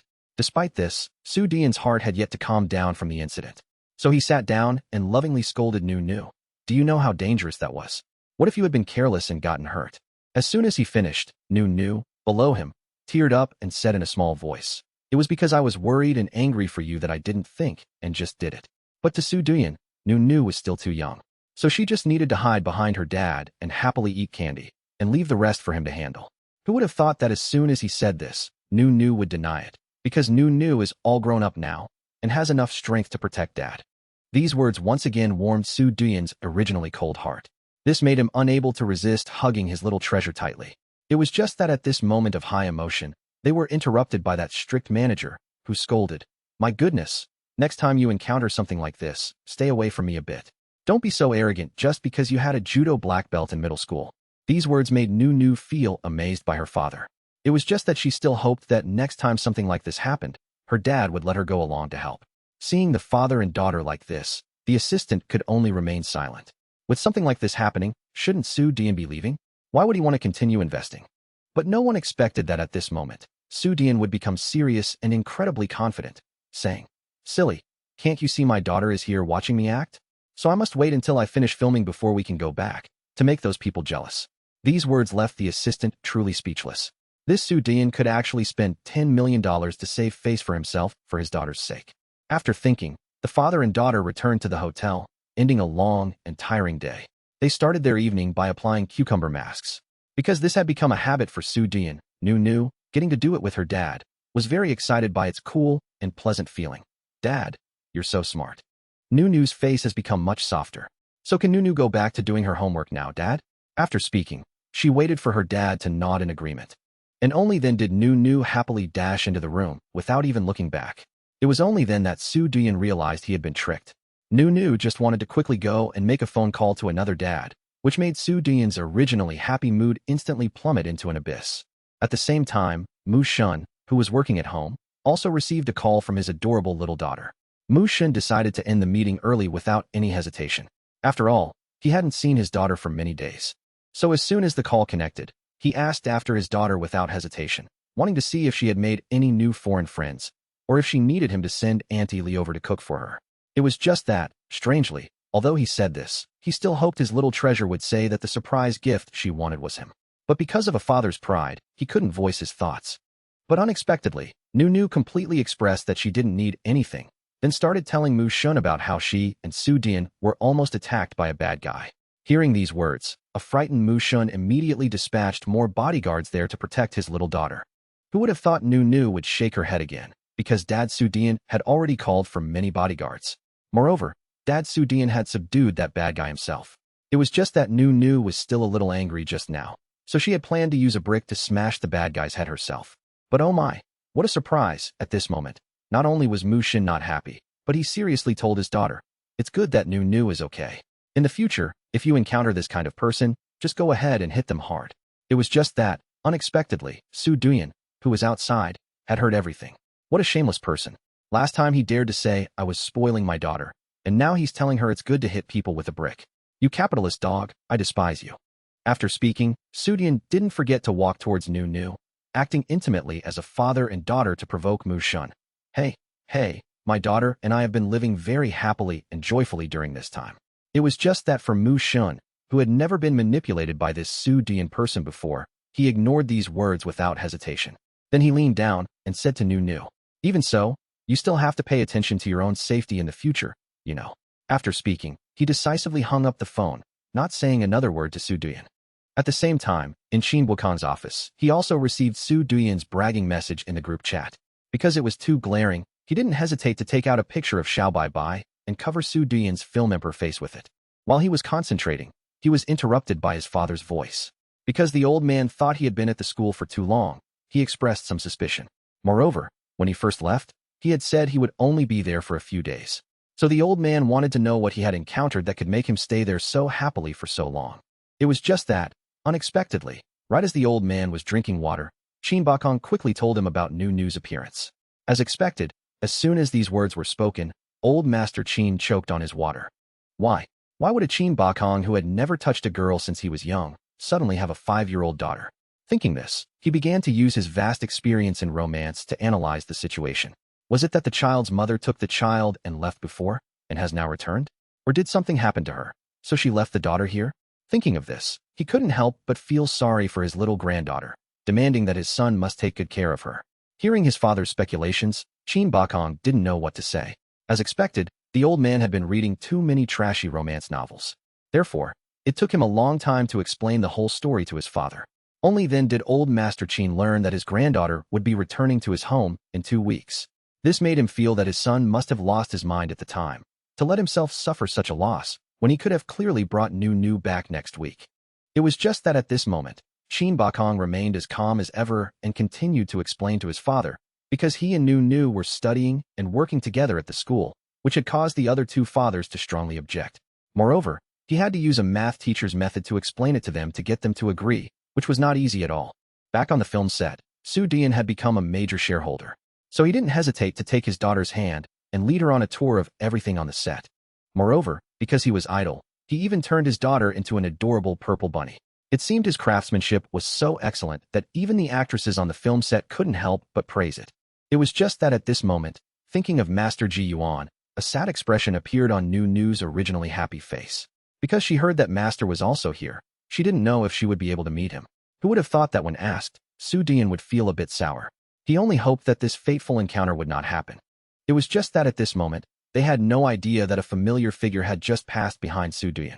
This would also soon make Soo Dean regret the words he had just said. The scene changes. At this moment, Soo Dean is eating with Nu and a friend at a restaurant. Nu was suddenly attracted by some kind of liquid in a green bottle on the table. The moment she saw it, she said the bottle was very beautiful, but who would have thought that as soon as she said it, Soo Dean would lightly tap her on the head. Because that was alcohol, and Nu was too young to drink it. But unexpectedly, at this moment, the foreign actor walked in, interrupting the father and daughter's conversation, saying that this type of alcohol had a very low alcohol content, and Nu could try a little. As expected, as soon as he finished, Nu's eyes lit up like car headlights. Soo Dean also noticed the unconcealed desire in his daughter's eyes, so he quickly compromised. Hearing this, Nu was overjoyed, jumping up to kiss Soo Dean on the cheek. But unexpectedly, Soo Dean changed his mind at this moment, only allowing Nu to take a light lick, not to drink a lot. After speaking, he poured a full glass of wine for Nu. The sweet taste, coupled with a bit of a novel sensation, made Nu feel that just one small lick was not enough. So she quickly whined, wanting her dad to let her drink a little more of this fruit juice. Because Soo Dean was in a hurry to go to the restroom, he sternly refused Nu without hesitation.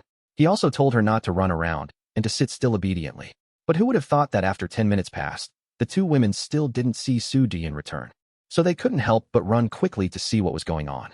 As soon as they entered, they saw Soo Dean being blocked by a crazy woman. She kept saying that she was pregnant with his child, adamantly refusing to let Soo Dean abandon her. As expected, at this moment, Soo Dean was being entangled by a third-rate actress with no way out. This scene was not suitable for children. So Soo Dean's actress friend told Nu to hide in the restroom for a while. But at this moment, Nu basically didn't care which side was for her, and just ran in one direction. And the inevitable happened. As soon as she entered the door, Nu bumped into a pair of legs that were longer than a model's. But this scene seemed a bit familiar. And sure enough, Nu would now look up to get a clear view. So as soon as she saw him, she hugged the man's leg again, sweetly calling out, "Dad." This scene was exactly the same as when she met Mu Shun. It was just that, unexpectedly, and Xing was very calm at this moment and told Nu that there was no other dad of Nu's here. After speaking, he didn't forget to immediately put out the cigarette in his hand. He even waited until the smell of smoke was gone before approaching Nu to talk. "You're so young and already sneaking into the men's restroom. That's not good." But these words carried no weight with a drunk child. So at this moment, what Nu cared about most was that she had found her fourth dad. Thinking this, she held on tightly to the title of dad in Qing and refused to let go. At this point, Qing had no other choice but to grab Nu by the collar and lift her up. But as soon as he lifted her, the strong smell of alcohol immediately hit him in the face. However, the surprises didn't stop there. Nu brought another surprise, directly jumping into his arms for a hug. After hugging him tightly, she even nuzzled him, complaining that she didn't like this beard at all. This made Qing unable to resist, immediately grabbing that little hand that was groping around, feeling both angry and amused. Hey, I haven't even complained about you, you little drunkard, yet you dare to complain about me." Hearing this, although Nu's mind was a bit muddled, her ability to coax people was not lost.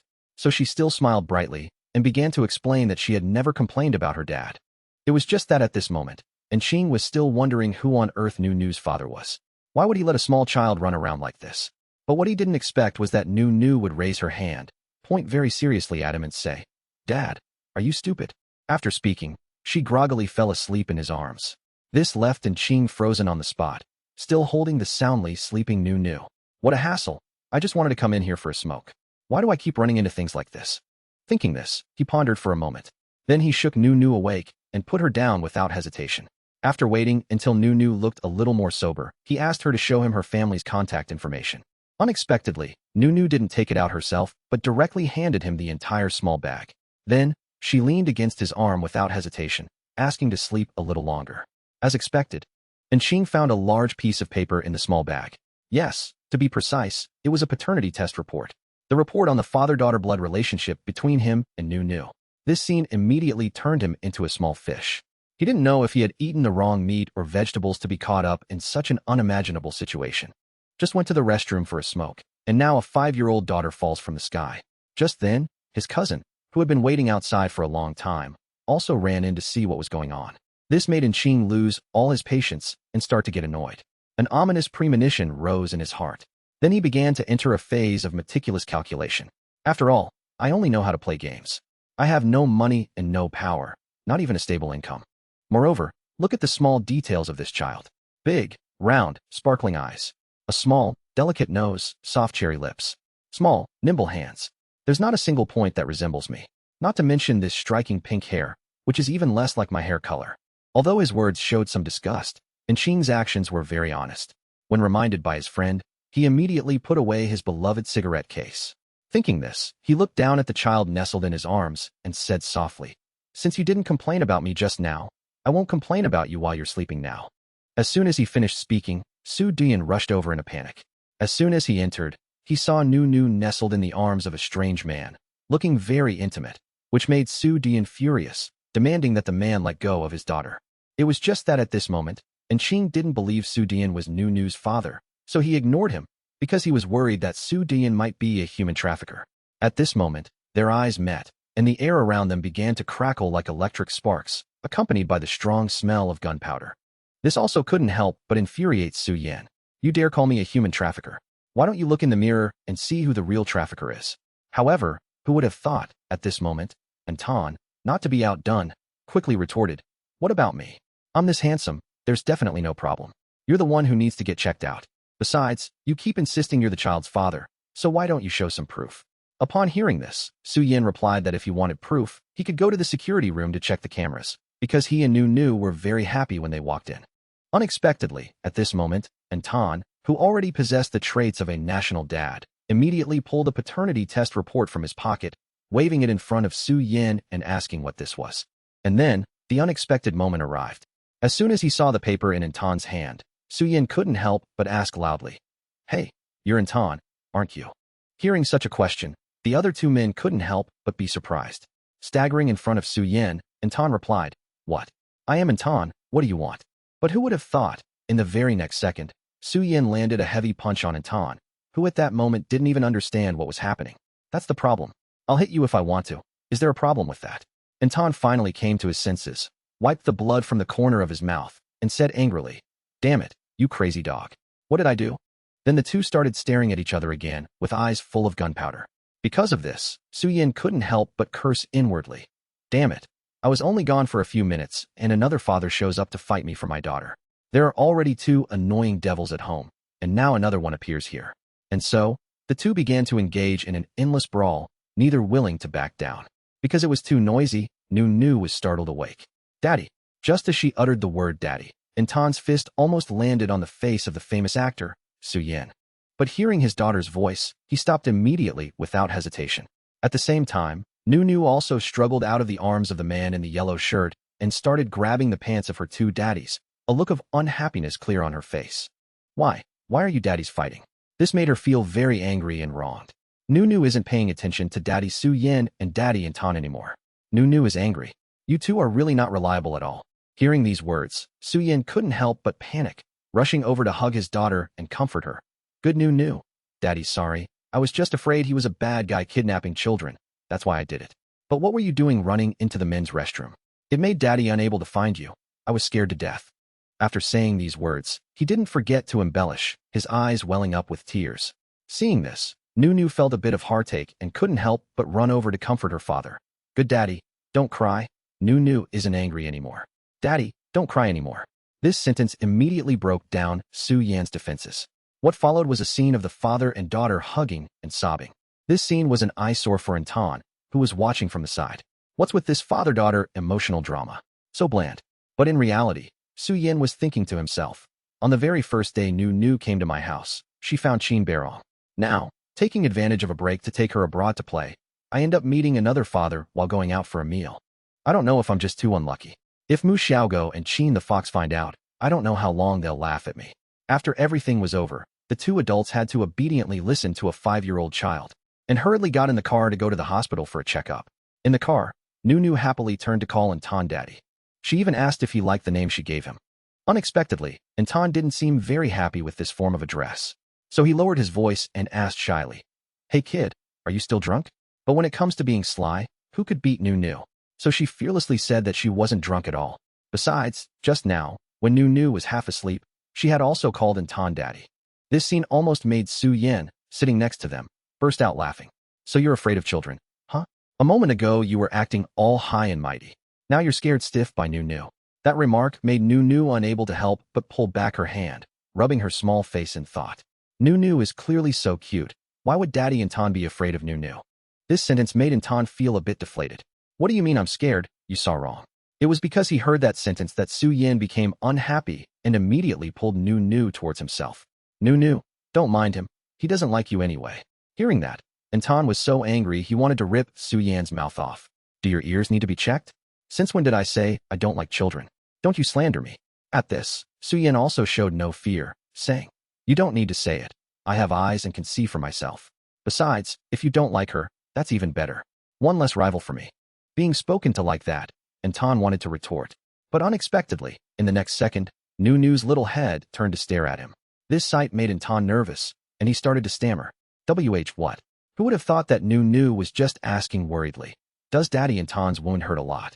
Seeing that he was being cared for by a child, Anton couldn't help but proudly declare, "How could it? This little cat's claws could scratch me until tomorrow, and it would be fine." This sentence made Su Yin, standing beside them, unable to believe his ears, about to retort. Luckily, Nunu noticed in time that the two were about to argue again, so she cleverly stepped in to stop them. "At this rate, when will you two daddies ever grow up?" As soon as these words were spoken, the two young fathers fell silent, having to shut their mouths and continue quietly to the hospital. Scene changed to the hospital, where Nunu was instructing her two fathers. The injured person must sit still obediently and not run around. Just leave everything to Nunu. It's just that Nunu seemed to have forgotten this was a foreign place and that she needed to use a foreign language. Fortunately, at this moment, Su Yan's strict manager also arrived in time to help her. However, the most important thing right now was that after the recent incident, Nunu was wondering which card to use. One was from Daddy Mu Shun, the other was from her master. It's really hard being rich. This information reached Anton, making him gasp. This kid is really too rich. But wait, why is there another Daddy Mu Shun? It's just that Su Yin, standing beside them, paid no attention to Anton's pointless questions, because he was already drowning in a sea of jealousy. Thinking this, he quickly asked Nunu to use Mu the dog's card. Moreover, when they get home, he would make one for his daughter himself. In the future, his daughter must only use his card. It's just that Nunu looked back a little dissatisfied and protested, saying didn't she already have to? But it seemed impossible to stop the jar of vinegar, so she could only turn and leave gently. As she walked, she kept looking back at her daddies, feeling a little regretful. But it was better to do the important thing first. So, after calling for the assistant uncle, she left quickly without hesitation. Now, only the two troublemaking men were left. Scene changed to after all the checkups were done. Seeing Nunu frowning with worry, Anton couldn't help but comfort her that he was fine, because the doctor said he was safe. It's just that Anton suddenly scratched his head shyly. He wanted to ask Nunu some detailed questions. "Sweetheart, can you tell Daddy why you call me Daddy? Don't you already have Daddy Su Yin? Why do you want another daddy?" As soon as these words were spoken, it made Nunu uncomfortable again, and she continued to rub her small hands, saying, "Well, do you like Nunu calling you Daddy?" This time, Anton was completely defeated by the cute words of the little girl below him. The problem was never about liking it or not. But who would have thought, before he could finish his sentence, Nunu had already run over, taken his hand, and hugged it. Because if Daddy likes it, Nunu will tell you. If Daddy doesn't like it, Nunu won't tell you, and will never call you Daddy again. For Nunu, this wasn't a small matter, it was a big deal. If Daddy really doesn't like Nunu, then in the future, Nunu will be good and won't look for you anymore. After all, Nunu now has 3 kind daddies loving her from behind. Thinking of this, she started to recall the scene of the first day she found Mu Shun. At that time, a pitiful child like her had no one to protect her and could only cry. Hearing these words, Anton, who was always invincible in every game, couldn't help but feel like his brain had just short-circuited. So, in the instant he met Su Yin again, he started to wonder how he could have become a father. It's just that a child like Nu would never understand the complexities of adults. That's why she said loudly that it was because her master said he was Nu's daddy. Who would have thought this answer would make Anton associate her master with someone from the gaming world? Hearing this, Nu had to reluctantly explain that her master doesn't play games at all. Her master only teaches Nu martial arts, math, and how to prescribe medicine. This only made Anton even more confused. Then tell me, if I'm your father, then what is this Su Yan? Doesn't everyone only have one biological father? So if I'm the father, then he's nothing. Realizing he was being insulted, Su Yan got a little annoyed. Of course I'm also Nu's daddy. What a stupid question. Anyway, let me tell you another secret. Nu has a total of 5 fathers, and they are all biological fathers. So it should be our Nu, not anyone's Nu. What do you think, surprised? This information immediately made Anton dizzy and stunned for a long time. Damn it, is this really the world I'm living in? It's just that seeing Anton's emotionless face, Su Yan couldn't help but gloat. If you feel you can't accept reality, then it's best not to acknowledge Nu. Who would have thought that Anton would counterattack, saying that since Su Yan was at the hospital, he might as well check if there was a hole in his head. Laugh at others today, and they'll laugh at you tomorrow. You're not any better. As expected, just one sharp sentence immediately put a certain someone in an extremely awkward situation. Luckily, Anton's phone suddenly rang, so Su Yan could breathe a sigh of relief, wiping away the cold sweat that had just broken out. There was really no one unluckier than him. It had only been a week, and he had already let Nu gain several more fathers. If the other two found out, they would surely scold him to death. Sure enough, as soon as the thought passed, his phone rang incessantly. They were indeed scolding messages from Mu Shun and Qin Beirong after they saw the bank statement. This made him silently vow that if they could be spared this time, he would kneel and be their grandson. After saying that, he began to curse in a low voice. Hey, Mu the dog. Who was it that said they wanted to transfer that Anton somewhere else? And you dared to send him to my film set to cause trouble. And you? Qin the fox, if it weren't for my bad luck, you wouldn't even be dreaming of seeing Nu again. Now you dare to sit there and make sarcastic remarks at me. If you have the guts, then you shouldn't have acknowledged Nu back then. After scolding the 2 capitalist bosses, Su Yan suddenly felt relieved. Remember, we are all Nu's daddies. So when the time comes, I won't be the only one with an extra competitor. But before he could be happy for long, Su Yan was shocked by a video circulating online that showed him being beaten by Anton. Moreover, this seemed to have become a hot topic that everyone wanted to see. Could someone be targeting me? But if someone was targeting me, phone you should know. Or are they trying to target Anton? Just then, that annoying assistant also ran over. As soon as he arrived, he directly confirmed that all of Su Yan's speculations were correct. This also made Nu, who was beside them, feel confused. Daddy, is someone speaking ill of you? At this point, Su Yan had completely calmed down, turning to pat Nu's head. This is a matter for adults. You can rest assured and let us daddies handle it. Although I don't like him very much either, he is also another one of your daddies. So we will absolutely not let outsiders bully us. It's just that after he finished speaking, when he turned to look at Anton, Su Yan still couldn't help but add a few sarcastic remarks. It seems you're the worst among Nu's daddies. Reflect on yourself. This sentence made Anton's face as black as the bottom of a pot. Luckily, Nu suddenly ran over and gently took his hand. Daddy, don't be angry. Let Nu go with you.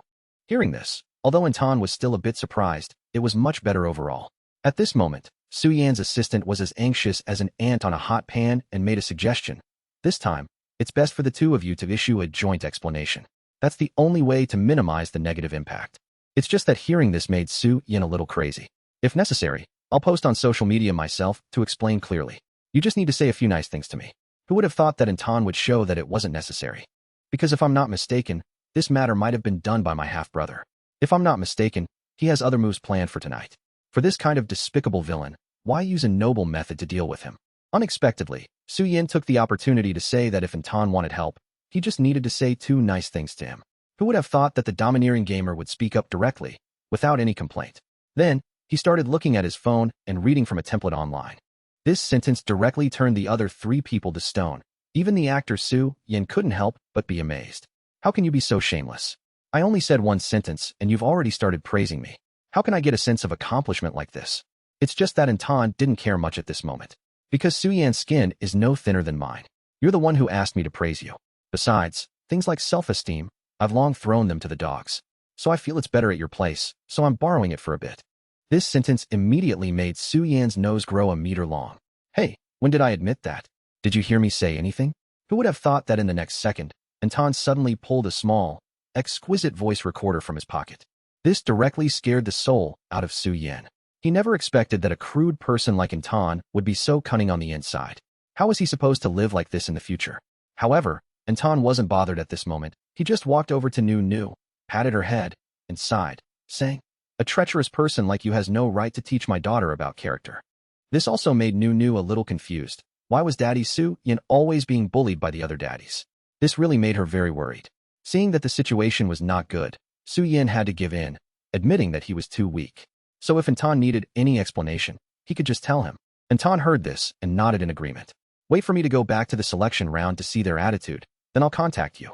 Unexpectedly, he was tugged on the shirt by the little dough ball at his feet. "Daddy, if they bully you, then don't work anymore. Come to Nu's place. Nu has money. Nu will support you." Although right now Nu is still using her master's and Daddy Mushin's money. After saying that, she started to think, turning to ask Su Yin, "How can Nu earn a lot of money now?" This made Anton unable to help but laugh, reaching out to pinch her small face. "Don't worry, Daddy is not that miserable yet. I don't need Nu to support me." Hearing this, Nu immediately pulled a tiny brick from her pocket and waved it at Anton. "Then if you get bullied, let Nu know. Nu will use these bricks to help you defeat the bad guys." Although these words warmed Anton's heart, he still didn't quite believe it, because after all, Nu was just a child right now. So he had no intention of relying on this small power. With that, Su Yin also urged Nu to quickly return to the hotel, because little Bai Bai was waiting in the room. Looking at the departing figures of the big one and the small one, Anton felt a bit hazy about this little daughter of his. He was indeed still a little scared, but now there was someone who wanted to protect him, which was really nice. As for those relatives who wanted him dead all day, did they ever have a bit of sincerity for him in their hearts? They couldn't wait for him to die sooner. Thinking of this, he also prepared to return to the battlefield. The scene shifts back to the selection round, where Anton was comfortably sitting in an armchair. Suddenly the figure of the coach appeared at the door. As soon as he entered, he didn't forget to scold. "You still have the face to come back here? Do you know how much loss you've caused the company?" However, Anton was never an easygoing person, so he looked coldly at the man in front of him. "Coach, I seem to remember telling you, never point your finger in my face when you talk." This really angered the coach. "What do you mean? You don't want to stay on the team anymore, do you?" At this moment, the brother in the yellow shirt had also finished his business and returned. "Coach, Anton is the soul of AK. Without him, AK is nothing." But who would have thought that the coach was still very confident, immediately announcing that the position of AK's captain would be given to Anifeng. If anyone else wanted to protest this injustice, they could all leave together immediately. This angered Anton, who immediately stood up. "What's the point of threatening them? You just want me to leave, don't you? Fine, don't worry, I'm leaving right now. Want to make a bet with me? Bet on whether that arrogant idiot in Yifeng can drag your AK into the abyss." After saying that, he didn't forget to wave his hand and leave with an extremely arrogant posture. As soon as he went out, he met someone who made him frown. It turned out that the person who came was none other than his half-brother in Yifeng, the one who kicked him out of the AK team he had built himself. Even worse than cold-blooded, heartless guests. Seeing this, Anton couldn't help but step forward to provoke. "I don't know what you're trying to do in this empty shell, but you should remember, without me, it can't be called the AK team. What right does trash like you have to be arrogant with me? If you're stupid, you should know your place." After saying that, he didn't forget to brush off the dirt on his shoulder as if shooing away a dog blocking the road. As he left, he didn't forget to turn his head and say goodbye to this half-brother of his. "And Yifeng, you can only be like this for the rest of your life." After settling everything, Anton took out his phone to call someone. To be more precise, he called Su Yin to begin his journey of pursuing his daughter. As soon as he arrived, he was warmly welcomed by Nu and little Bai Bai. Only Su Yin was thinking, did he come here to resolve that conflict? Or did he have nowhere else to go and came here to freeload? Hearing this, although Anton was a little dissatisfied, he still explained, "That's right, I've been kicked out of the team anyway, so I'm currently homeless. That's why I wanted to come here to find my daughter. After all, she's my only relative now." However, this obviously couldn't fool Su Yin. It could only be used to arouse Nu's sympathy for a certain someone. "Daddy Anton, you're so pitiful." After saying that, Nu even looked at Su Yin with teary eyes. "Daddy, look how pitiful Daddy Anton is. He has no place to live now." As soon as these words were spoken, Su Yin immediately had to teach his daughter a lesson again. Nu, don't listen to his nonsense. It's true he was kicked out, but it's also not wrong that he's an eyesore. So you can't believe that he can't make money. At this, Anton also refused to show weakness. "I don't think I'm an eyesore to you. I find you very much an eyesore too. It's only because I can be with my daughter that I have to suffer the grievance of staying here." These words really left Su Yin with nothing to say. That's right, you're so aggrieved. I just think you're extremely thick-skinned. After saying that, he went to Nu's side, immediately wanting to kick a certain someone out. Nu, you found this kind of terrible daddy. It's okay to throw him away. It's just that these words made Nu feel a bit helpless. Why is it that every time they argue, the daddies always run over to pinch her face? Thinking of this, she started to run to Anton's side, wanting to climb up and sit on him. Good daddy, don't be sad. The people who kicked you out are all bad and stupid. Don't worry, daddy, Nu will buy you a really big house. We'll cook for you. We'll raise you to be fair and chubby. Unexpectedly, as soon as the words were out, a certain someone beside them laughed as if it were a great harvest. Ha ha ha. Nu, are you raising a pig? Fair and chubby. He has hands and feet. Ha ha ha. But these words angered Nu, making her so mad that steam came out of her head. Daddy Su-yen, don't interrupt. I'm comforting Daddy Anton. Isn't being chubby good? Nu is chubby too, and everyone likes Nu. After saying that, she didn't forget to run to her other ally to seek protection, Daddy Mu-shun. Let's ignore Daddy Su-yen. Daddy Su-yen is very mean anyway. Nu will definitely help Daddy Anton. Being protected by his little daughter, Anton couldn't help but feel a sense of satisfaction welling up in his heart. He never expected to have a day like this. It's just that he didn't expect his friend in the yellow shirt to suddenly run over and inform him that there was new activity online. Hearing this, Anton also looked towards a certain someone, reminding him that the crucial moment to fulfill his promise had arrived. It's just that for Su-yen, when it came to work, he never went back on his word, nor would he lack seriousness. So he quickly wanted to ask Anton what he wanted to do now. Who would have thought that Anton would say he could do as he pleased, whatever he wanted, as long as he let Su-yen's fans find those people and attack them?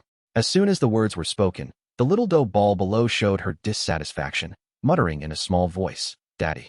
Hearing this, Su-yen was delighted, thinking she was calling him, and rushed over for a hug. This made Anton very annoyed, pushing him aside, wanting to ask Nu what she wanted to say. Who would have thought that she would frown and ask, Daddy, can you go shave? Because it's poking my face, it hurts. These words made Anton freeze on the spot, too embarrassed to say anything. Sure enough, while he was still at a loss, Su-yen's gloating laughter rang in his ear. This made him get up in despair and go to the bathroom to wash his face. It turned out that the cool and handsome image he had built in front of his daughter was ruined by this ugly beard. Nu's skin is so delicate. He must be more careful next time. At the same time, Su-yen in the living room also started a live broadcast on his phone. As soon as he went live, he told his fans that he was still abroad filming. Then, he casually mentioned that the conflict between him and Anton was a complete misunderstanding. Just as he finished speaking, someone happened to be coming out of the restroom. So, he didn't hesitate to call Anton over to sit with him. It was just that at this moment, Anton felt that Su-yen seemed to have too much free time. Just posting a short message on social media would have been enough. Why did he have to do these strange things? However, despite thinking this, he still agreed and went straight over to sit with him. He just didn't expect that as soon as he joined, Su-yen would pinch his cheeks until they puffed up, then start bad-mouthing him. Let everyone see clearly, he's here because he was too worried I would hit his daughter. The moment he finished speaking, the live broadcast immediately exploded. The direction of public opinion shifted dizzyingly in an instant. From dislike to loving this duo, it was an unexpected continuation of the previous episode. At this moment, Anton, having just finished shaving and come out of the bathroom, was kidnapped by Su-yen into the live broadcast, a dazed look on his face. It was just that this helpless yet happy and blissful expression made the audience watching the live broadcast unable to help but have some strange ideas. Fortunately, at this point, Su-yen also felt the time was ripe. So he quickly began to clarify the matter of him and Anton fighting the day before. It was just that unexpectedly, at this time, many malicious viewers also began to appear. They continuously left vicious comments targeting Anton. But luckily, the clever Su-yen was there, so he quickly resolved everything and ended the live broadcast in a timely manner. But because of this, Su-yen told Anton that tomorrow, another dad would pick Nu up and take her back to the country. After saying that, he didn't forget to add a few more words to provoke Anton's thoughts. When Su-yen unhesitatingly showed Anton the agreement between the fathers, Anton appeared a bit worried, but still quickly nodded in agreement. After all, Su-yen had once said he was Nu's worst father. Therefore, they could surely give Nu a better life than he could.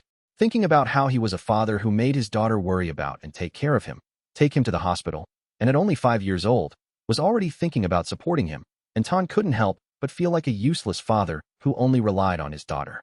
However, even though he couldn't compare to them financially, in terms of morals, he was at least better than some people. Thinking of this, Anton returned to his room, deciding to reveal some truths about himself to everyone. After all, ever since high school, he had never returned to that house. Although he originally didn't want to have any connection with them anymore, and they were meant to stay out of each other's lives. But thinking of this, Anton still took a deep breath, started moving the mouse, and clicked the post button. However, within just 2 minutes of this post going up, the internet exploded. Netizens began to discuss it heatedly, expressing their sympathy for Anton. It turned out that the stepmother's accusation back then that he had caused her miscarriage was false. She had fallen on her own, and it had nothing to do with Anton. Poor Anton. Just as netizens were buzzing with discussion, Anton's phone rang. Sure enough, it was Dat Fong calling. As soon as the call connected, he started scolding Anton. Anton, why would you do this? Do you know this will ruin Dad's company? You're still his son, after all. At this moment, Dat Fong was like a fool, trying to use familial bonds to threaten Anton. But to Anton, these words were like an ant bite. Dat Fong, since when did you become so stupid? Just enjoy what you did to me back then. To this day, I still can't believe you're that stupid. Truly, the most foolish are the most dangerous, and the dangerous are often very foolish. After saying that, he hung up the phone, and his friend in the yellow shirt came to report some news to Anton. But at this moment, Anton no longer wanted to deal with these matters. He just wanted to be by Nu Nu's side. After saying that, he immediately went to Soo Dian's film set to find Nu Nu. Unexpectedly, as soon as he arrived, he gave off a murderous aura. Luckily, Nu Nu ran over in time. Otherwise, the entire film crew might have been frightened by his murderous aura. Thinking of this, he happily picked Nu Nu up and tossed her into the air. After returning, because Soo Dian was filming, all the scenes were moved to a theater. As soon as they entered, Anton and his daughter held their breath to watch Soo Dian act. Who would have thought that as soon as Soo Dian finished filming, he would shout that he was hot?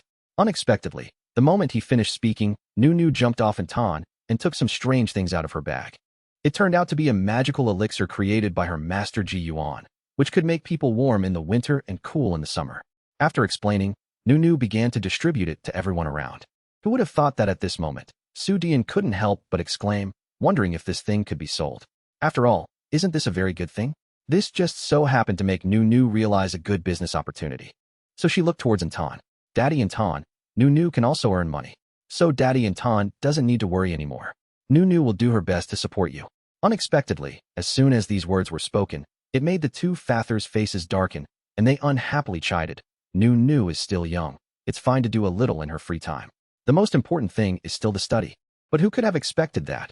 At this moment, Nu Nu would guarantee with great confidence. It's okay. Nu Nu will definitely try her best to sell bracelets, and in the future, build a very big house for Daddy Anton, to live happily with Nu Nu. Looking closely at Nu Nu's appearance at this moment, although she was young, she had already revealed her business talent. It was hard to say if this was a good or bad thing. Returning to the hotel, Nu Nu seemed a bit bored, realizing that almost a week had passed. Therefore, she would soon have to go back to live with Daddy Mushan.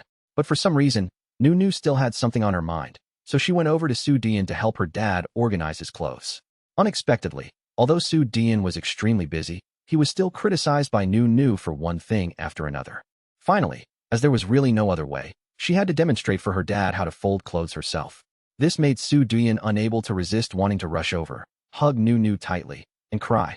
When Nu Nu is gone, who will be by Daddy's side? Who will help Daddy massage his shoulders and pour his milk? How can Daddy possibly live this kind of life? At this point, Nu Nu was no longer heartbroken, so she turned to comfort Soo Dian.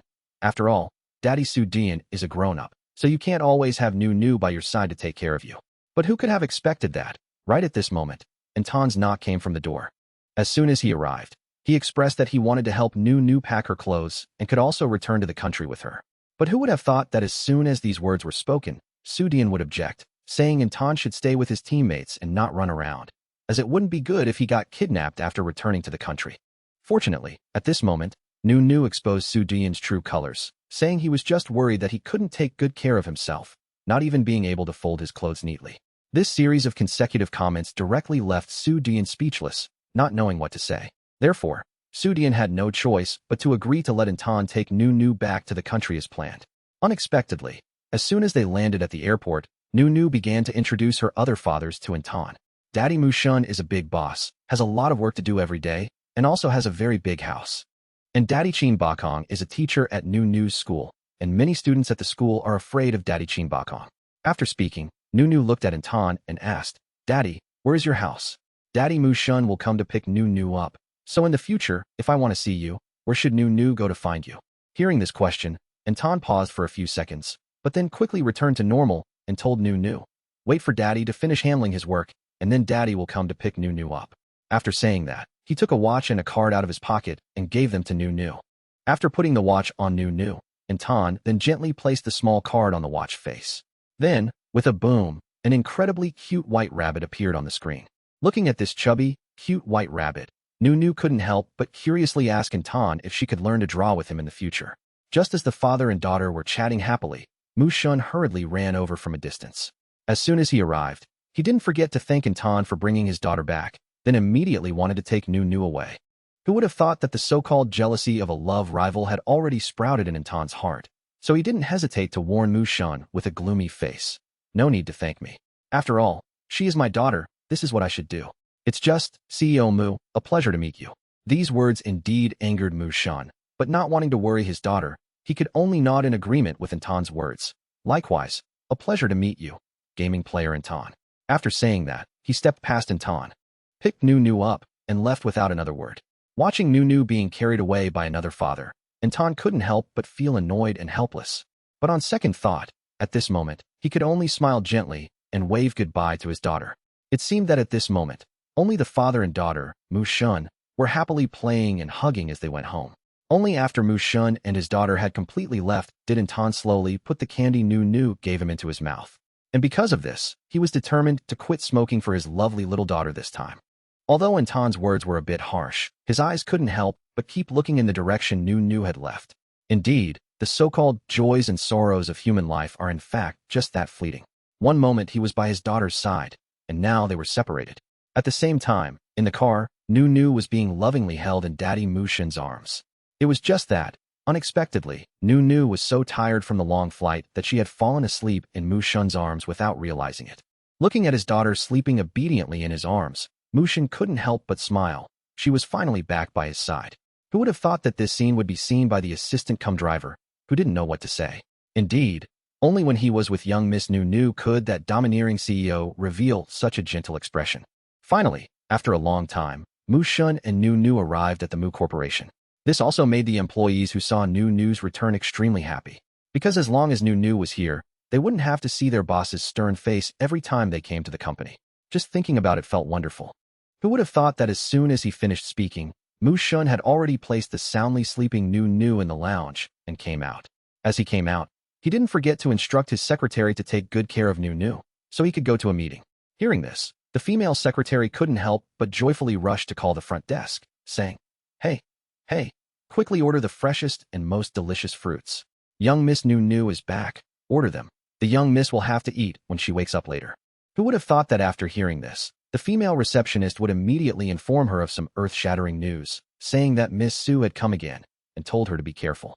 Sure enough, these words were like a bolt from the blue, leaving the female secretary utterly shocked. Unexpectedly, before she could even hang up the phone, the footsteps of Miss Su arrived. When she arrived, she didn't forget to hold a container of porridge to give to Mushun.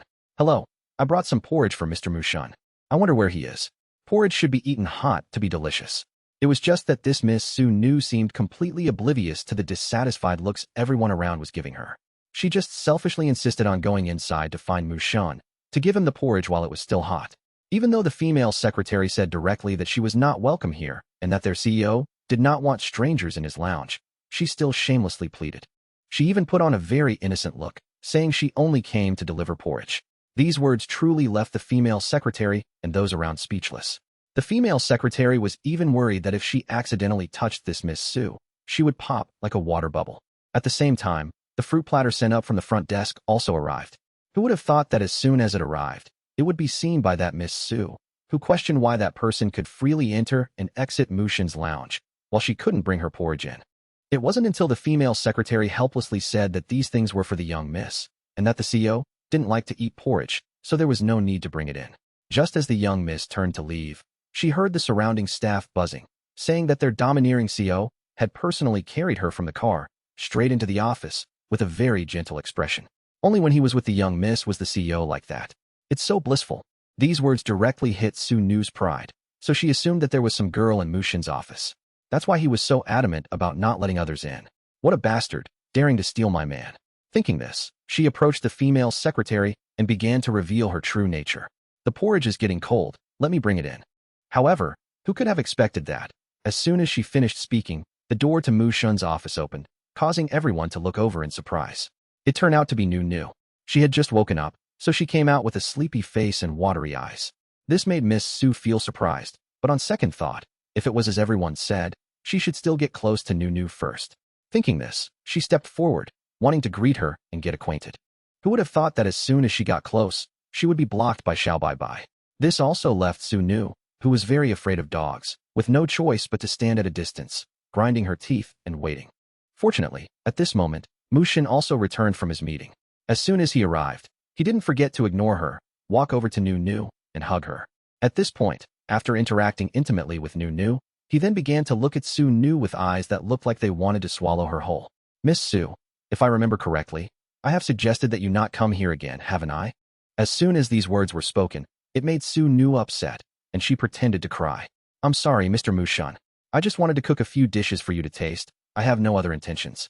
It was just that as for Xiao Bai Bai, it had long understood human hearts. So it knew she had bad intentions and began to bark loudly. However, who could have expected that, at this moment, this Miss Su Nu would start acting like an excellent actress with a realistic performance. She immediately performed a free fall, completely without the help of other actors. Moreover, before falling, she even put on a pitiful expression and looked at Mu Shun. Her action made Nu Nu and Xiao Bai Bai unable to help but stare wide-eyed at her movements. Big sister, Daddy said if you're injured, you have to go to the hospital. It was just that at this moment, Mu Shun had already seen through everything. Began to be cold to everyone around, and then ordered her, if you're scared, then don't come again next time. Then he didn't forget to have Li Yin call someone to take her to the hospital. After saying that, he quickly pulled Nu Nu away without looking back. Looking at the backs of the father and daughter leaving, Su Nu couldn't help but think, Mu Shun really likes this child. So if she could get pregnant with his child once, then everything he has would surely belong to her. Just you wait and see. As she thought this, an indescribable sinister glint appeared in her eyes. She looked like she was plotting some vicious plan. And because of this, as soon as Mu Shun entered his office, he sneezed continuously. It was so much that he even thought someone might be cursing him. Even Nu Nu resolutely said, whoever dares to curse Daddy, she will definitely fight them. She really is the little Nu Nu who loves to fight. Luckily, at this moment, Mu Shun had returned to normal, ran over to hug Nu Nu, and asked what had just happened outside. Nu Nu happily shook her head, then said, it was Sister Jean who didn't let that Sister Su get close to Nu Nu. But that Sister Su said she was afraid of Xiao Bai Bai, but still wanted to talk to Nu Nu. Daddy, does that Sister Su want to be Nu Nu's mommy? Hearing this, Mu Shun couldn't help but burst out laughing. He didn't know how this little girl Nu Nu had figured out the love affairs of adults.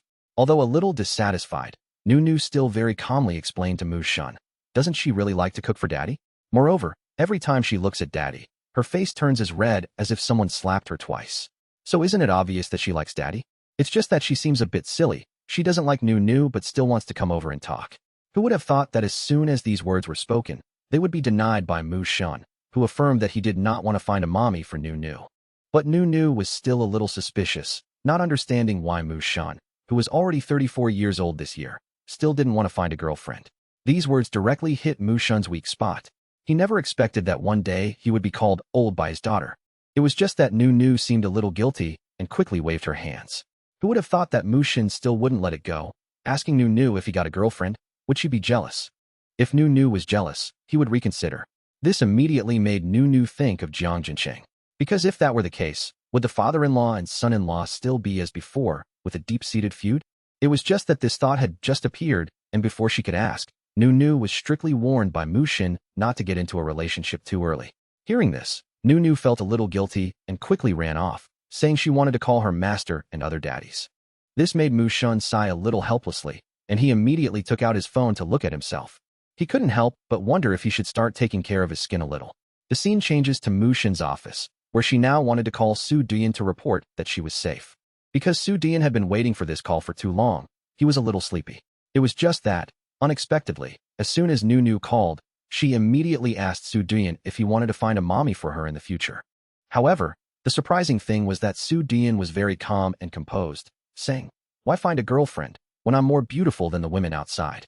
It was just that Nu Nu's sudden question made Su Dian unable to help but think of Mu Shun. Could it be that he's getting married soon? Thinking of this, he excitedly promised Nu Nu that he would absolutely not let Nu Nu's cold-faced daddy find a mommy for her. It was just that, unexpectedly, at this moment, Nunu shook her head and said that Daddy had guessed her thoughts wrong. Then she began to recount the entire story about Sister Sue from the morning to Soo Duyan. As expected of a gossip lover like Soo Duyan, he couldn't stop himself from being interested in this matter. However, before he could understand the full story about Moo Shun, Nunu was grabbed by the collar from behind by her cold-faced father, who warned, "You are not to tell others about anything, remember?" The moment these words were spoken, it made Soo Duyan on the other end of the line furious, insisting that he was not an other, but Nunu's daddy. But who didn't know that Moo Shun had always turned a deaf ear to Soo Duyan's words? So he immediately hung up Nunu's phone, then coaxed her. "Is Nunu worried that Daddy Soo Duyan will find a stepmother for you? Don't worry, as long as you don't want it. He can't even dream of doing it." Sure enough, the moment these words were spoken, Soo Duyan on the other end of the line sneezed. It was just that this time, for an old fox like Soo Duyan, he was certain that it was that dog Moo who was cursing him. So he couldn't help but tell himself that he had to quickly finish filming to go back and see who that girl was. Because in this world, he didn't believe there was any girl who could surpass him in both beauty and talent. Thinking this, he hurriedly contacted the director, hoping to arrange the most urgent filming schedule so he could return to the country as soon as possible. At this time, Nunu had also just arrived home. As soon as she arrived, she immediately spotted her brother Jiang Jinqing sitting alone on a stone bench. So Nunu couldn't help but get out of the car and run to her brother Jinqing to show off, and without hesitation, she threw her arms around him. As soon as she arrived, Jiang Jinqing asked why Nunu had only just returned, because he missed her very much. After saying that, he didn't forget to hold Nunu's hand tightly, happily running back and forth. But who would have thought, while they were having fun, Moo Shun at this moment was like a demon, slowly approaching from behind the boy. As soon as he arrived, he asked the boy why he was here. Fortunately, at this moment, Jiang Jinqing promptly explained that he knew Nunu was coming back today, so he came here to wait. But before he could finish his words, Moo Shun used his sharp gaze to stare at the boy's hand holding Nunu's. Thinking of this, he immediately pulled his daughter away, saying it was too hot outside, and they should talk inside. Hearing her daddy say that, Nunu also happily turned her head and called to Jiang Jinqing. "Brother Jinqing, let's go inside. Nunu also bought a gift for you." It was just a bit unexpected that as soon as these words were spoken, they hit Moo Shun's pride, and he couldn't help but ask, "Why did you only buy a gift for that brat?" It wasn't until Nunu affirmed that she had bought gifts for everyone, and not just Brother Jinqing, that Moo Shun became happy again, continuing to hold his daughter's hand as they went inside. Truly Daddy's precious daughter. It was just that, unexpectedly, as soon as she entered the house, Nunu immediately saw her bald uncle. The uncle whose head was shaved bald by Daddy Moo Shun out of rivalry. But luckily, this time Nunu had bought a gift for him. When she learned that he was a big fan of Daddy and Tan, after rummaging through all her luggage, Nunu finally took out the amethyst card that Daddy and Tan had given her to give to her uncle. For a loyal fan like Moon, this gift was more precious than diamonds or gems. As he thought this, Moon ran over to hug Nunu tightly, kissing her repeatedly. While they were happy, they were interrupted by Moo Shun, who asked who gave him permission to kiss his daughter. These words scared Moon into a corner. "Why are you so petty? I was just kissing my niece. I didn't do anything." Who would have thought that as soon as these words were uttered, it would make Moo Shun show a look of disgust, the only reason being that Moon's mouth was too stinky. Who would have thought that at this moment, Moon would pay it no mind, just running to Nunu's side and asking, "Nunu, you just said this card was given by Anton. Does that mean you found your daddy Anton? Is he back in the country?" Before he could finish his words, he was sent flying by Moo Shun with a dragon-subduing 18 palms move like in the movies. "Who allowed you to mention Nunu's other father in front of me?" This scene left Jiang Jinqing, who was standing by, speechless, and he couldn't help but sigh, because Nunu's father and uncle were truly too scary. The next day, as Nunu was preparing her things and gifts, intending to give them to Daddy Qin Bakong after school. Before she could even finish preparing, she wanted to ask Daddy Moo Shun if they could go buy a hamster this Saturday. Because Nunu couldn't always be by Daddy Moo Shun's side, so if there was a hamster, whenever Daddy felt lonely, he could take care of it for comfort. And so, after hearing this explanation, Moo Shun couldn't help but smile happily. All right, then we'll go buy one on Saturday. Now it's time for school." Back at school, Nunu eagerly waited for the final bell to ring before running to Daddy Qin Bakong's place. As soon as she arrived, before she could do anything, Nunu was told by Daddy Qin that he would take her to meet her grandfather. Who would have thought that as soon as they reached the door, Nunu would hesitate a little, going to meet Grandpa Qin now, without bringing any gifts. Fortunately, at this moment, Qin Bakong understood his daughter's feelings and said that since Nunu was still young, they would think about it when she was a little older. After all, for now, the elder should give a gift to Nunu first. Thinking of this, Nunu immediately felt much more relieved, wanting to quickly meet Grandpa Chin. Therefore, as soon as she saw Grandpa Chin, Nu called out, "Grandpa," without any hesitation. Seeing his granddaughter so happy, Grandpa Chin couldn't help but want to run over and hug Nu tightly. Who would have thought that at this moment, Nu would say that her daddy Chin Bakong often spoke well of Grandpa in front of her, so Grandpa would surely love Nu very much too. Hearing this, Grandpa Chin couldn't help but pat Nu's head and say, "Your father is right. Grandpa loves Nu very, very much. It's just that I've been busy with work, so I could only come visit Nu now." But unexpectedly, a little surprise occurred at this moment. Nu asked, "Grandpa, do you want to find a girlfriend for my dad?" As soon as these words were spoken, the two adults were immediately baffled. But fortunately, Nu then recounted the entire story about Sister Sue and Father Mu Shun from yesterday for everyone to hear. Unexpectedly, these words made Grandpa Chin imagine a scene where Nu's CEO father was being seduced by his beautiful secretary. He even said he was all too familiar with such CEO-type plots, causing Chin Bakong, who was listening from outside the door, to scowl. "Dad, don't stand there corrupting the child with those messy romance novels." But for someone like Grandpa Chin, who always looked for cheesy romance stories online, he couldn't stop thinking about things like this. So he immediately thought of a story about a cunning secretary falling for her wealthy boss. Unexpectedly, as soon as he said it, it made the grandfather and granddaughter want to vomit. But that didn't stop Nu's admiration for Grandpa Chin. She praised, "Grandpa, you're so amazing. You've already thought of a way to help me so quickly." Fortunately, Chin Bakong intervened in time, not letting his father continue to corrupt Nu. This made Grandpa Chin a little embarrassed. "I'm not teaching her nonsense. I'm just helping Nu avoid family conflicts." But before he could finish, Chin Bakong made an excuse to take Nu away. So, he had to agree to let his son take his granddaughter out to eat. Unexpectedly, not long after leaving, Nu, still a bit uncertain, asked Chin Bakong if he would bring her to see Grandpa Chin again next time. This made Chin Bakong think about how his father was an old man who wasn't very proper. Soon, it was Saturday. While Nu was happily playing with little Bai, Father and Chin also came to visit her. Because she hadn't seen this father for a long time, Nu missed him very much.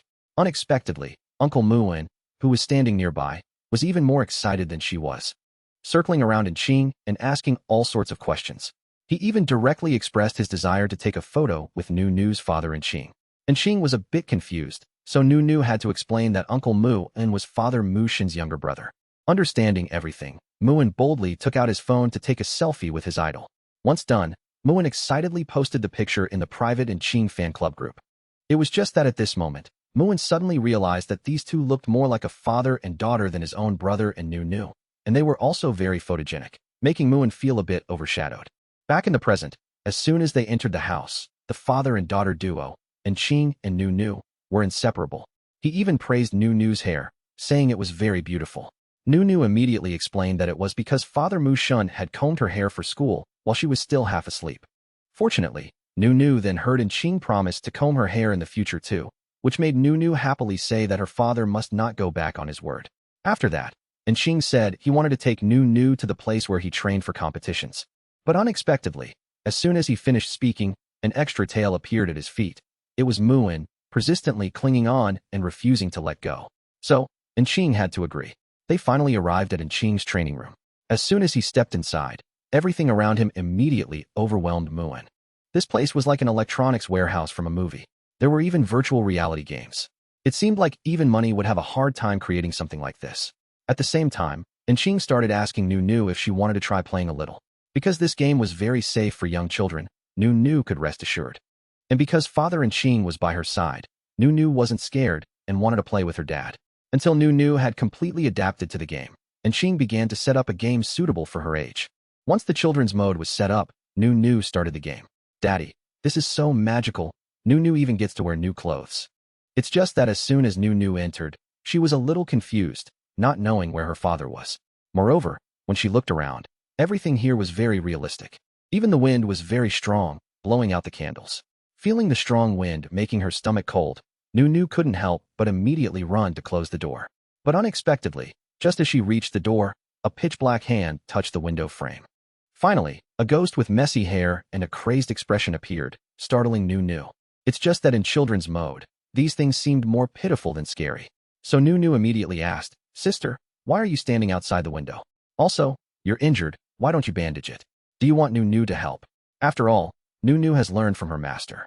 This left the female ghost so stunned she was speechless.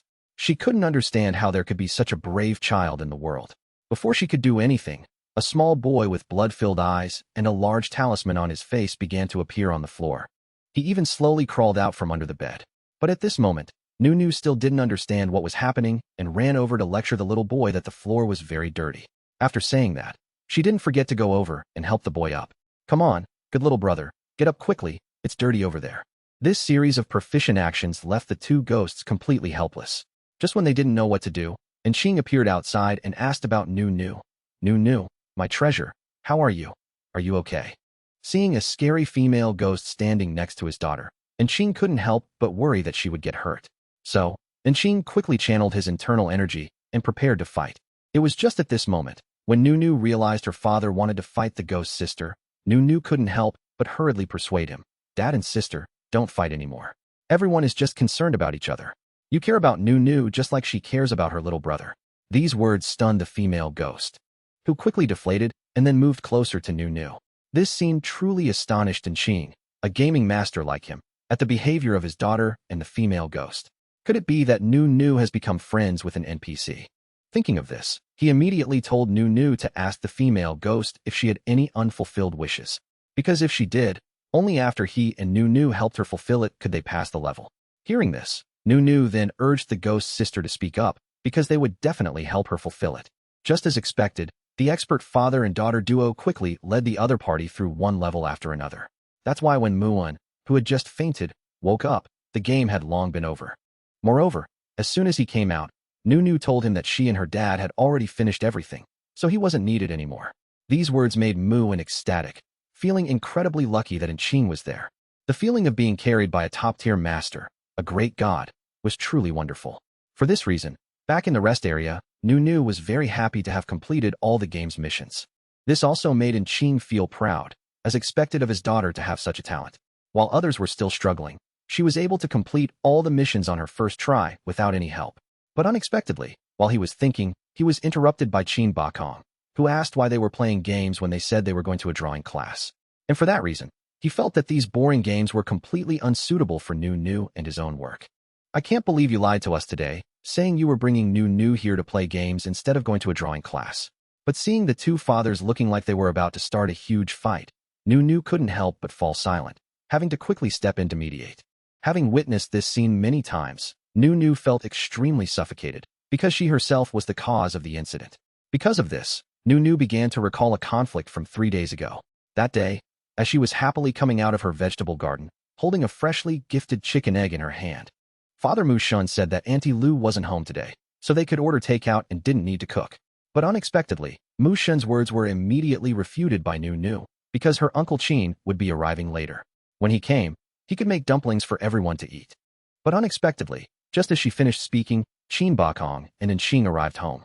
This led to a scene where, as soon as the love rivals arrived, the atmosphere immediately became as hot as a furnace. Thus, it was clear that as soon as they arrived, the three men immediately engaged in a war of glares. It was because at that moment, Nunu happened to bring over some water that the atmosphere eased a little.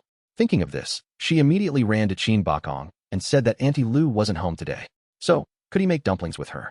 After speaking, Nunu didn't forget to put on a pitiful expression while looking at her fathers.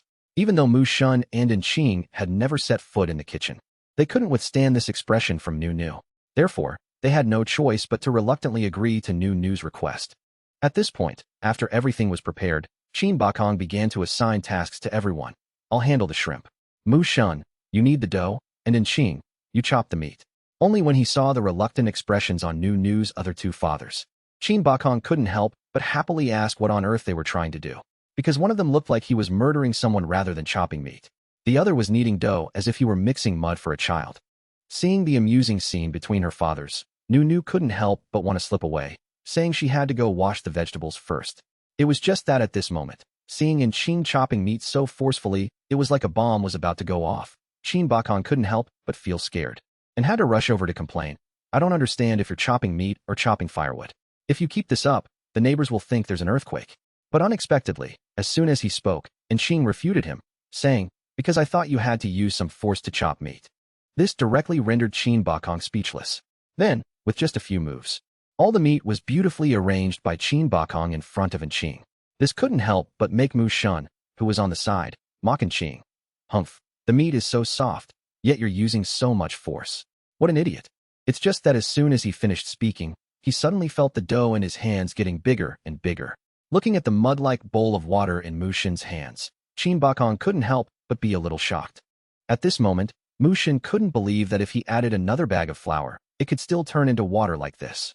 As expected, these words directly left Qin Bakong speechless. Are you planning to cook for 4 people or 400 people? Why did you add so much flour? After speaking, he directly demonstrated how to knead dough for Mu Shun. It's just that he had barely finished teaching when Mu Shun turned around and saw Qing standing by the side like a butcher chopping a pig's head. This scene directly made Qin Bakong angrily scold. Hey, are you chopping meat or playing with water? Why is there meat stuck all over the wall? This couldn't help but make Qin Bakong wonder, why? When there was already an educated person like himself and a wealthy man like Mu Shun, did Nu still need a father like Qing, who had neither money nor education?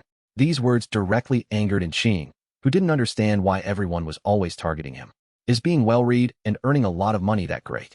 So, it was for this reason that when Father Qing said he was taking Nu to a drawing class, but was actually taking her to play games, it sparked a desire for mutual revenge between Qin Bakong and Qing. This also made Nu, standing on the side, sigh helplessly. Why did her 2 fathers always have to argue? It only made things harder for Nu. Regardless, they were currently in the training room, and it wouldn't be good for the 2 fathers to fight like this. After all, this place was newly renovated. As she said this, she suddenly remembered that Grandpa Qin was coming to play with her today, and turned to ask Qin Bakong. Fortunately, just as she finished speaking, Grandpa Qin arrived. As soon as he arrived, he didn't forget to look at Nu and greet her happily. It was just that at this moment, and Qing was a little suspicious, wondering if Nu had told him the address here. Questioned by her father, Nu hurriedly explained that it was because Grandpa Qin also rarely came here. So Nu thought it would be more fun if everyone was together. This couldn't help but make Qing glance at Qin Bakong. Since this is her first time here, I just wanted to let her get familiar with the environment. Besides, what's the problem with playing a few games? After all, this is my method of education. But it was clear to Qin Bakong that he did not agree with Qing's educational method, so the two once again engaged in a battle of glares, neither willing to back down. Fortunately, Nu was quick-witted and noticed this, taking the opportunity while Grandpa Qin was there to introduce her father Qing. These words couldn't help but make Grandpa Qin glance at Qing, praising, "This young man is not bad. He looks very strong at first glance." But unexpectedly, these words made Qin Bakong, who was standing beside them, look displeased, loudly saying that Qing was only good at fighting and didn't provide a sense of security. These words made Qing frustratedly scold. "Hey, Professor Qin, I'm not your student. Besides, this is my territory, got it?" Seeing that a dispute was about to break out, Grandpa Qin quickly spoke up. "Son, what's wrong? I think he's quite good. Nu looks very safe next to him." These words made Uncle Mu and Nu joyfully chime in, dancing with their hands and feet. Right. Nu's father Qing is very reliable, very reliable. As expected, these praises directly made Qing blush. But Qin Bakong didn't agree just because of that, so he still looked at Qing with a cold face and said, "Can't do anything right. Only good at fighting. Remember, a sense of security isn't the only thing that's important. It's best not to bring danger to the child." These words certainly angered Qing, so he immediately grabbed Qin Bakong's collar and provoked, "Are you sick? If you're sick, go see a doctor. Why do you always put me down in front of my daughter?" This scene made Nu, who was standing outside, worried, afraid that her 2 fathers would fight. Fortunately, Grandpa Qin was there to comfort her, saying everything would be fine. Because they were boys, after all, they'd get used to fighting and gradually develop feelings for each other. Seeing her grandfather smiling so happily in this situation, Nu couldn't help but say in frustration, "Grandpa, are you really Father Qin's biological father?" Just as she finished speaking, a loud and sudden knock came from the door outside. Continuing from the previous episode, hearing the thunderous knocking, Muin ran in to report that someone was looking for Qing. As expected, before he could finish, the main door was broken down by 2 men who barged in. It turned out that the visitors were none other than Qing's biological father and his half-brother, Diyun and Yifeng. As soon as he arrived, he shamelessly scolded Qing. "You ungrateful wretch, you brought a wolf into our house.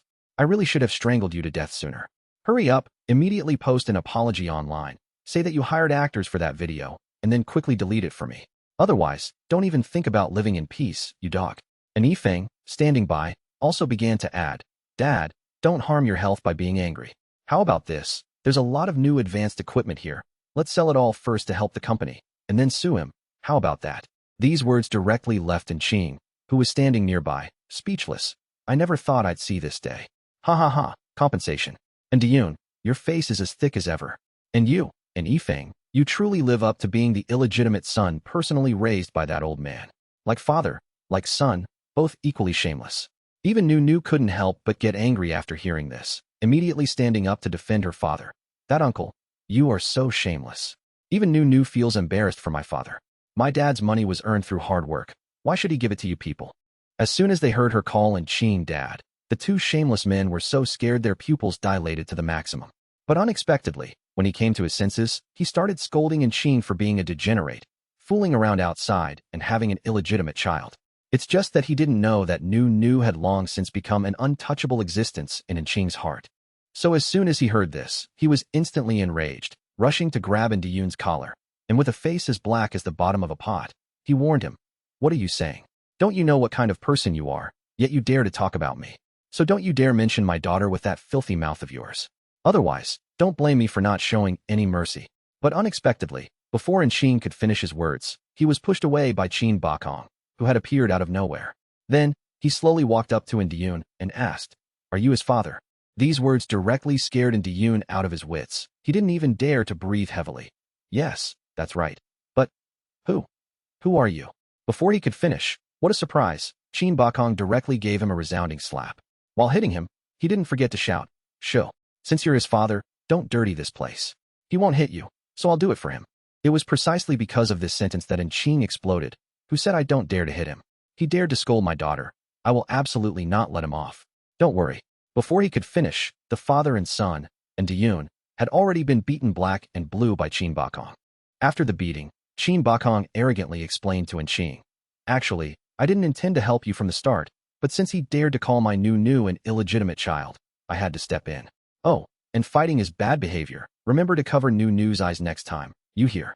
However, unexpectedly, as soon as Qin Bakong finished speaking, Nu had a confused expression, even doubting herself. Dad, what are you talking about?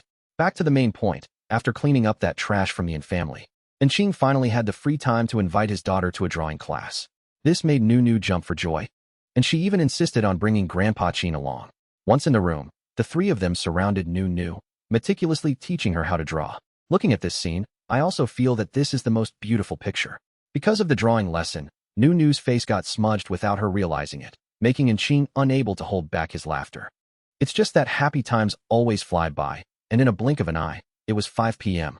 Shun was already waiting for Nu outside in Qing's gaming training area. Since she had to go home with Father Shun, Nu didn't forget to turn back and remind her other two fathers and Grandpa Qin to drive carefully. However, unexpectedly, at this moment, Nu's uncle, Muin, was crying a river because he thought he would never get to see his idol again. It's just that after he finished speaking and turned around, Shin's car had already quietly left. This made Muin's heart fill with fear and anxiety. Hey, where did everyone go? Where's the car? Ah, big brother, are you leaving me here? Seeing her little uncle desperately chasing after their car, Nu couldn't help but ask Shun, Daddy, do we really not need to wait for little uncle? However, unexpectedly, Shun coldly refused. No need to wait. He has money. He can get a taxi home himself. It's just that suddenly, a strong smell of alcohol emanated from Shun, making Nu uncomfortably push him away, saying with a look of disgust, Daddy, you stink. You've been drinking. Drink less alcohol. It's not good for your health. This made Shun think that he had indeed drunk a bit too much. So at this moment, Shun didn't seem to want to stop yet. With a flushed face, he asked Nu if she was looking down on him. Fortunately, Nu managed to calm down in time, repeatedly shaking her head and saying she wasn't looking down on her dad. But because drinking is bad for your health, she remembered the last time she had a meal with Father Su Yuan. Nu had a little bit of alcohol and unexpectedly felt dizzy afterwards. Fortunately, she happened to meet Father Ching at that time. Hearing this, Shun couldn't help but feel jealous and quickly hugged his daughter tightly, dotingly saying, Right, drinking is not good. Very, very bad. All right, nobody move, let's go to sleep. It's just that at this moment, Nu seemed a little confused, not understanding why her father Shun was acting so strange today. However, because he had a headache and couldn't sleep, Shun started looking at photos on his phone. and suddenly discovered an embarrassing photo of Su Yuan from last time. This photo was taken by Su Quan when Su Yuan was at home, and then sent to Mu Shun. Thinking of this, he quickly sent the photo to the Fathers group chat without any hesitation. As expected, as soon as Su Yuan saw it, he angrily cursed at Mu Shun non-stop. "Mu dog, are you looking to die? Or have you gone crazy?" It's just that Su Yuan was never one to take things lying down. He liked to give people a taste of their own medicine. So he started digging up a bunch of photos of Mu Shun wearing a dress and playing around at home. These were all photos from Mu Shun's school days, during his rebellious phase, which had always been carefully preserved by Mother Mu. This made Su Yuan laugh until tears streamed down his face. Only Mu Shun's face was now as black as the bottom of a pot with anger. Thinking of this, he immediately took out his phone and called Kim, his secretary, to ask her if she knew how to edit photos. If she did, she should create emojis from these photos. After everything was done and he received the email from his secretary, Mu Shun immediately sent all those photos back to the Fathers group chat. As expected, the two who loved to watch the drama, Qin Bakong and Inqin, also took the opportunity to save all the photos. It's just that at this moment, seeing her father smiling happily, Nunu couldn't help but ask softly, a little confused, if he was drunk. As a conditioned reflex, Mu Shun said he wasn't drunk at all. But unexpectedly, this answer made Nunu angrily mumble nonstop. It's over, Master said that drunk people always say they're not drunk. So Dad must be drunk, he's drunk. This made Nunu worried and scared that her father was drunk. Daddy, can you not drink alcohol next time? Hearing his daughter's concern, Mu Shun couldn't help but show a satisfied smile. Thinking of this, he reached out and patted Nunu's head, agreeing with her words. Just like that, the car carrying the father and daughter sped along the road, quickly taking them home. As soon as they got home, Nunu worriedly took her father's hand, carefully helping him into the house.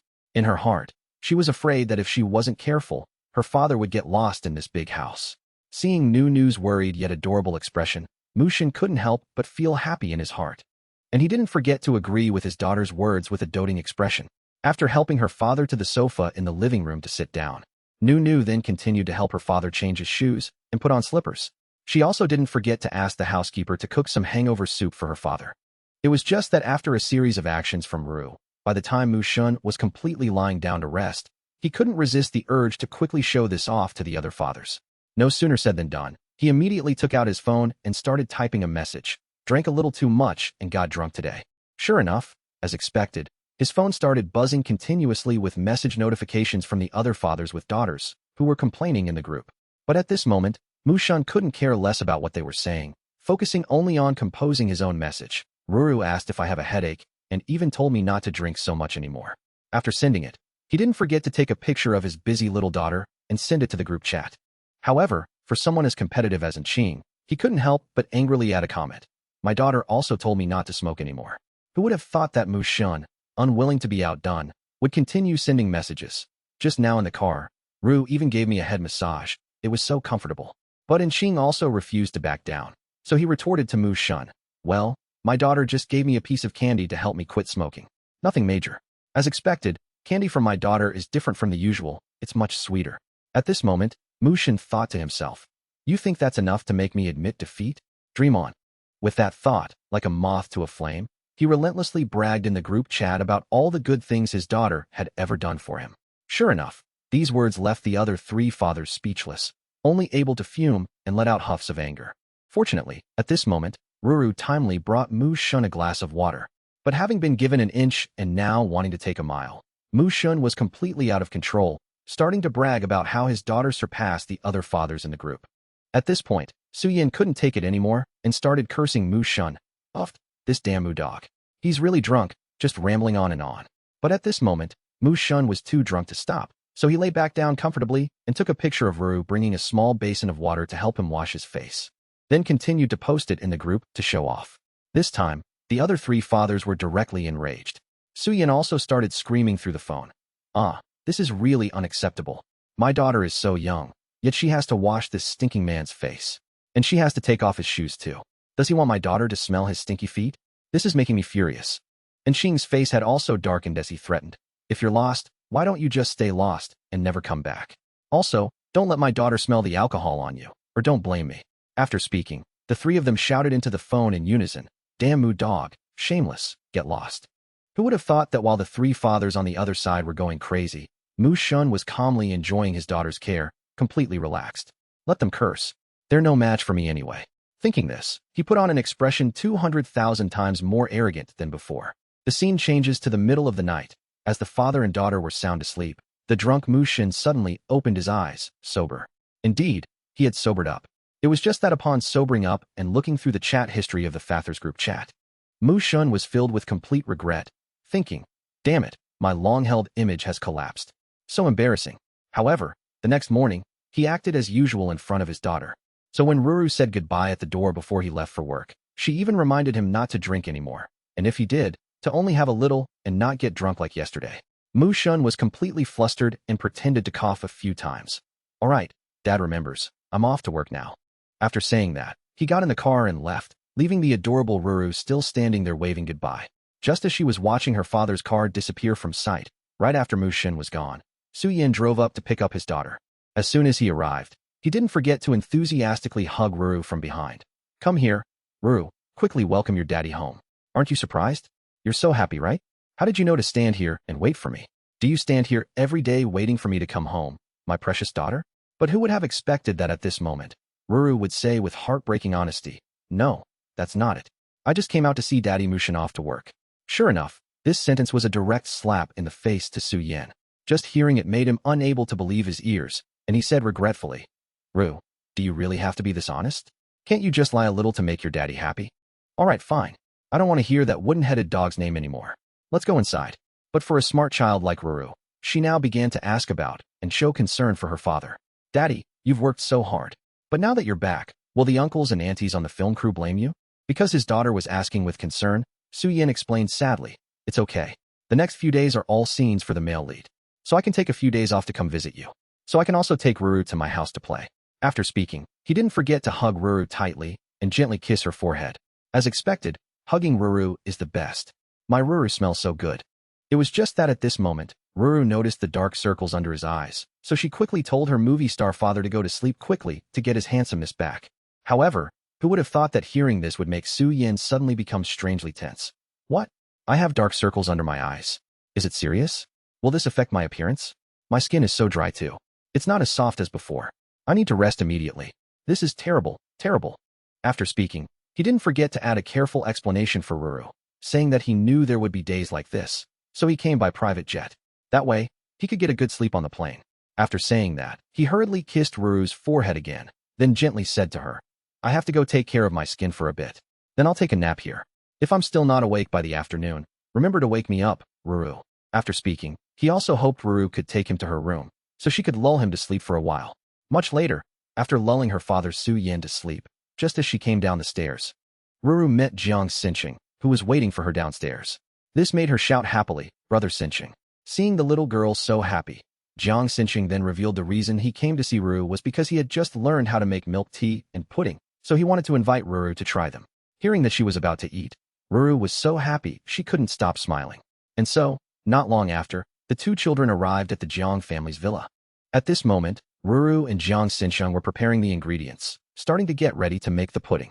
Just then, Jiang Xinqing suddenly noticed some flour on Ruru's face, so he gently took his handkerchief out of his pocket to wipe it for Ruru. Then, eventually, after a long while, the pudding the two children made was about to be ready. It was truly unexpected that although Jiang Xinqing was still young, he was already very gentlemanly, saving the first piece of pudding for Ruru to eat. This also made Ruru can't help but happily praise. Oh, it's so delicious, Brother Xinqing is so good. At the same time, Grandma Jiang happened to bring hot milk for the two children. As she arrived, she didn't forget to remind the two little ones to be careful, because the milk was very hot, and to be careful not to spill it and get burned. However, unexpectedly, Jiang Xinqiang then produced a cup of milk tea from somewhere. Then he told his grandmother to move aside a little, so he could help his little sister Ruru drink the milk tea. This made Grandma Jiang happily start to tease. My dear grandson, if you want to sit with Ruru, just say so directly. Why do you need to find such an excuse? As soon as she said it, Jiang Xinqiang blushed. This scene happened to be seen by Ruru, who was drinking milk tea beside him, so she very happily said to Jiang Xinqiang, Brother Xinqiang, the milk tea is delicious, you're so good. After saying that, without thinking, Ruru gave Jiang Xinqiang a quick peck on the cheek to show her gratitude. This action made Jiang Xinqiang's already red face turn even redder than a monkey's bottom. Moreover, because he was so shy, the boy looked like he was about to faint. Seeing her friend like this, Ruru asked worriedly, Brother Sinching, what's wrong with you? Why is your face as red as a boiled shrimp? Nearby, Grandma Jiang, who had been observing the two children's expressions the whole time, couldn't help but burst out laughing. They're just children. Also because he was too embarrassed in front of his grandmother, Jiang Sinching hurriedly pulled Ruru and ran outside. He pulled so fast that Ruru didn't even have time to grab her cup of milk tea. Seeing Jiang Sinching's flustered expression, Ruru asked in a small voice, Brother Sinching, what's wrong with you? Ruru just gave you a kiss to say thank you. Why are you so shy? Hearing himself being asked this, Jiang Sinching had to make an awkward excuse. No, it's not that. It's just that it's too hot today. Hearing this, the naive Ruru believed it to be true and immediately opened her arms, wanting Jiang Sinching to hug her. Because her body temperature was very cool, she wouldn't let Jiang Sinching feel hot anymore. But before Jiang Sinching could even react, Ruru had already pounced and hugged him tightly. Jiang Sinching's face once again turned as red as a tomato from the market. In the end, the boy had to push Ruru away, then used the excuse of wanting to play the piano to hide his shyness, so that Ruru wouldn't feel bored. If she liked, he could play until she got tired of it.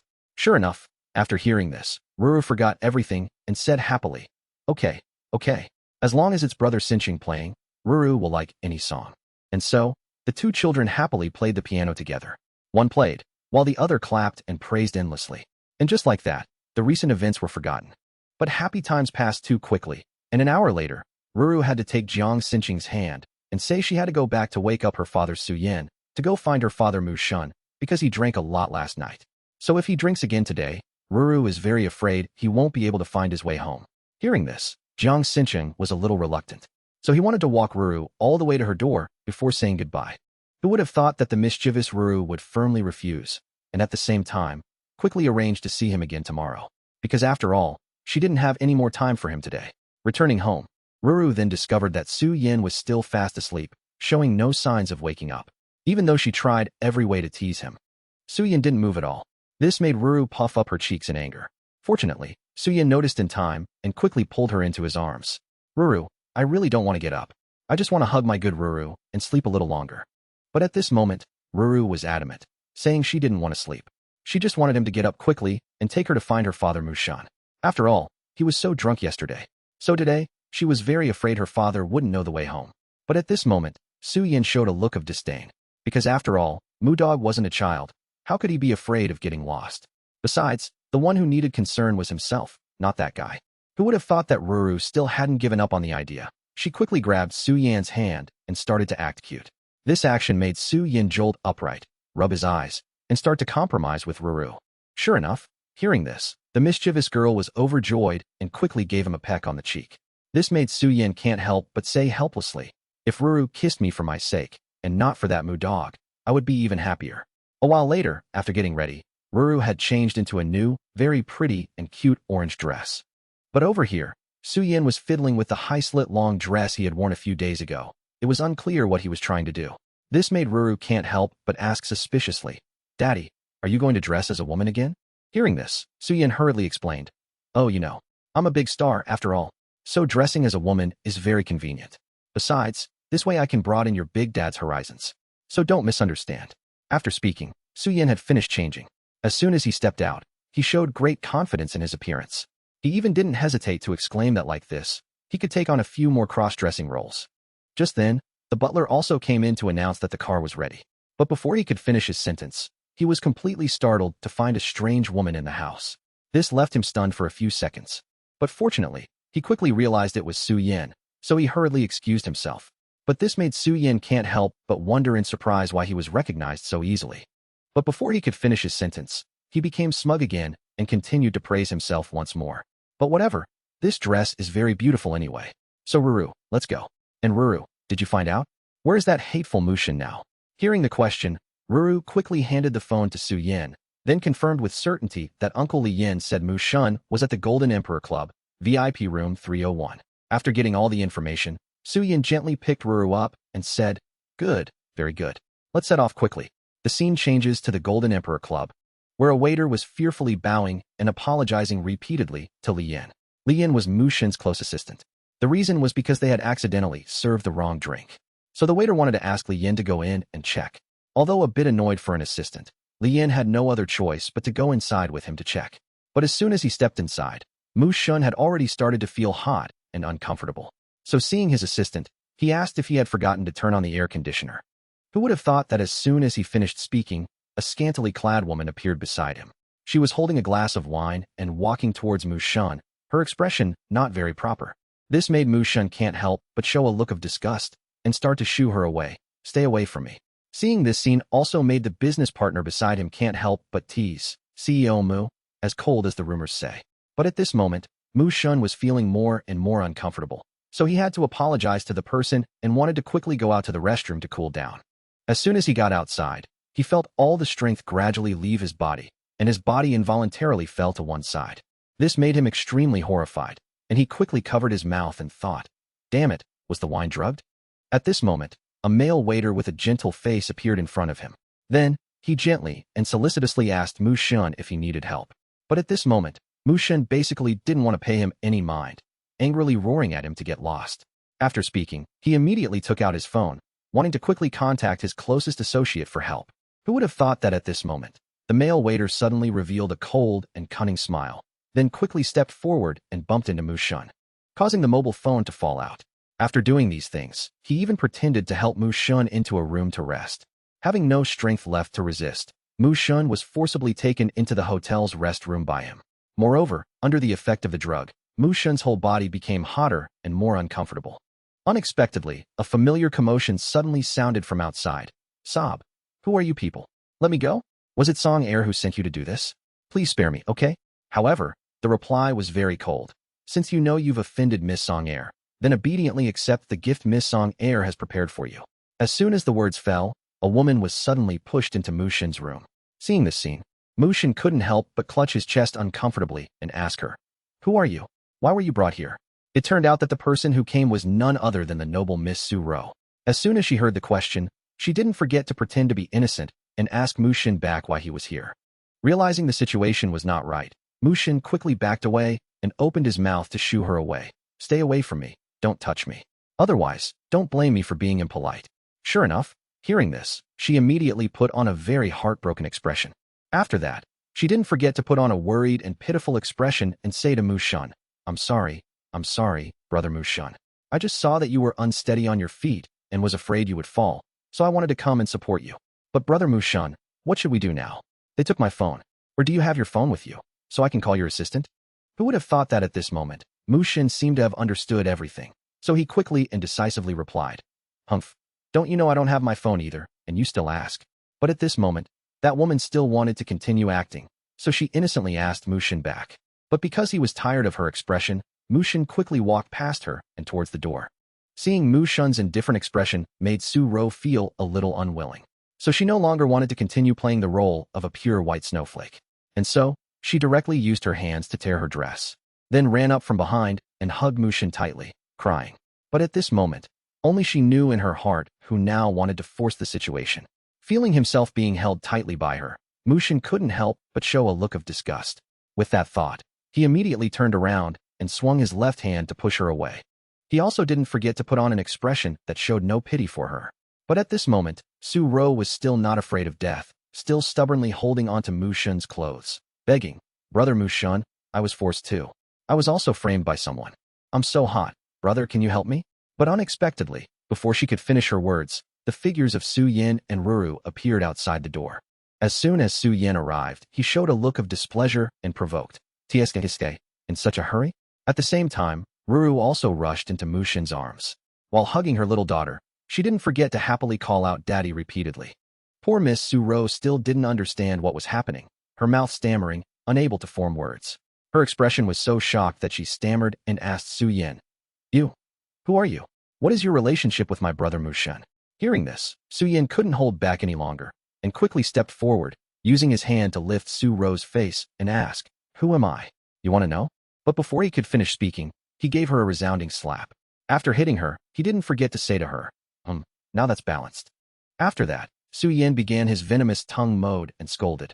Humph, someone as ugly as you still wants to learn how to seduce men. It's fine if your face is ugly, but are your eyes blind too? Of all people, you chose to seduce this single Mu Shun. Have all the men in the world died? After speaking, he didn't forget to call Ruru over to have his little daughter introduce who he was to Miss Su. Sure enough, The father and daughter Su Yin were in perfect sync. Ruru cooperated with her father without hesitation and loudly called out, "Mommy." This scene made Mu Shin choke in fear. Even Li Yin, who had been standing behind him all along, couldn't believe his eyes, wondering since when his CO had a wife. Moreover, since when did his young miss have a mother? But he never expected his big boss's wife to be so beautiful. No wonder the CEO always ignored other girls. But isn't this catching someone in the act? What should I do now? Is he trying to force me to resign? Who would have thought that at this moment? Miss Su Ro still hadn't given up. Although her whole body was still trembling with fear, she still insisted that she was the rightful young mistress. And only she was worthy of that position. With that thought, she furiously rushed towards Su Yin, her face revealing a ferocity like a mad dog on the street. Get out, get out. Sure enough, she didn't know her own limits, daring to hit a rock with an egg. Did she think that Su Yin, who had practiced martial arts since childhood, would let her bully him? Therefore, Su Yin didn't hesitate to give her a heaven-sent kick. This scene made even Ruru, who was standing beside them, can't help but praise Su Yin. Wow, mommy is so cool. But at this moment, Su Yin beside her no longer had the mind to pay attention. So he could only instruct Li Yin to quickly investigate the truth of the matter. After everything was over, he also hoped Su Yin could take him to the hospital. But at this moment, Li Yin, seemingly still not afraid of death, doubtfully asked Mu Shun, "Ahem, so, should I call this person Mrs. CO?" It wasn't until Su Yin helplessly lifted his dress to prove he was a man that Li Yin was completely stunned on the spot. His eyes widened several times in astonishment.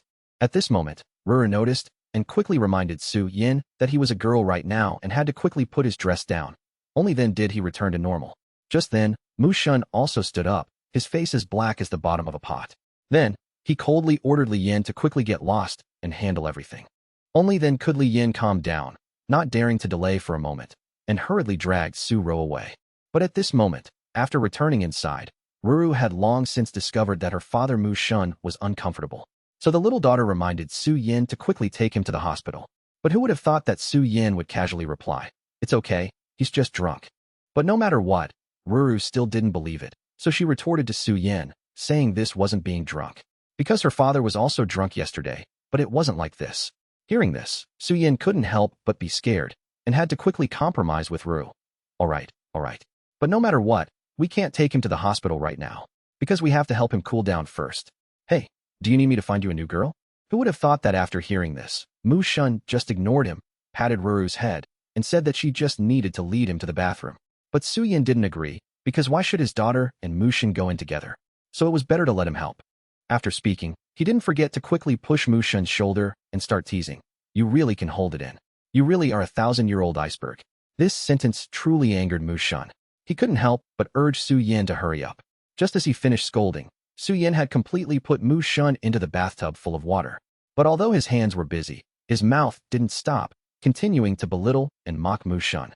Just like that, Mu Shun soaked in the bathroom for a long time, and fortunately, he felt a little better.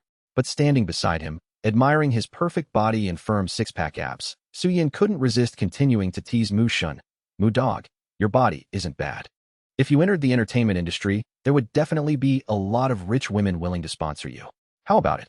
Want me to help you get in there and earn some pocket money?" But who would have thought that after hearing this, Mu Shun just coldly said one sentence, "Get lost, quickly." Sure enough, for Su Yin, he couldn't pass up this good opportunity, so he quickly took out his mobile phone and started taking pictures. He even swore that this photo would definitely become the darkest history that Mu Shun would want to throw to the dogs. But who would have thought that Mu Shun had already discovered it? So he immediately grabbed the shower head and aimed it at Su Yin. Then he quickly wanted to chase this troublesome person away. Sure enough, this directly angered Su Yin. So he couldn't help but curse repeatedly, "You let the wolf into the house. You ungrateful wretch." But at this moment, Mu Shun seemed to feel a headache, so he paid no mind and had to helplessly rub his forehead. Seeing this scene, Su Yin quickly went out. The moment he stepped out, he saw Nu waiting anxiously at the door. "Daddy, is Daddy Mu Shun okay? Does he need to go to the hospital?" Seeing his daughter, though young, always caring for others, made Su Yin feel a surge of affection, and he quickly hugged his little girl. He then began to comfort her, reassuring her about Mu Shun's condition. "It's okay, sweetie. He just drank a little too much, so he's a bit tired. We just need to wait here for his fever to go down. Then, when he comes out, we'll go to the hospital for a checkup, and while we're at it, we'll have the doctor see if a dog ran off with Daddy Mu Shun's brain and conscience." After speaking, he didn't forget to arrogantly turn and flip his hair, then began to admire himself, saying, "It's a good thing Daddy isn't a woman. Otherwise, just one glance from that mutt Mu would have been a total loss. Cut to 20 minutes later, Mu Xin finally managed to stumble out of the bathroom. Fortunately, as soon as he came out, Su Yin handed him a set of new clothes that the assistant had just bought for him to change into. However, Nu was still very worried about him, so she couldn't help but run over and quickly ask, "Daddy, has your fever really gone down?" Seeing his daughter so concerned for him, Mu Shun's heart ached, and he had to comfort her. "Don't worry, Daddy's fine. Daddy is much better now." Who would have thought that as soon as he finished speaking, Su Yin at his side would relentlessly urge him to go to the hospital. But at this moment, Mu Shun was a bit confused and asked Su Yin if he really intended to go to the hospital dressed like this. Wasn't he afraid of losing face? Because he was still angry about what had just happened, Su Yin replied irritably. How could this be okay? Do you want the papers tomorrow to report that Mu Shun and Su Yin met, and that Mu Xin seemed to have been drugged and had to go to the hospital? Sorry, if you want that, I don't. I still need this face to make a living. Cut to their arrival at the hospital. Su Yin was now vehemently slamming the desk, shouting at everyone from the nurses to the doctors. "Do you understand VIP? A full checkup." This left the nurses and receptionists bewildered, wondering if this woman was crazy. So, although a huge question mark had already appeared on her face, the nurse had no choice but to quickly agree. 3 long hours of waiting passed, and they finally completed all the complicated registration procedures for Mu Shun. By now, Su Yin was exhausted and had no choice but to quickly sit down on a nearby chair to rest. However, this scene looked rather unusual to the nearby doctors and nurses. Worse, Su Yan's sitting posture was very domineering, and his voice was incredibly masculine, which couldn't help but startle them slightly. As soon as he realized this, Su Yin had to quickly adjust himself, reverting to the voice of a frail woman to call his daughter. "Ahem, Nu, come here and let mommy hug you." Unexpectedly, his little daughter Nu bluntly said that because Daddy Mu Shun was sick, she only wanted to sit next to Daddy Mu Shun right now. But this one sentence was enough for a schemer like Su Yin to quickly come up with a plan. He told Nu, "If you stay here, you'll disturb the doctor. So come here quickly, so the doctor can examine your daddy." Sure enough, this was very effective. Nu gave Mu Shun a lingering look and instructed him, "Daddy Mu Shun, you have to be a good boy for the doctor. When you get better, Nu will play with you again." After saying that, her expression quickly changed to one of happy bliss as she threw herself directly into Su Yan's arms. Seeing this, Mu Shun couldn't help but complain resentfully. As expected, a heartless little traitor. At this point, Su Yin also started using Nu as an excuse to complain that today had been a really busy day for him. So, could Nu sleep with him for a little while? But just as he finished speaking, the doctor came in to examine Mu Shun, so Nu couldn't help but worriedly ask about her daddy's condition. "Doctor, how is my daddy?" Fortunately, the doctor wasn't a difficult person and told Nu, "There's no problem. He just fell asleep because the drug's effects wore off. Another 2 days of rest, and he'll be fully recovered." Hearing this, Nu was overjoyed and quickly thanked the doctor. When everything was over, this 5-year-old girl had to take care of her 2 remaining fathers by herself. One was sick, and the other was sleeping so soundly his mustache had curled up. Seeing this, Nu couldn't help but take a deep breath and start complaining about Su Yin. "Daddy, dressed like a mother but doesn't have a single ladle-like bone in his body.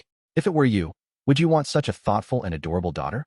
Continuing from the previous episode, seeing that Daddy Su Yin was sleeping soundly on the bed, Nu didn't hesitate to quickly run and get a blanket to cover him. Moreover, she was very considerate, continuously patting Su Yan's back gently to help him sleep better. After taking care of Su Yin, Nu ran over to Mu Shun to check on him, still wanting to personally care for her sick daddy Mu Shun. After all, he must be very tired right now. So, Nu was very concerned, afraid he was thirsty, and called for him to wake up. She even poured her daddy a cup of warm water with particular gentleness.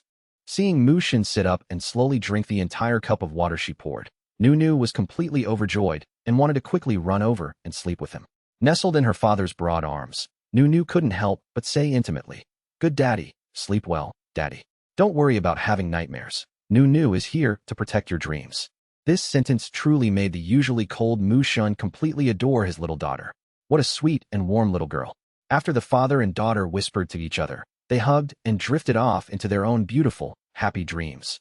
But the happy moment didn't last long, as Muin from outside hurriedly pushed the door open and ran in. As soon as he entered, he started shouting, Big brother, are you okay? You absolutely can't let anything happen to you. Otherwise, I'll die having to carry this whole family on my own. I just want to grow up to be a rich young master, just having fun and enjoying life without having to work." Before he could finish his sentence, Muin's cold, terrifying, and respected older brother couldn't take it anymore, and, despite being in the hospital, quickly threw a pillow at his face.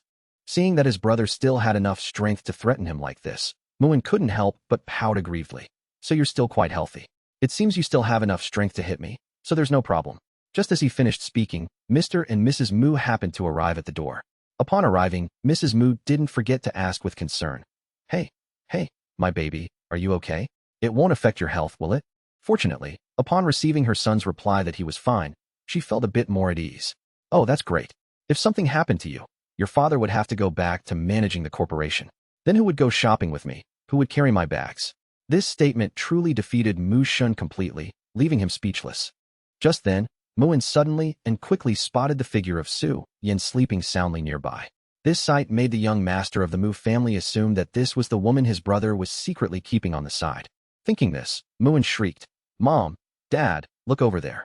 However, Mrs. Mu didn't seem surprised at all, but instead showed a joyful expression, hurriedly asking in a low voice, "Son, my baby, have you finally come to your senses? When did you find a daughter-in-law for me? Why didn't you bring her home for me to meet? Oh my, just looking at her, you can tell she's very beautiful. Whose daughter is this? When did you meet her? Why did you keep it such a secret?" This made Mu Shun's face darken, and he had to explain. "Mom, that's not it. He's not." But before he could finish, Mrs. Mu couldn't help but retort. "Not what? She's here taking care of you, and you still say it's nothing. Look how tired she is. It must be from overworking herself taking care of you, right?" Seeing Mu Shun remain silent, unwilling to continue, Mrs. Mu couldn't help but feel dissatisfied, thinking her son didn't want to take responsibility for this daughter-in-law. So she immediately flew into a rage, threatening her son, to see what on earth he was trying to do. This left Mu Shun helpless. "Mom, you're overthinking it, he's a man." But unexpectedly, this statement shocked the other three even more than what had just happened. Moon was even so scared that he stammered, calling his brother gay. Fortunately, Mu Shun realized in time and continued to explain, that's Su Yin. He was afraid Nu Nu would be recognized if he took her out, so he had to disguise himself like this. What on earth is going on in your head?" Hearing their son's words, Mr. and Mrs. Mu couldn't believe their ears either, hurriedly turning to look at Su Yin again, then sighing. Is it really Su Yin? How can he look so much like a girl? As expected, if it's true, he really is a best actor. Even when dressed as a girl, he can be so perfectly beautiful. After saying that, she didn't forget to quickly take out her phone to take a picture of Su Yin, starting to muse. Why didn't Mrs. Su have a daughter? If she were a girl, we would have become in-laws. What a pity. This statement completely made Mu Shun collapse into speechlessness. "Mom, do you want me to be too afraid to leave the house in the future? Why would you say that?" At this moment, because of the noise, Su Yin also began to wake up groggily. The moment he opened his eyes, he saw several strange heads in front of him, which frightened Su Yin again and again. "Everyone, what are you all trying to do?" Because of this, when he heard Su Yan's voice, Moon completely broke down. Damn it. It really was an illusion. Now I can confirm for sure that he is Su Yin. Only Mrs. Mu was still delighted, hurriedly grasping Su Yan's hand, endlessly praising his taste, and thinking to herself that she hoped he could go shopping with her and his mother next time. This scene also made Mr. Mu turn away in fear, exclaiming that it was truly miraculous. Seeing the chaos around him, Su Yin couldn't help but feel flustered. Did auntie, uncle, and little brother just arrive? At this moment, Nu Nu was also awakened by the surrounding sounds. Seeing the adorable little daughter in his arms just waking up, rubbing her sleepy eyes, and looking around, Mu Shun was filled with affection. But before his daughter could fully wake up, Su Yin wanted to take advantage of the chaos to take Nu Nu back to his house. After all, Mu Shun was in the hospital. Did he expect his daughter to stay here and serve him? Sure enough, before Su Yin could even get out the last three words, Mu Shun was completely enraged, quickly throwing a decisive "get out" at Su Yin. However, Su Yin had been competitive since childhood, so he didn't hold back and cursed back at Mu Shun. What an ungrateful wretch. Have you forgotten who saved you? How dare you talk to your savior like that? But having grown accustomed to the sight of her two fathers arguing, Nu Nu could only turn a blind eye at this moment. Unexpectedly, Mu Shun paid no attention, quietly pretending to be asleep, clearly indicating that he didn't want to continue bickering with Su Yin, because he didn't want to be away from Nu Nu during this time. Seeing that the situation didn't look good, Nu Nu spoke up to persuade Su Yin. "Daddy, you should go home first. Daddy Mu Shun is sick today, so I'll stay and take care of him." Hearing his daughter's words, Su Yin began to act pitiful. "I know that in Nu Nu's heart, there's only Daddy Mu Shun. Does Nu Nu not love me anymore?" Unable to stand the rambling, Mu Shun spoke up directly. "Su Yin, can you talk a little less? My ears are about to go deaf." Who knew this would become the trigger for a new war? And so, The two of them, neither willing to back down, glared at each other. Seeing that she was about to have to listen to her two fathers quarrel again, Nunu hurriedly gave Su Yin a piece of candy to help him calm down. Be a good daddy, Su Yin. Of course Nunu loves daddy Su Yin the most in the world. It's just that daddy Mu Shun is sick right now and needs Nunu to take care of him.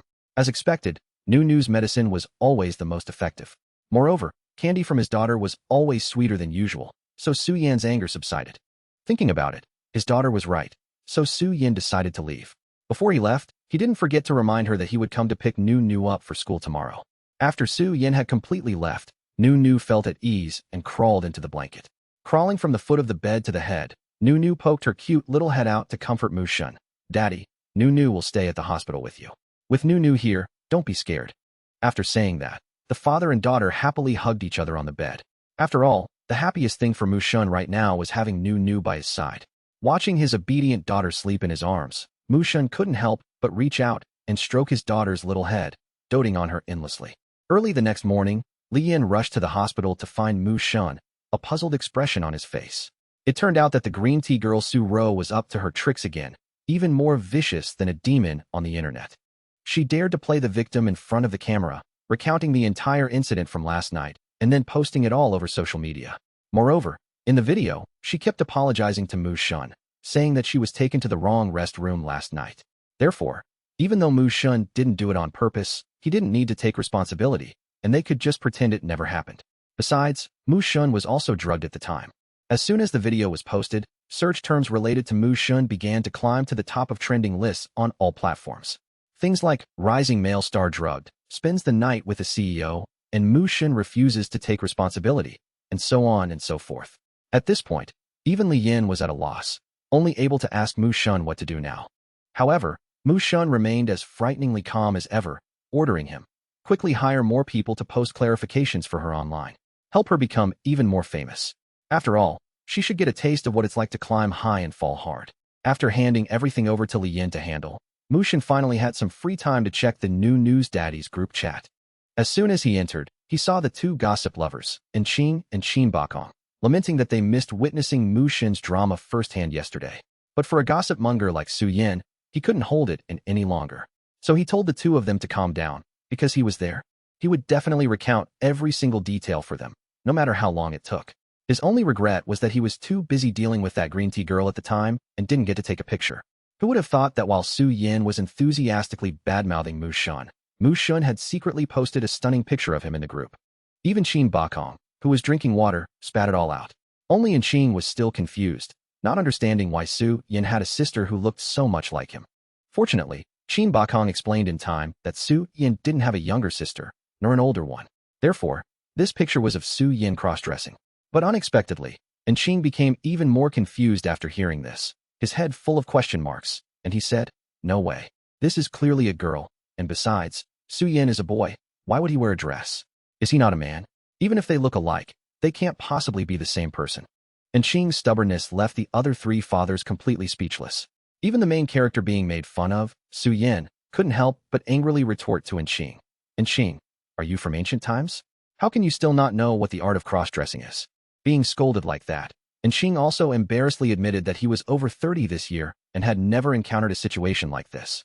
This once again surprised Su Yin. "No way. With your looks, no one has ever cross-dressed to get close to you? That's really strange." Being asked like that, Enqing wasn't very sure, so he had to turn and ask his yellow shirt teammate next to him if they had ever met a cross-dresser before. Fortunately, this brother still remembered and reminded Enqing, "You forgot? You've met one before.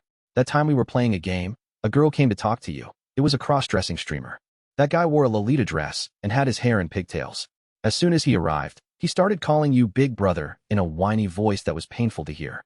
In the end, you, a total straight guy, still beat him to a pulp. I thought you knew he was a cross-dresser all along." Hearing this, Enqing was still confused, not understanding how the guy's voice changed. It wasn't until his brother explained that he was using a voice changer that Enqing felt his worldview collapse. So that was the final boss of cross-dressers. Cut to the hospital room. After handling everything and taking Nunu to school, Mu Shun started receiving messages from Li Yin. It turned out that after a series of investigations, Miss Su Ro's best friend had confessed everything to Li Yin. Su Ro and she had bribed the hotel's security and staff to put a drug in Mu Shun's drink. Then, once everything was in place, she would play the victim herself. Hearing this news, Mu Shun's face darkened. Enough. Quickly released the evidence exposing Su Ro's true face online.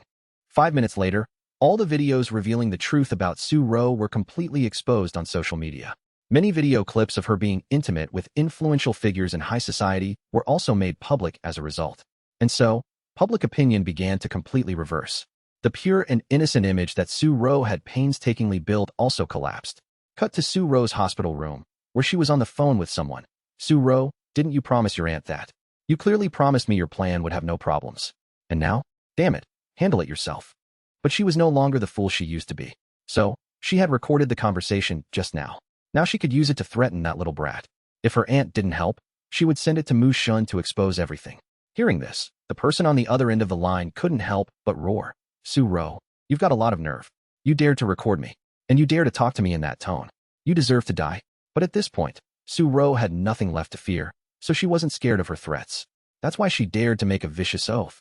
If I go down, you're coming with me. Don't blame me for being cruel. She was trembling with anger, not knowing what to do, and could only curse Su Ro relentlessly. I must have been blind. I was kind enough to introduce you to Mu Shun. In the end, you accomplished nothing, and now you dare to turn around and threaten me. You should know your place and go beg Mu Shun. I really raised a snake in my bosom. You're just like your mother. Both of you are social climbing vixens. But at this point, Su Ro was no longer afraid. Hearing this, she became even more venomous. Humph. Now I understand why you wanted to introduce me to Mu Shun. Don't act all high and mighty scolding me. You'd better find a way to take down those posts. Otherwise, don't blame me for sending the recording to Mu Shun. It turned out that Su Ro came from a poor family and had lived a hard life since she was young. So, from a young age, she was determined that her husband must be better than her aunt's husband. And Mu Shun was the only one who met her criteria, so she swore to marry Mu Shun at all costs. But on second thought, for an old fox in the business world like Mu Shun, how could such a petty trick fool him? Only a fool like her would do something so stupid. Looking at the malicious comments aimed at her online, Su Ro suddenly laughed bitterly. With that thought, she picked up the fruit knife on the table, a sinister plot rising in her heart. Ha ha ha, it doesn't matter. At least before I die, I have to drag someone down with me. When the time comes, don't blame me for being ruthless. Cut to Mu Shun's hospital room. Nu had just gotten out of school. Seeing Nu, all of Mu Shun's fatigue from the day instantly vanished, replaced by concern as he asked his daughter how her day was. But besides Nu, Enqing and Qin Bakong were also there. So as soon as he arrived, Enqing shamelessly scolded Mu Shun. Don't you know how to tell time? It's this late, and you still don't know it's time for school to be out? This statement couldn't help but annoy Mu Shun. Humph, I want to hear Nu talk. What does that have to do with you? Looking over at Qin Bakong standing with his arms crossed, Enqing immediately regretted spending several hundred yuan to visit this old man Mu Shun. Hearing Enqing's constant nagging, Qin Bakong couldn't help but scoff. Humph, I didn't expect a simple-minded guy with well-developed limbs like you to be so thoughtful. But whatever, that's you, I don't have time for such things. Being spoken to like that, Enqing couldn't help but feel annoyed and hurriedly explained that in the past, some of his brothers in the team were injured and had to be hospitalized. So even if they didn't have money, they had to chip in for some gifts to visit. But as soon as he finished speaking, he realized the hidden meaning in Qin Bakong's words. So he couldn't help but raise his hand and lightly punch Qin Bakong as a warning. Who has well-developed limbs? You think you're so great, always saying such confusing things. After scolding him, he didn't forget to grumble that it was a good thing he didn't have a strict and hard-to-please teacher like Qin Bakong back in school.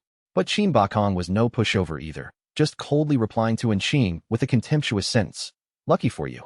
I should also be thankful that there are many simple-minded people like you, so my life is easier now. Hearing himself being berated, Enqing couldn't help but feel annoyed. You should be glad you're still alive. Otherwise, I would have had someone put a bag over your head and beat you up. Seeing that there was about to be a good show, Nu stood to the side, excitedly watching the drama unfold. But not long after, Nu was called over by Daddy Mu Shun, who asked why everyone was gathered here today. Hearing her daddy's question, Nu confidently explained that she was about to enter the stressful final exam review period. So her teacher said that after the exams, there would be a final parent-teacher conference. As soon as she finished speaking, Su Yin burst in from the door. Let me go. But who would have thought? The moment he spoke up, he was met with a unanimous protest from the other fathers beside him. Annoying. After all, each of Nu's fathers believed they were fully qualified to attend their daughter's parent-teacher conference. No outsiders needed. Just like that, no one would listen to anyone else, leaving Nu extremely confused, not knowing what she had done to make her fathers argue so fiercely. Fortunately, at this moment, Su Yan suddenly became unusually clever, proposing an idea for everyone to use the most primitive method to decide the winner. Even Inchine got excited hearing about playing rock, paper, scissors, a duel? Tell me what kind of duel? This statement left everyone speechless, not expecting someone like Intan to treat a duel like a child's game. Because the primitive method Su Yuan mentioned was rock, paper, scissors. After he said that, everyone split into pairs to compete against each other, with the winners advancing. This way, a single winner would be chosen to attend New News parent-teacher conference. It sounded reasonable, so the fathers began to agree with Su Yuan's idea. In the first round, Intan and Qin Bakong were eliminated. Finding himself lucky to have made it to the final round, Su Yuan felt extremely nervous, constantly blowing on his hands, hoping to defeat Mu Shun in this round. It was just that everything happened too quickly, catching those involved off guard. As a result, Su Yuan also missed the chance to attend New News parent-teacher conference. The hope in Su Yuan's heart quickly crumbled along with the result of the game he himself had chosen. But no matter what, Su Yuan was not resigned to this outcome. So he kept clinging to Mu Shun, demanding to play 2 more rounds. But how could a talented man like Mu Shun agree to that? So he bluntly asserted, I refuse that suggestion. A gentleman's word is his bond. Don't be so fickle. You clearly said we'd play only 1 round. You lost. I will go to New News parent-teacher conference myself. But Su Yuan obviously still didn't want to give up, insisting on playing 2 more rounds. Saying a best 2 out of 3 would decide the outcome.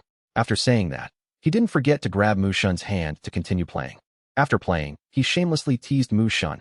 Hee, I won this round, so now we're tied. 1 more round to go, let's play quickly. By this time, Mu Shun was already fuming. He let out a roar and kicked Su Yuan away. You want to cheat? However, unexpectedly, after being kicked, Su Yuan not only didn't get angry, but also pretended to be pitiful. Damn you, Mu Shun, you dared to kick me. I don't care. To compensate for my handsome face, I'll count this round as my win. I'll go to the parent-teacher conference later. As soon as the words were out, Tan and Qin Bakong, who were standing by, couldn't help but frown. They never expected the best actor of Qing Feng Lu to be this shameless. But what they didn't expect was that the main character, who had been pestered by Su Yuan all this time, could no longer hold back. So he quickly grabbed the pillow behind him and threw it straight at Su Yuan's face as a warning. Get out. But who would have thought that at this moment, Su Yuan's competitive streak would flare up, and he threw the pillow back. But unfortunately, the pillow flew straight into the head of his little daughter, who was sitting obediently and eating a tangerine nearby. This made Su Yuan panic, and he rushed over to plead with Nu. Oh, Nu, Daddy, sorry, I didn't do it on purpose. But by now, Nu couldn't take it anymore. She pouted and threatened her father, Su Yuan, Daddy, don't you run. After saying that, she didn't forget to grab a pillow and charge straight at Su Yuan. Thanks to Intan's help, she was able to easily and continuously hit Su Yuan on the head to get her revenge. Even Qin Bakong, who was beside them, quickly dodged to avoid getting caught in the crossfire. Because of this, the situation in Mu Shun's hospital room quickly descended into chaos, with people hitting and dodging, kicking up a cloud of dust. Finally, Nu couldn't take it anymore, reaching out to pinch her father Su Yuan's cheek and scolding. You're so naughty. You don't know how to be gentle at all. Seeing the chaotic scene before him, Mu Shun couldn't help but feel delighted. He quickly took out his phone to capture Su Yuan's miserable state, afraid to miss it. This made Qin Bakong and Intan smirk, telling Mu Shun to remember to send it to their group chat for them all to see. Only when things had truly calmed down did Su Yuan stop resisting. He intended to go over and make peace with Mu Shun, and while at it, asked when he could be discharged from the hospital and go home. Hearing the question, Mu Shun didn't want to hesitate and quickly replied that it would be today. Sure enough, since their arrival, this was the sentence that made Nu the happiest. So she excitedly said that she really wanted to organize a grand celebration to congratulate Mu Shun. Hearing his daughter say this, Mu Shun couldn't help but dotingly ask how she wanted to organize it. But after thinking for a while, Nu suddenly realized that although she wanted to make delicious food for her dad, she remembered that she only knew how to cook noodles and frozen dumplings.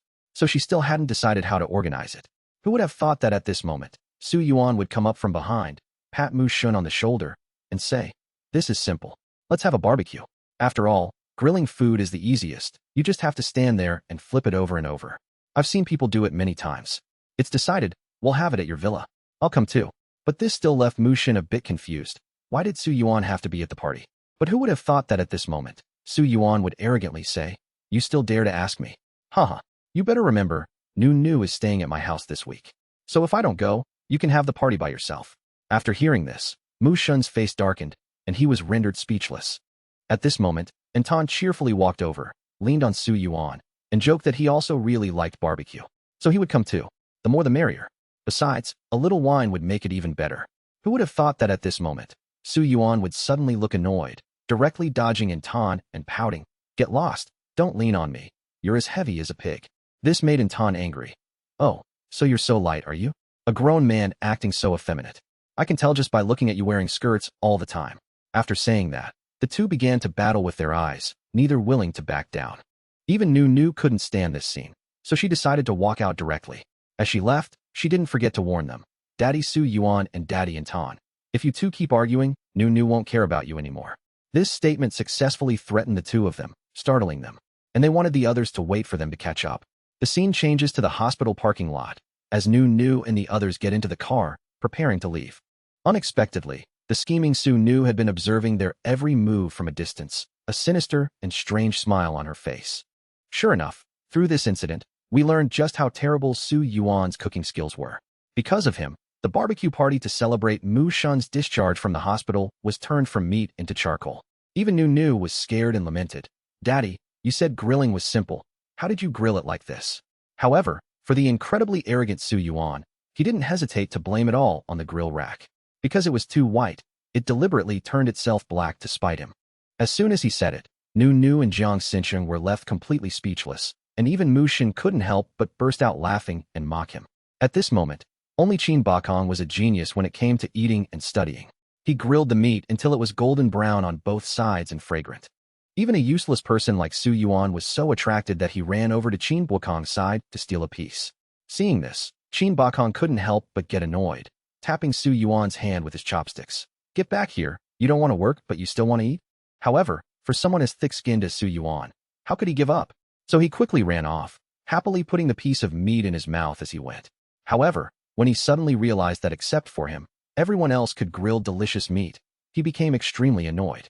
Hearing this, Mu Shin didn't forget to add fuel to the fire, denying Su Yuan's ability by saying, "Humph, anyone can do something this simple. We're not as stupid and stubborn as you." However, how could a competitive person like Su Yuan believe what Mu Shin said? So he kept taking out meat to grill, but reality was not as beautiful as his dreams. He unconsciously continued to produce skewers of blackened meat. Moreover, the later skewers were even blacker than the previous ones. But at this moment, Nu unexpectedly walked over with a skewer of grilled meat and invited Su Yuan to eat with her. However, at this moment while everyone was eating, Su Yuan's expression was extremely puzzled. "Humph, why am I not even as good as these kids?" Who would have thought that as soon as he had this thought, he was ridiculed by Mu Shun and Qin Bakong beside him. "It's a good thing you weren't there when we made the dumplings that day. Otherwise, those white dumplings would have surely turned into dark dumplings." The two, in perfect sync, mocked and ridiculed him, leaving Su Yuan with nothing but anger. After all, one person can never win an argument against two. Moreover, now Intan had also appeared to slander him. Therefore, 9 bad words are not as good as one good one. It was best to swallow the bitter pill. After all, it's not too late for a gentleman to take revenge, even after 10 years. After thinking this, Su Yuan had no other choice but to take out the wine and start celebrating. Half an hour later, it was unknown how many bottles of wine they had drunk. Tan, Muin, and Su Yuan were so drunk they were no longer sober. They had no idea what was going on. They were happily singing with their arms around each other's shoulders. "You are the wind, I am the sand, entwined together to the ends of the earth." This scene made Mu Shun unable to resist taking out his phone to record it. Even Mrs. Mu beside him couldn't help but happily and continuously praise how cute the three of them were to Mu Shun. It was just that to Mu Shun, these were just a few idiots. What was so cute about them? However, Mu Shun, a man so good at calculating, had never calculated that at this moment, Nu and Jiang Xincheng were hiding together under the table, with a large glass of wine. Moreover, his beloved daughter was telling Jiang Xincheng that it was very fragrant and delicious. "It's just that you get a little sleepy after drinking it." Sure enough, people in love do foolish things, so Jiang Xincheng also hurriedly agreed. He even said that just a little sip would be fine. Turning back, Mu Shun discovered that beside him was Qin Bakong, who was passed out cold. So he hurriedly shook him gently, trying to wake him up. Who would have thought that at this moment, Qin Bakong was sitting motionless like a rock. Seeing the chaos around him, Mu Shun couldn't help but rub his head in frustration. Therefore, he could only ask the old butler to help take the three who were still singing to the living room to rest first. He would move this rock over there himself. It was only after arranging everything that Mu Shun realized his daughter had disappeared at some point. So he hurriedly started looking around for her. Luckily, as soon as he turned around, he discovered Nu's little feet sticking out from under the tablecloth. But what he least expected was that as soon as he lifted it, he discovered his daughter was being taken advantage of by some brat, holding hands while they slept. So he couldn't help but, with a dark face, gently pick her up and warn her. But after all, Nu was a little tipsy at this point, so she just snuggled into her father's arms and fell asleep. Then she gently hoped her father wouldn't be angry. Seeing his daughter like this, Shun didn't have the heart to scold her, but he still had to seriously tell her not to do it again. After saying that, the next second he became a good father again. Alright, it was just a little bit anyway. Early the next morning, unable to wait for Daddy, Su-yuan to wake up. So at Nu's school, she was being brought to class by her 3 big daddies. This made her happily show off to everyone around her. Sure enough, this scene also made the surrounding students drool with envy, wondering why they only had one father. After thinking about it, some dangerously bold ideas began to form in their heads. It's just that at this moment, you must also be wondering where Su-yuan is. Rewind to 2 hours earlier, Nu, despite using every method, couldn't wake Su-yuan up. So Shun had to cruelly decide to leave Su-yuan there and leave without looking back. Fortunately, at this moment, because the sound of the door closing was too loud, it also startled Su-yuan awake, just in time for him to remember that he had Nu's parent-teacher conference today. At this point, only an empty room was left beside him, so Su-yuan had absolutely no idea what to do. At the same time, in a corner of Nu's school, her 5th father finally appeared. Nangong-sun had an adorable appearance, looking extremely similar to Nu. It's just that he looked like a fool wandering on the road. He didn't even know whether to turn left or right. Therefore, he was completely clueless at the moment, not knowing where he was. Fortunately, the student who was skipping class and had been caught by Chin Bakong earlier happened to pass by and saw Nangong-sun. It's just that he seemed to mistake Nangong-sun for a student. So he asked him which class he was in and why he was wandering around here. Hearing this, Nangong-sun didn't know where to begin. He could only pretend to be pitiful and say that he was very hungry. This statement made the truant student suspect that Nangong-sun was a real beggar. But looking at him again and again, he still found Nangong-sun very pitiful. So his heart softened, and he took out his student card, saying he would take Nangong-sun to eat right away. Back in Nu's classroom, she was introducing her 3 fathers to her teacher. Obviously, by common human standards, the teacher was a bit taken aback. So a look of confusion was clear on her face as she waved and greeted them. Ah, hello, sir. Hello, sirs, Nu's fathers. However, before the teacher could finish her sentence, Anton eagerly stepped forward to introduce himself to Nu's teacher. Hello, teacher, I'm Anton, Nu's father. I think we should exchange contact information. That way, if the school has any activities in the future, you can let me know. Moreover, if my participation is needed, I can also be aware of it. Hearing this, Nu's teacher broke out in a cold sweat and immediately agreed. Receiving the teacher's affirmative answer made Anton so happy that he continued to say that he would also attend Nu's parent-teacher conference today. Who would have thought that at this moment, Chin Bakong, standing beside him, would coldly mock Anton, saying who needed him to come. It's enough that I work at the school, you coming would just take up another parent's spot. It was just that at this moment, Shun suddenly spoke up, coldly saying, because you are still on leave, and you were also the first father to find Nu, you are the big brother of the fathers. Therefore, you are the one who should come the most. However, as soon as he finished speaking, he was immediately refuted in unison by Anton and Chin Bakong. In your dreams. At this point, the teacher saw that the situation didn't look good and said awkwardly, anyway, the parent-teacher conference is in the evening, so you can all go home and discuss again who will attend. But unexpectedly, as soon as she finished speaking, the 3 fathers looked at the teacher with cold eyes, hoping she could pay a little more attention to Nu. Watching Nu's fathers leave, the teacher couldn't help but let out a sigh of relief. Although Nu's fathers were all very handsome, their auras seemed too dazzling, so standing next to them felt very stressful. It's just that the news that Nu had many rich fathers seemed to have spread to every corner of the kindergarten. So she immediately became the most envied object of the girls in her class. The little friends didn't forget to praise Nu's fathers for being tall, handsome, and looking very powerful. Moreover, they wondered why they only had one father while Nu had so many, and they hoped Nu could share one of her fathers with them. It's just that after hearing this, Nu pouted and refused. No way, those fathers are all Nu's fathers, so they can't be shared. However, the short-haired child next to her still seemed unwilling to give up. So she naively said to Nu, hey, Nu, wait for me to find a few more fathers, then we can share fathers together, it'll be fun. The moment of refusal came again, as Nu quickly declared that her fathers were the best, so she would absolutely not share them with anyone. Fortunately, Just as she finished speaking, Jiang Xinqing arrived in time to take Nu Nu's hand and run away. As they ran, he didn't forget to tell Nu Nu that he wanted to take her to feed the stray cats behind the school. However, unexpectedly, on the way to the back garden, the figure of the hypocritical green tea, Su Nu, suddenly appeared behind the two children. It turned out she had been hiding in the school for a long time, waiting for an opportunity to harm our Nu Nu. In a flash, Nu Nu and Jiang Xinqing had arrived at the back garden. It's just that no matter how hard the two children looked, they couldn't find the little cat. Sure enough, at that moment, a snow-white kitten was stuck in a tree and suddenly slipped, about to fall. Fortunately, at that very moment, it was saved by the hands of Nangong Sun, who was lost on the school grounds. But this guy himself couldn't find his way home, so he could only sit obediently in one place and play with the little cat. Suddenly, after a while, he decided to follow these cats. Since he couldn't find his way home anyway, it wouldn't hurt to follow them. He hadn't taken more than a few steps when, after the cat's meow, came the terrified scream of the little boy, Jiang Xinqing. This made Nangong Sun look in astonishment towards the bushes on the other side, at the scene of two children being threatened by a woman. However, unexpectedly, in this dangerous moment, Jiang Xinqing still resolutely protected Nu Nu, shielding her with his body. Seeing this, Nangong Sun could no longer hold back and ran over, using his body to forcefully push Su Nu away. The clever Nu Nu saw her chance and immediately told Jiang Xinqing to run and find an adult. After Su Nu was restrained, Nangong Sun ran to Nu Nu's side and began to ask about her with concern. He wanted to check for himself if she was injured anywhere. Unexpectedly, at this moment, Nu Nu once again very skillfully called out Daddy.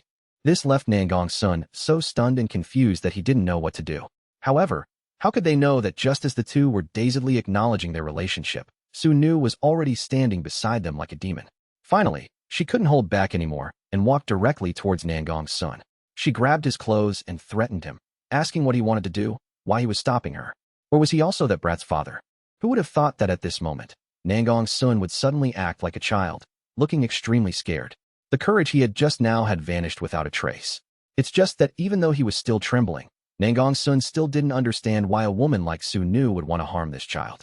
However, what was unbelievable was that at this moment, Nu Nu was very calmly comforting her silly father, telling him not to be afraid. It was just that at this moment, Su Nu couldn't wait any longer. She quickly took a small fruit knife out of her bag, and then didn't forget to say fiercely to Nangong Sun and Nu Nu, "Since you're that brat's father, then obediently go and die together." Seeing that the situation was not good, the terrified Nangong Sun hurriedly pushed Nu Nu away, then used his body to shield her. He even bravely said loudly, "Baby, run quickly. Daddy is a grown-up. Don't worry, I'm not afraid." It's just that although his mouth said so, his heart was already panicking so much it was about to jump out. Fortunately, just as that hypocritical green tea was about to succeed with her plan, Jiang Xinqing also managed to call the security guards in time, so the woman was quickly apprehended, saving Nu Nu and Nangong Sun from the brink of death. However, although the danger had passed, Nangong Sun still seemed to be in shock, so sweat was still pouring down like rain, and he was terrified that he was still about to die. Seeing this, Nu Nu couldn't hold back anymore and rushed over to hug her father. Only then did she gently ask him if he was okay. It was only at this moment that Nangong Sun became a little confused, because he didn't understand why being a father at 24 could be so happy. However, for Nu Nu, who was already experienced in this matter, when she found that her father didn't seem to believe it, she immediately took out the paternity test report, once again confirming her father-daughter relationship with Nangong Sun. Then, after a brief 5-minute explanation to her father, Nangong Sun was able to quickly and easily accept this identity of Nu Nu's. Thinking of this, he immediately ran over and hugged Nu Nu tightly, his hand not forgetting to caress her small face. It's just that at this moment, she still couldn't seem to believe her eyes, because this father seemed to accept this shocking news too easily. So even Jiang Xinqing, who saw Nangong Sun accept the fact that he was a father within a few seconds, couldn't help but feel confused. Why could this father of Nu Nu's accept it so easily? Didn't someone take them to the police station last time? Thinking it over, Nangong Sun also looked at Nu Nu with suspicion and asked, "That's right. Why did that woman want to harm you just now? Is she an acquaintance of yours?" Hearing this, Nu Nu had to explain to him that the woman wanted to pursue Daddy Mu Shun, but was rejected by him. The scene changes to the gate of Nu Nu's school, where Tan and Su Yuan were still arguing endlessly about who would attend Nu Nu's parent-teacher conference. At the same time, Qin Wukong's phone also received a notification.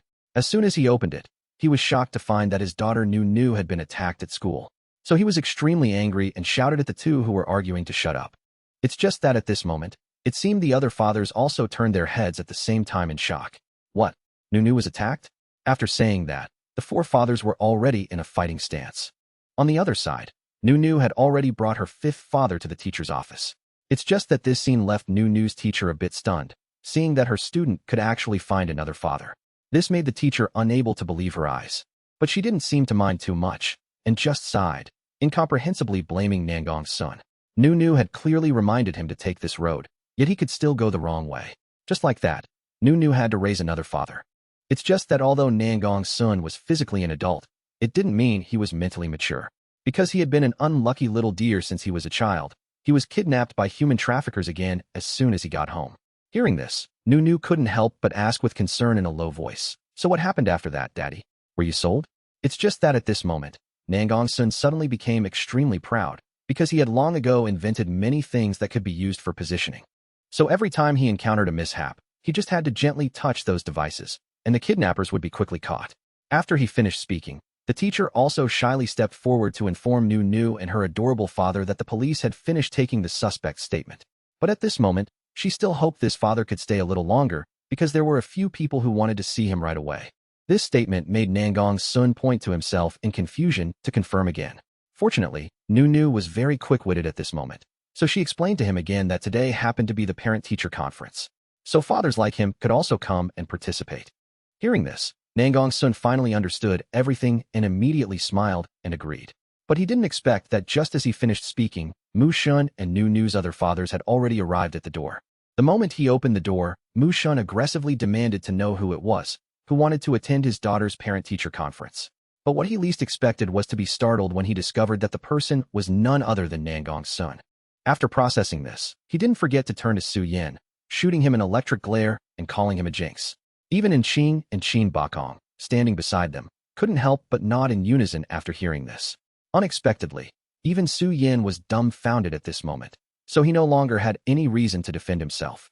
Seeing a group of people with dark, fierce expressions enter the room, Nangong's son couldn't help but anxiously pull Ruru aside to hide.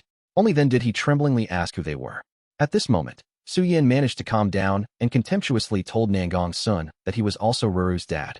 That was all he needed to know, and he shouldn't ask so many questions. But for someone as inquisitive as Nangong's son, how could he possibly keep his mouth shut? So he rushed over to grab Su Yan's arm, happily saying that he understood now.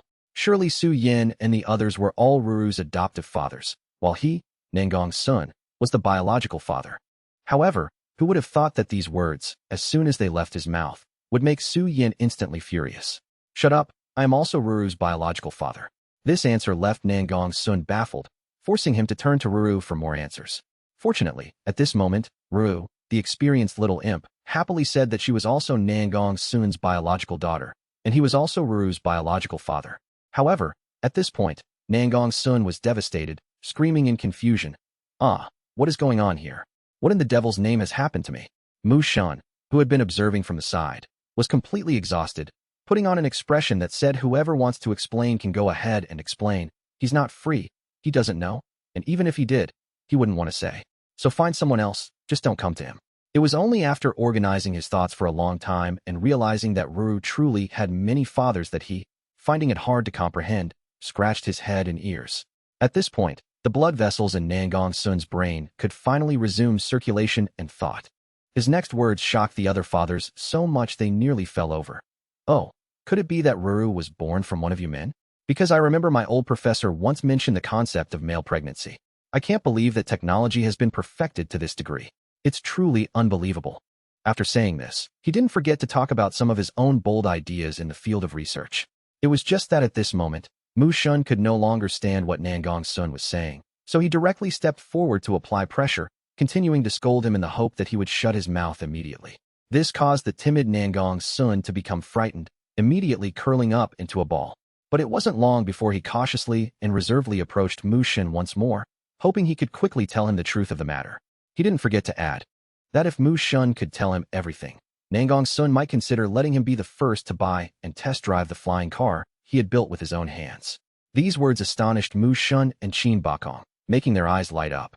They never expected that Nangong's son had already managed to research and develop a flying car on his own. Unexpectedly, Nangong's son suddenly became unhappy, pouting as he said, "That's right, I invented it myself. After all, they always say I drive too fast and that I can't distinguish between left and right or stay in my lane. But it's clear that I've never actually sped. They're just bullying me because I'm young and can't do anything to them. Who would have thought that at this moment, Ruru would fiercely say that if anyone dares to bully Dad Nangong, they can ask Ruru for help. After all, Ruru has become a hero. These words made Nangong's son so happy that he ran over to embrace Ruru, his face continuously nuzzling against her. It's so wonderful to have someone by your side who always wants to protect you. After all, while they don't let him drive, in other matters, they are very obedient to him. This dazzling sight couldn't help but make the other four fathers feel annoyed and uncomfortable. It turns out this flying car was so impressive, it could hover 3 meters above the ground without taking up road space. Moreover, its speed was 5 times faster than a normal car. Most importantly, it was equipped with a fully autonomous driving function. So you just need to set the destination, and it can take you where you need to go in the shortest amount of time, with no need for a driver at all. After hearing Nangong's son's boasts, Ruru couldn't help but happily praise her dad for being so brilliant. She even took the opportunity, while Nangong's son wasn't paying attention, to quickly plant a kiss on his cheek. This caused the praised Nangong's son to feel shy and blush. He hurriedly said with modesty that he didn't know what else he could do besides those things. Besides, since those were things he liked, he was probably just good at them. Little did he know that as soon as he finished speaking, he was completely plunged into a sea of vinegar created by Ruru's other fathers. Moreover, it was as if a school of ferocious sharks was silently closing in on him. However, at this moment, Ruru didn't notice these strange changes coming from the other fathers at all. So she once again took it upon herself to kiss Nangong's son's cheek without permission. Sure enough, this time Nangong's son could no longer remain as calm as before, so his level of shyness shot up to the point of dizziness. His heartbeat also began to race uncontrollably. Seeing Dad Nangong's face turn bright red, Ruru unabashedly pressed him, asking if he was feeling shy. Daughters are truly good at causing trouble. All day long, they just love to expose their father's embarrassing moments in front of everyone. Back in the present, Nangong's son couldn't take it anymore and had to quickly cover his face. No, Dad's not shy. But the more he spoke, the more his shyness and fluster grew, so his face had long since turned as red as a tomato. Fortunately, at this moment, the high EQ Ruru was able to cleverly save the situation, saying, "That's right, Dad isn't shy. It must be because the weather is too hot." Like a drowning man clutching a straw, Nangong's son also hurriedly chimed in. It's because the weather is too hot, Dad's not shy." It was just that at this moment, Nangong's son seemed to feel something that sent a chill down his spine. Turning around just in time, he discovered Mu Shun and the others closing in on him step by step with murderous glares. This couldn't help but throw him into a state of panic once again. He even tried to force a pleading expression onto his face, constantly apologizing and hoping everyone could get back to the main topic. After that, Mu Shun began to tell Nangong's son about Ruru's life. It was just that at this moment, Nangong's son still seemed worried about Ruru being attacked earlier, so he slowly recounted the entire incident. As soon as he finished speaking, Anqing frowned unhappily. He never expected there to be such a terrifying woman in this world. She actually dared to bring a knife into the children's school. Hearing this, Suyin couldn't help but worriedly and gently hug Ruru, thanking heavens that she was safe and sound. At this time, Professor Qin Bakong finally spoke up, thinking about the school's security issue. He knew it was time to strengthen security to ensure the students' safety. Fortunately, just then, the teacher also came in to announce that Su Ro had finished giving her statement and could stay to wait for the results. Unexpectedly, Mu Shun's expression now turned grim and cold, and he told the teacher in a low voice, "That won't be necessary. We'll handle it ourselves." Just hearing these words, one could understand the underlying meaning. Dare to touch a single hair on his daughter's head, and you'd better not blame him for dying without a burial place. As for whether to steam her or deep fry her, insidious people like Mu Shun and Qin Bakong had long since figured it all out.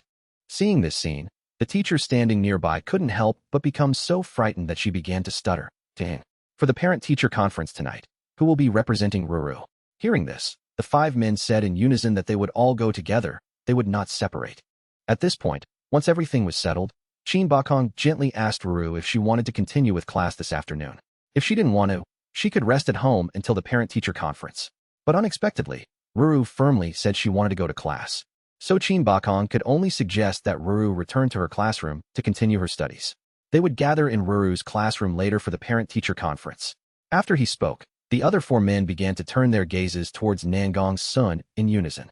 This made him panic and become flustered, hurriedly saying that he would go back to the classroom with Ruru, and then sit quietly by her side without running around. However, in reality, What the four of them wanted most was for him to run around wildly. It would be even better if he got lost. As long as he didn't come to the parent-teacher conference, it would be fine.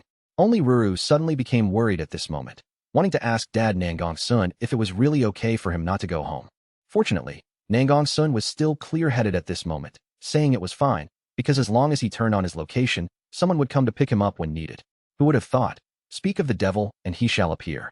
These bodyguards were truly clueless, blocking Nangong-sun's path as soon as they arrived. This made Nangong-sun very angry, because he already disliked being monitored by others in everything he did every day. Even Ruru thought these bodyguards wanted to harm her dad, so she rushed over to protect Nangong-sun. She even loudly questioned what they wanted to do. After speaking, she didn't forget to quickly grab her dad's hand, asking if they were bad people. Fortunately, at this moment, Nangong-sun promptly explained that they were not bad people, just private bodyguards sent to protect his safety. It was just that he didn't like them very much. As soon as he finished speaking, those bodyguards broke out in a cold sweat. Because to be frank, they were indeed sent to ensure Nangong-sun's safety. For Nangong-sun, this was nothing but trouble. So he erupted in anger, shouting loudly, "What danger? I can protect myself. Besides, I have a daughter now, so she can guide me." Hearing this, the bodyguards were stunned, asking Nangong-sun since when he had a daughter. Why not go home with them first to avoid being deceived? But at this moment, Nangong-sun couldn't care less, picking up Ruru and hurriedly running away. As he left, he didn't forget to throw a line back at the bodyguards. "Ruru is my daughter. If you guys keep following me and making me angry, I'll never go back." Even Ruru, after hearing this, didn't forget to look up and glare at the bodyguards. After speaking, the two of them quickly ran off, leaving the bodyguards behind, momentarily unable to react. Unexpectedly, at this moment, a voice suddenly came from behind, asking if they were that guy's bodyguards. It turned out that Shin Bakong had also just arrived, so he asked out of curiosity. It was just that this question seemed to make the bodyguards think he was a good friend of Nangong-sun, so they hurriedly bowed respectfully. They also hoped that Shin Bakong could help persuade Nangong-sun to return. Who would have thought that at this moment, Shin Bakong would cross his arms over his chest, saying with a proud expression that he was not close to Nangong-sun at all. Because in terms of status, they were love rivals, or more specifically, love rivals for their daughter. The scene changes. At this time, Nangong-sun and Ruru had also escaped from the bodyguards. It was just that at this moment, Nangong-sun couldn't help but sigh and say to Ruru, "Those people were sent by the Research Institute to protect Dad, after all. But to be honest, I still don't like them following me around all day. Although it's nothing for them to follow me. But not only do they stare when I'm eating, but they also follow me right into the bathroom. Besides, it's also because they look too fierce. That's why no one has ever dared to play with me." Fortunately, at this moment, he had the well-behaved and understanding Ruru. So she quickly comforted Nangong-sun, saying, "Dad, don't worry, it's okay. From now on, Ruru and Brother Jinsheng will be here to keep Dad Nangong-sun company. So Dad won't be lonely anymore." Unexpectedly, the next second, in the midst of his happiness, her silly dad once again showed a look of confusion, because it seemed he was completely lost. Seeing her silly dad in a fluster, Ruru couldn't help but laugh and say that she would lead Nangong-sun. Otherwise, if this continued, she would be late for class. Unexpectedly, they hadn't taken more than a few steps when a man suddenly fell from a tree.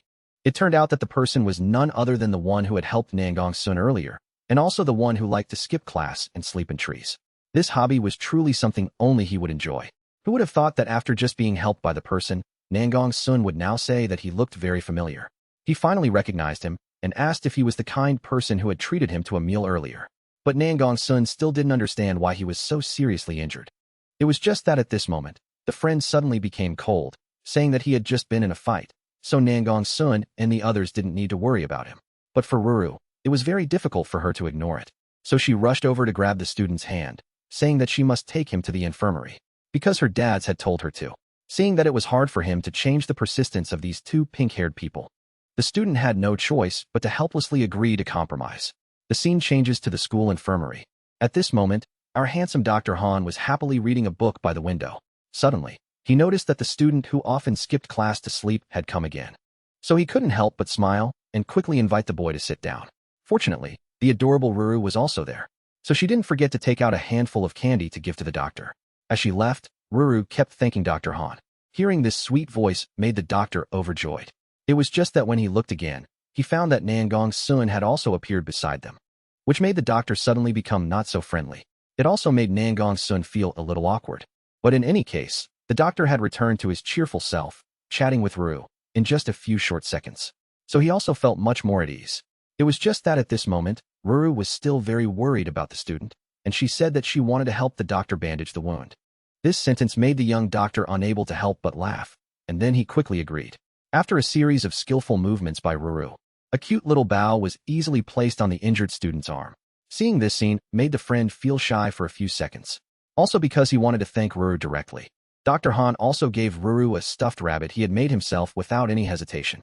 He didn't forget to encourage Ruru to come and play here often, because there was a lot of candy here. It was just that this sentence made the injured student beside him stunned, and then he quickly glanced at Dr. Han with a sharp look. Indeed, through these small details, we can also vaguely guess that there seems to be some secret between these two. What exactly are they hiding?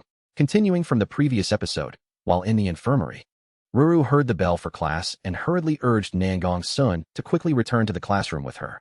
Who would have thought that he would sigh at this moment? Because Ruru had to go back to class to study, which meant no one would play with him anymore.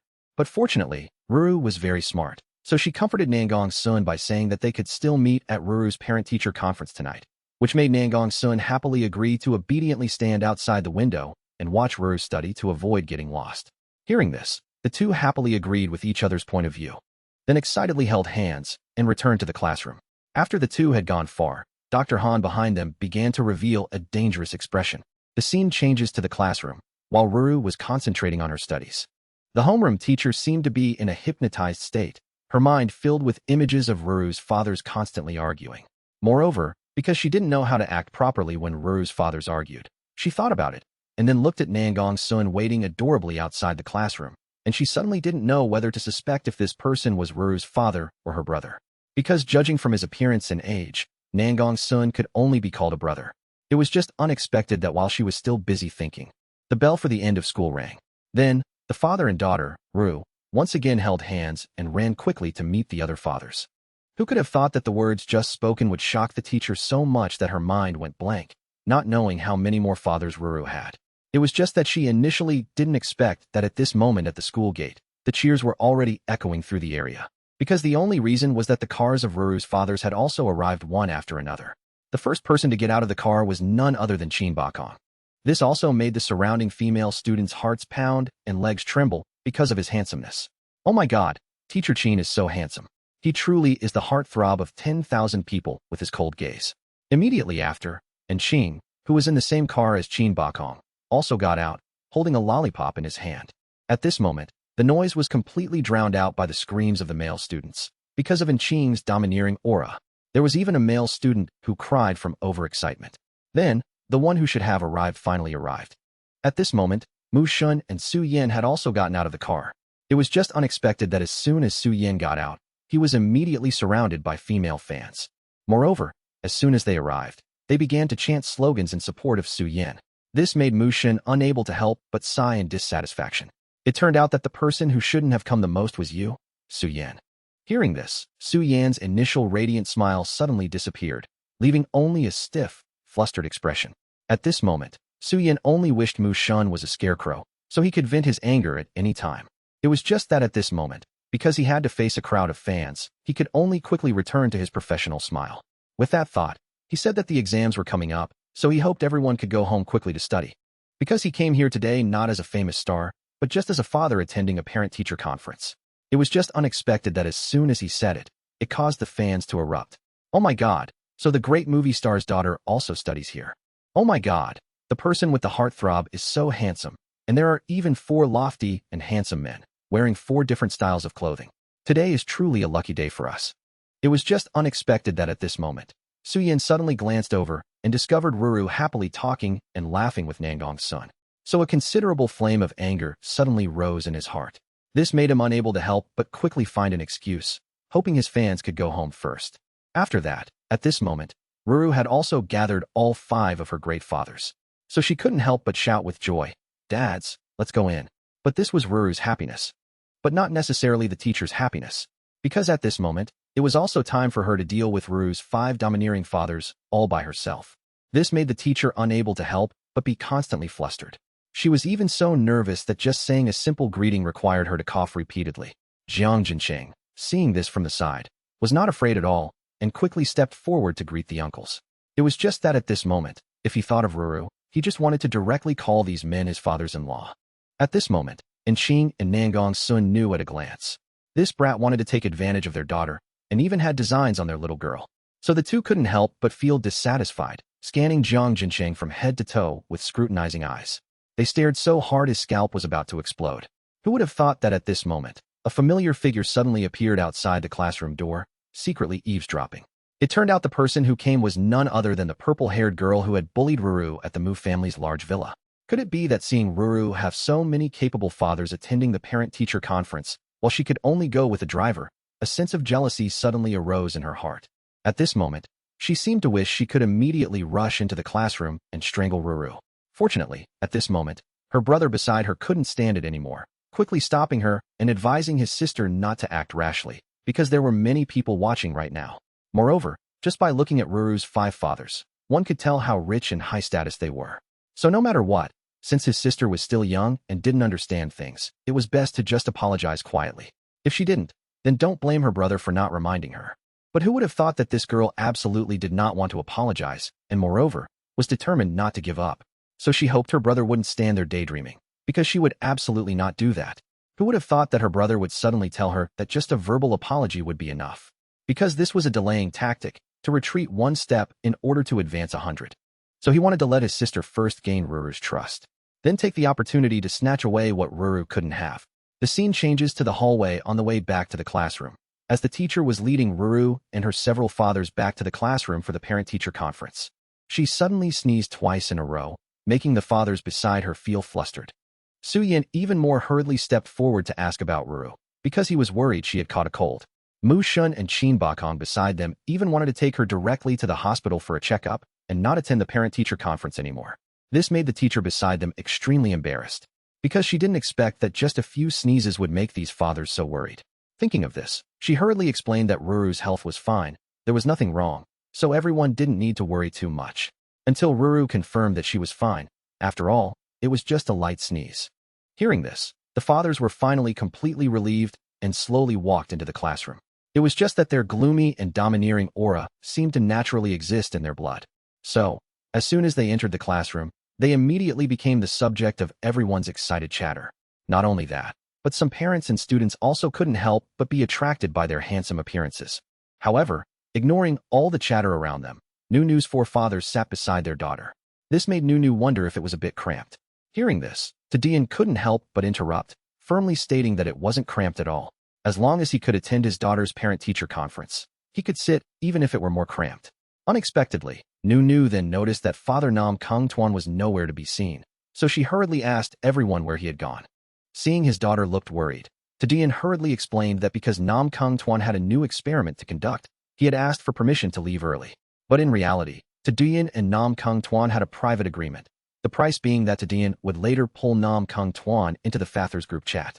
If Nam Kung Tuan were here, who knows what it would be like given the resemblance between him and Nunu.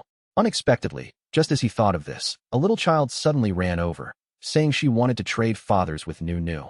It seemed these children still hadn't given up on the idea of trading fathers. This little girl even said she would only trade fathers with Nunu for 1 day and then give him back. This made the fathers sitting behind break out in a cold sweat, waiting for their daughter's answer. Fortunately, Nunu stood up resolutely and immediately refused the little girl's offer. No way, no way, these are Nunu's fathers. Thankfully, the little girl's mother rushed over in time, picked up her daughter, and apologized profusely. Only then did Muk Tam's expression soften slightly, and he said it was all right, as it's normal for children to be innocent and naive. But just as the two sat down, the excited chatter about them started up again from behind. One person thought Nunu was Muk Tam's daughter, while another argued she must be Tadian's daughter, because she often saw Tadian showing off pictures of his beloved daughter on social media. But the man said he seemed to have heard Nunu call all of them father. So perhaps the little girl was adopted. If that were true, she was really too lucky. Hearing this, the woman couldn't help but happily agree. However, they didn't know this conversation had already been overheard by Muk Tam and the others. Moreover, they also heard the woman complaining that her child was a very picky eater, only eating meat and no vegetables. To get him to eat, she had to coax and threaten, using all sorts of methods. Hearing this, Muk Tam knew his chance to show off had come. So after hearing these words, he immediately turned to them, his face full of pride, and said, "What a pity, my child is very well behaved. She eats whatever is cooked, not picky at all." Not only that, this little girl even grows a lot of vegetables in the garden herself, and she even made dumplings for me to eat. As soon as he finished speaking, the other two immediately showed clear expressions of envy. The woman next to him couldn't even help but say angrily, "Mr. Muck's daughter is so sensible, unlike my child who only knows how to play all day." In the blink of an eye, he's run off, and as soon as he's outside, his clothes are all dirty, as if he just crawled out of a mud pile. At this moment, it was like a big conference for showing off one's children. Even Tan Bak King couldn't help but speak up to express his pride in his daughter. "Humph, my daughter can even wash her own clothes. Last time we went mountain climbing and there was no washing machine. She even took our clothes and washed them spotlessly clean." And Tan, not to be outdone, immediately added, "We told her she didn't have to, but she insisted on taking them to wash." It's true, sometimes being too well-behaved can be heart-wrenching. Finally, it was Tadian's, the film emperor's, turn to stand up, his face full of pride, as if he were at some joyous party. "That's right, our new is very well-behaved. In the morning, she wakes up even earlier than I do, and because she's worried about my health, she drags me out for a run every day. Not only that, she's also very self-disciplined with her studies and homework. Nu really inherited my intelligence, so whenever I teach her something, she understands after just 1 or 2 times." After he spoke, the surrounding parents were left with nothing more to say about their own children. It was just that they didn't seem to know that their expressions had contributed to making these father stories even more vivid. At that moment, surprisingly, while Nu was sitting and playing quietly, a piece of candy suddenly flew from somewhere and landed on her desk. It turned out the one who threw the candy was none other than John Cam Tan. Seeing this, Nu couldn't help but be delighted, and she hurriedly thanked Brother Cam Tan. This made Muktam look at John Cam Tan with jealousy. His face darkened, and he lowered his voice to ask John Cam Tan, "You stinky brat, what do you want with my daughter?" Fortunately, Nu unwrapped the candy in time and held it out in front of Muktam, even bringing it right to his mouth. This made the one who was about to cause trouble obediently eat the candy. At this moment, the bell rang again. It turned out it was time for the parent-teacher conference. The teacher walked in and introduced herself. But before handing out the report cards, the teacher reminded the parents of a few things to mentally prepare them. Because if she didn't, she was afraid her students' mental state would be affected and their studies would decline. But unexpectedly, as soon as she finished speaking and looked up, the teacher discovered Nu's father staring at her report cards like hungry tigers. This scene made the teacher's hair stand on end with fear. Therefore, she had no choice but to hurriedly hand the report cards to Muktam and Tan Bak King. At this moment, seeing the report card and the student's report, Tan Bak King felt satisfied with his daughter, because it seemed her English had gradually improved. Even Muktam couldn't help but turn to dote on his daughter. But unexpectedly, at this moment, his daughter not only thanked him but also thanked Brother Cam Tan for teaching her so well. At the same time, the teacher suddenly announced it was time for the parent-child activity. So the teacher wanted the children and adults to make handicrafts together, because this activity could help strengthen the close relationship between children and their parents. Hearing this, Tadian couldn't help but hurriedly ask Nu what she wanted to make. At this moment, Nu suddenly remembered the previous lantern festival, when her master had also made a lantern for her. So she wanted to try making one too, because it was very beautiful. Moreover, that day her master also made a lot of delicious food for Nu. So Nu really liked it. As she spoke, she jumped up happily. But she had no idea that at this moment, her fathers were as sour as lemons. Their faces were stiff as if they had been coated with glue. Hearing this, Tadian couldn't stand it anymore, hurriedly took out a picture of a lotus lantern, and then started coaxing Nu, saying that this one was also very beautiful. So did Nu want to try making it? And Tan also quickly took out a rabbit-shaped lantern to ask for Nu's opinion. He also said that because this rabbit was very cute, it suited Nu very well. After careful consideration, Muktam still felt that these things were too difficult to make in such a short time, and if they made something too difficult, it would turn out ugly. Everyone had their own opinion. It seemed another battle of wits was about to begin. To quickly resolve the father's dispute, Nu decided they should just make the lantern according to the original plan. Hearing this, Muktam couldn't help but feel smug. Only Tadian was not satisfied at all, because he didn't like Muktam's smug look anyway. Cut to the craft room. Nu's father started to get busy. Until Muktam saw the lantern frame Tadian was making, his expression was somewhat disdainful. He didn't understand if Tadian's eyes were crossed or his hands were disabled to be able to make such a crooked frame. Unexpectedly, as soon as he finished thinking, Tadian turned to complain to Nu that his hands were sticky with glue, hoping his daughter would help. Meanwhile, the other two fathers stood there bickering. It was because of this that Tan Bak King noticed the messy pile of things Tadian had laid out on the table. Then, his obsessive-compulsive disorder began to act up. This caused the organizing machine inside Tan Bak Kang to start up. Looking at the table that Tan Bak Kang had cleaned up to look like new, Nu couldn't help but feel proud of her father.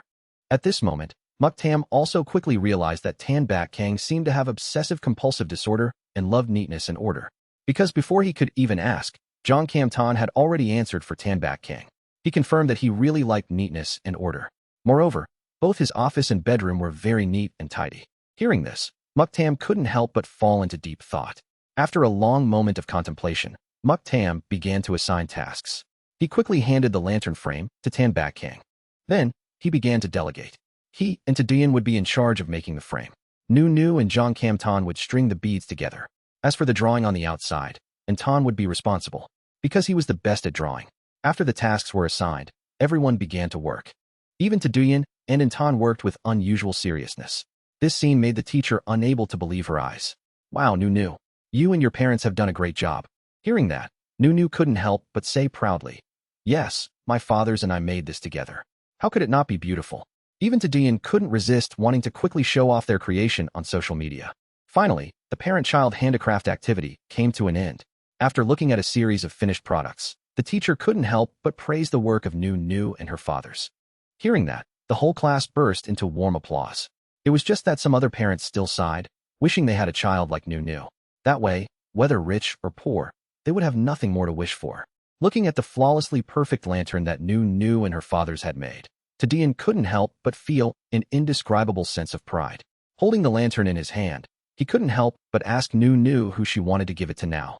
But for Nu, this was very easy to solve, and there was no need to fight over it. When we get to Father Muktam's house, we'll make 4 more lanterns. That way, everyone gets one. If everyone gets one, there's no need to fight. Hearing that, all the fathers were very satisfied.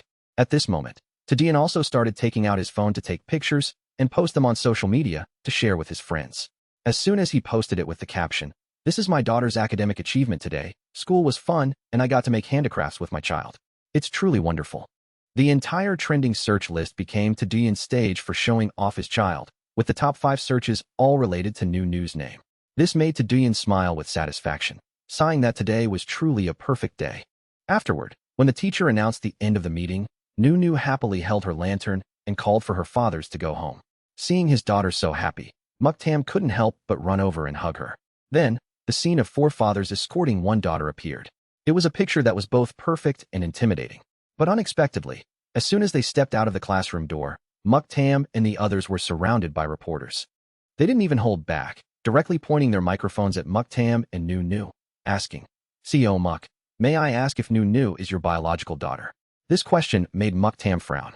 But at this moment, the first thing he needed to do was ensure Nu's safety. Even Tan had to quickly cover his daughter's face. But it seemed the reporters were not willing to give up, so they kept pointing their camera lenses at Nu's face. Then, they even asked Tadian if Nu was his illegitimate daughter. If that were true, could the life of a film emperor like him be so sordid? Even the other parents outside were curious about the commotion the reporters were making, wondering what on earth was happening here. But unexpectedly, even Tan Bak Kang was hounded by reporters.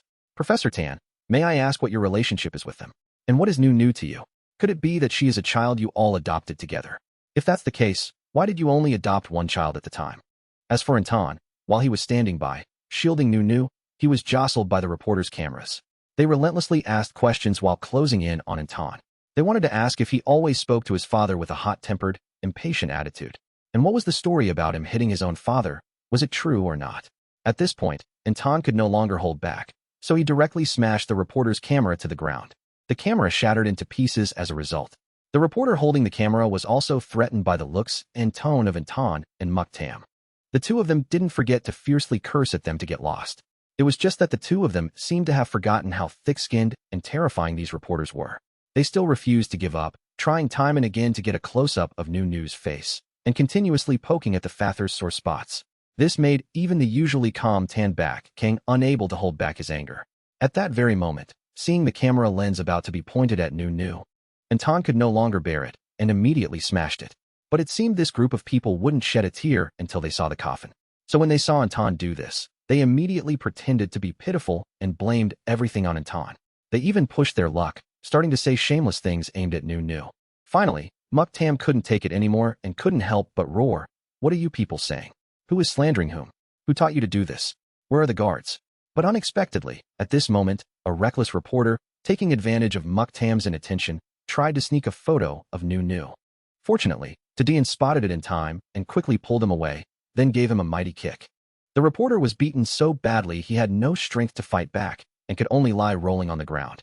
Although he was in great pain, his mouth didn't stop screaming that Tadian was hitting someone. This statement finally completely enraged Nu's fathers. Anton also began to roll up his sleeves, preparing for a fight. Tadian also revealed his terrifying gaze. After all, he could be gentle on a normal day, but no one was allowed to touch his daughter. Even Tan Bak Kang had taken out his small leather whip, ready to fight. And what about Muktam? He had money, so he just needed to stand behind and protect his daughter, while loudly declaring, "Go ahead and hit them. Don't worry, I, CEO Muk, will cover the medical bills." This statement made all the reporters and journalists so scared their limbs went weak. They said what they said, but they were still afraid of the power of these men. Even Nu, seeing these people not only bullying her, but also bullying her fathers, felt wronged and burst into tears. This scene broke Tadian's heart, and he rushed over to comfort her and wipe away her tears. Because of this, the other parents outside also felt indignant and wanted to help. Although they couldn't do much, they could use their words to scold the reporters for their wrongdoing. After all, it was because of these reporters that the news online became so chaotic and false. At this point, the reporters were truly panicked. They could only justify their actions by saying that interviewing was a right they should have. But they didn't expect that Muktam had been glaring at them all this time, his eyes flashing with electricity. Then, he coldly warned them to stop talking nonsense. If they wanted to know what power was, what bullying was, they should just go home first, and he would show them. Even Tadian quickly chimed in, directly taking out his phone and pointing it at the reporters, then recording the names of all the newspapers, preparing for this counterattack. At this moment, Anton stepped forward, directly grabbing one of them by the collar, and angrily shouted, "What are you hiding from? You dare to come here, but don't dare to face the consequences. You'd better stand still and wait for what's coming." Finally, these actions made the group of reporters so scared they didn't dare to raise their cameras anymore. Because of this, Muktam and the other fathers were satisfied and arrogantly left with Nu in their arms. Before leaving, Nu didn't forget to make a smug, mischievous face to scare the reporters. This action left the reporters stunned, not knowing what to do. After all, this was the only way to suppress that group of people, otherwise Nu would be bothered every day from now on. Cut to the scene in the car. At this moment, Tadian and Tan Bak Kang were still worried about Nu.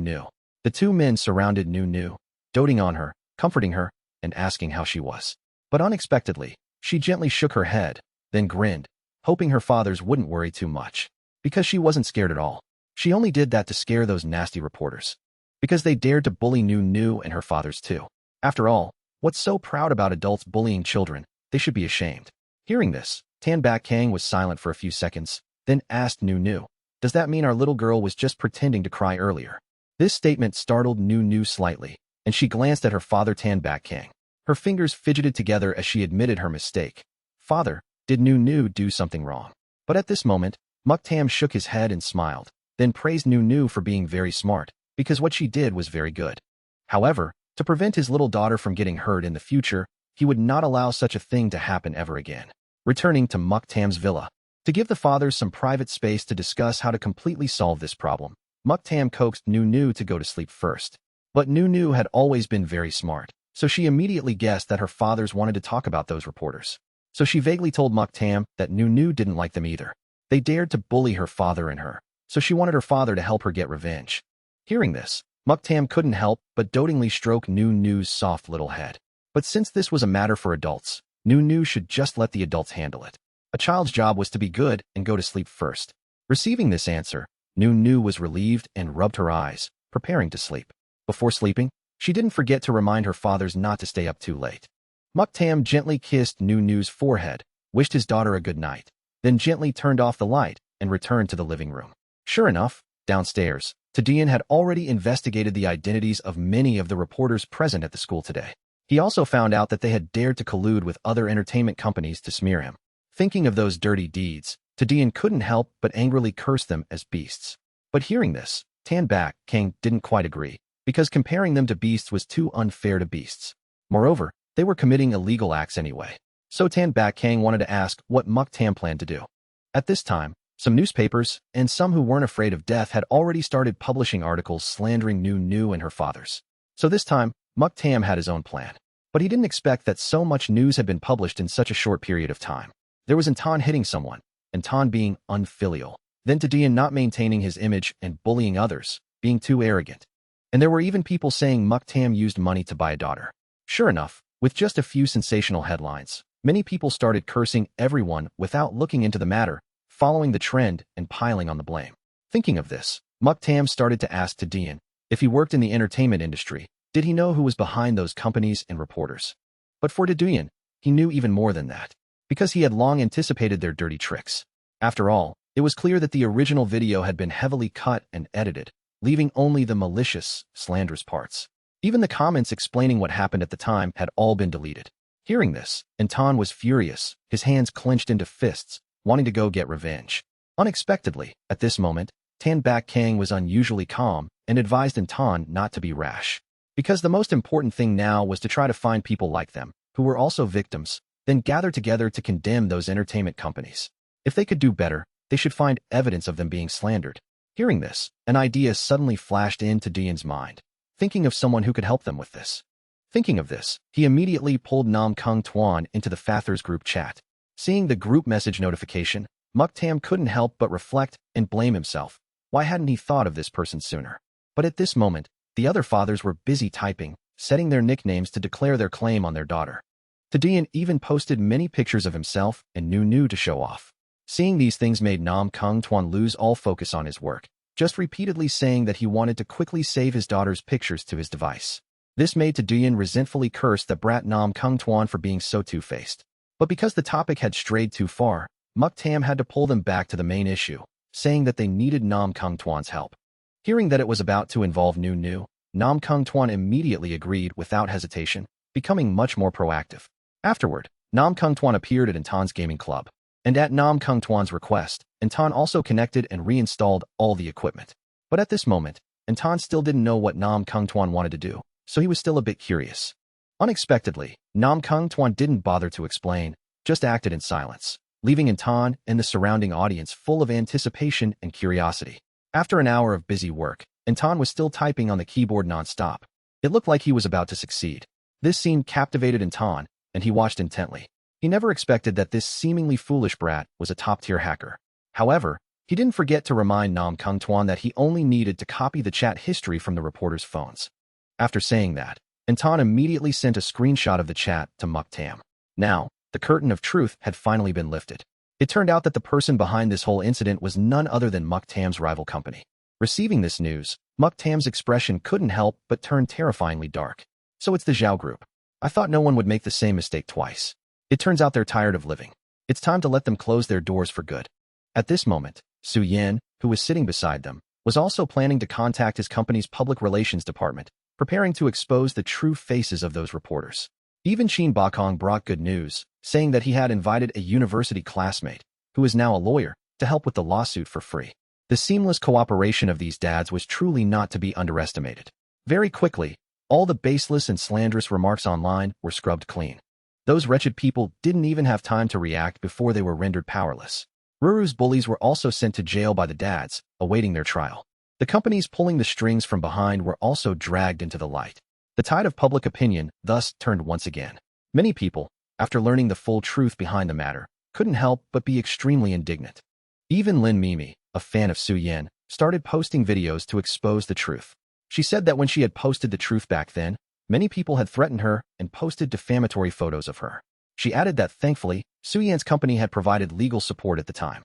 Therefore, she could now start filing lawsuits. Other fans who had also been slandered began to speak out in anger, revealing the whole truth. Scene changed to an office. As Su Yan was leisurely drinking tea, his manager came to inform him that public opinion was now completely on their side. This made Su Yan so happy that he couldn't help but promise that everyone's year-end bonus would be doubled. Whoever dared to touch the film Emperor's daughter was as good as dead, because this was all just the beginning. And so, the dads joined forces to collect all the evidence. The reporters who had intentionally slandered them all received court summons. The dads, from their positions of power, thus began to bring everything to light. They didn't even let a single fly or mosquito in the vicinity get away. One by one, they were called out. No one, big or small, could slip through the net. After all, being a father means you would never let your daughter suffer even the slightest injustice. That's why, After just one morning, Mu Shun's rival company had no choice but to step forward and take full responsibility for this slander incident. Under the pressure of public opinion, they even had to hold a press conference to publicly apologize to Ruru. It's just that some netizens who woke up late hadn't even figured out what was happening before all the involved companies and individuals had been convicted. This time, they were completely defeated by the efficiency and power of the dads. Seeing those audacious culprits receive their punishment, Mu Shun couldn't help but feel gleefully satisfied. But unexpectedly, his phone suddenly rang. It turned out to be Ruru calling from her classroom. She wanted to let him know that she would stay and play for a while after class. Moreover, she had already called Dad Sheen to go feed the cats together, so he didn't need to worry. Hearing this, Mu Shun couldn't help but affectionately pat his daughter's head, reminding her to be careful. But just as Ruru hung up, Jiang Jinsheng appeared beside her, all ready to go along. The two children said they would wait for Dad Sheen to arrive and then go to the flower garden together. However, the two of them had no idea that an enemy was secretly observing them from behind. It turned out to be Ruru's cousin, Mu Jiejia, who was plotting against Ruru from behind. She even managed to force a smile, then pretended to be friendly and approached to greet her. "Hello, Ruru. Do you remember who I am? I'm your cousin." But Jiang Jinsheng could tell with one glance that this person had bad intentions, so he immediately moved to protect the little sister standing behind him. Unexpectedly, Mu Jiejia then lowered her voice and asserted, "I am Ruru's older sister. We are very close." Hearing this, Ruru couldn't help but wrinkle her nose in annoyance and say, "No, you're not my older sister. My only older sister is Sister Xiao. You're a bad person." As soon as these words were spoken, the smile on Mu Jiejia's face froze. Her facial muscles tensed up, and she had to struggle to suppress her anger, refraining from scolding Ruru directly. Ruru felt that something was not right, so upon hearing Ruru's words, Jiang Jinsheng became even more wary of Mu Jiejia. "Listen, Ruru doesn't like you. You should leave. Professor Qin is coming soon." These words made Mu Jiejia's face instantly turn as black as the bottom of a pot, and she angrily yelled at Jiang Jinsheng for meddling in other people's business. But Ruru was already on guard, so she immediately put her hands on her hips and said firmly, "You better remember, Ruru is not afraid of you. Ruru has many dads. You can't beat Ruru." Jiang Jinsheng also took the opportunity to slowly shield Ruru, pulling her away from Mu Jiejia. Seeing that this plan didn't seem to be working, Mu Jiejia had no choice but to take a deep breath. Then she forced a radiant smile onto her face, saying Ruru had misunderstood her. Because she only came here to apologize, that day, she was in a bad mood, which was why she treated Ruru that way. Considering they were relatives, it would be better to forgive each other. Hearing this, Ruru fell silent. Her eyes, still wary, kept glancing at Mu Jiejia. "This sister is so mean. The teacher said that dishonest people are bad people. You clearly don't want to apologize to Ruru at all, so why are you doing this? So Ruru doesn't need it. Brother Jinsheng, let's go." After speaking, she pulled Jiang Jinsheng's hand and ran off. Hearing this, Mu Jiejia was so horrified her face twisted. "Humph, didn't my brother say that children are easy to fool? Why are these two brats so hard to deal with?" Thinking this, she quickly blocked Ruru's path. "Ruru, I'm your relative after all. Do you want to make things difficult for second Uncle Mu Shin? Why can you treat me like this?" But unexpectedly, as soon as the words left her mouth, Qin Bukong's cold voice was heard, so the words Mu Jiejia was about to say next were quickly swallowed back down. But unexpectedly, before she could say anything, Qin Bukong had already taken out his small cane. Then, in a stern voice, he asked who Mu Jiejia was and what class she was in. But Mu Jiejia didn't want Ruru to say anything that would ruin her reputation, so she hurriedly confessed, "Sir, Professor Qin. I am Ruru's cousin. It's all my fault. Because I was in a bad mood last time I went to Ruru's house. A small conflict occurred with her. That's why I wanted to come here today to apologize to Ruru." After speaking, she didn't forget to turn to Ruru with a remorseful expression. "I know I was wrong that day. I was wrong. So Ruru, can you forgive me? I'm really very sorry. I promise I will try to change and do better in the future." Hearing this, Ruru felt as if she'd been hit on the head with a rock, not understanding how she could change so quickly. But facing Mu Jiejia's pitiful expression, Qin Bukong's gaze did not change at all. On the contrary, it could be said that he asked her even more coldly if she had ever bullied his daughter before. Being asked this, Mu Jiejia couldn't help but burst into tears in fear, saying she had absolutely no such intention. But she didn't expect that, on the side, Ruru would stick out her tongue and tease her smugly. "Naya, Naya, Naya, the older sister did it on purpose." The mean older sister even wanted to throw Ruru into the water. She also scolded Ruru, saying Ruru stole her things. But the older sister doesn't know that Ruru doesn't want them at all. Sure enough, these words made Mu Jiejia completely break down, and she couldn't help but wave her hands repeatedly because she didn't want her image in Professor Qin's eyes to be ruined like this. so she hurriedly stammered an explanation. But she didn't know that Qin Bukong's face had already darkened. If apologies were effective, then what would be the need for the police? If bullying my daughter could be settled with a simple apology, then those reporters wouldn't have to be in jail. It seems your apology is far too cheap. Mu Jejia. But in any case, my daughter doesn't need your apology. So it's best you don't appear in front of her again. Otherwise, when the time comes, don't blame me if you can't even find a place to be buried. Hearing this, although she was furious, Mu Jejia had no other choice but to run away quickly with reddened eyes. Watching Mu Jejia flee, Qin Bakong couldn't help but say coldly, "Come here, sweetheart, let's go see the kittens." After about half an hour, Ruru had finished bathing the kittens. After the bath, she didn't forget to use a hairdryer to dry them. Even Qin Bakong happily brought food for the kittens. As soon as he arrived, he didn't forget to ask Ruru if the girl from before was really Ruru's cousin. Although she nodded in agreement, Ruru still couldn't bring herself to believe the words of that mean older sister. Hearing this, Qin Bakong couldn't help but curse Mu Shun for being useless. He couldn't even protect his own daughter properly. But Ruru didn't think so. She was still determined to defend Dad Mu Shun. Dad Qin, you can't blame Dad Mu Shun, because Dad still has to go out and earn money to support Ruru. Besides, there are grandparents and great-grandpa who are always behind me, protecting Ruru. Hearing this, Qin Bakong had no other choice but to agree with Ruru's words. With that thought, he wanted to ask Ruru if she wanted to adopt these kittens. But Ruru just smiled and gently sat down, stroking a kitten's head and saying, "Yes, I do, but there's still one kitten we haven't found yet. I don't know where it went." But unexpectedly, as soon as she finished speaking, the mother cat suddenly turned and ran off, as if sensing her child was in danger. Just like that, she desperately rushed outside. Seeing Ruru also chasing after the mother cat, Qin Bakong couldn't help but worry about Ruru. So he had no choice but to scoop up the kittens and chase after them in one breath. It turned out that outside, a vicious student was abusing a kitten. Moreover, he had tortured the kitten until it had no strength to resist. Its whole body was limp, as if it was about to die. At the same time, Ruru and the mother cat had already run through all the small paths in the flower garden beneath the dormitory. Even Qin Bakong was frantically chasing after them, holding the kittens. He just had to keep reminding Ruru to run a little slower as he ran. At this moment, the thug disguised as a student was abusing the kitten. He revealed a very satisfied and joyful expression while doing these things. He tortured the kitten to the point that it struggled ceaselessly, begging for its life. But no matter how it struggled, it couldn't escape the fate of being tormented by this scoundrel. Fortunately, the mother cat arrived at this moment. So as soon as she saw her child being bullied, she couldn't help but leap up and bite the thug's calf. But unexpectedly, he was in so much pain that he kicked the mother cat away with one foot, complaining about his bad luck and what the hell was happening as he kicked.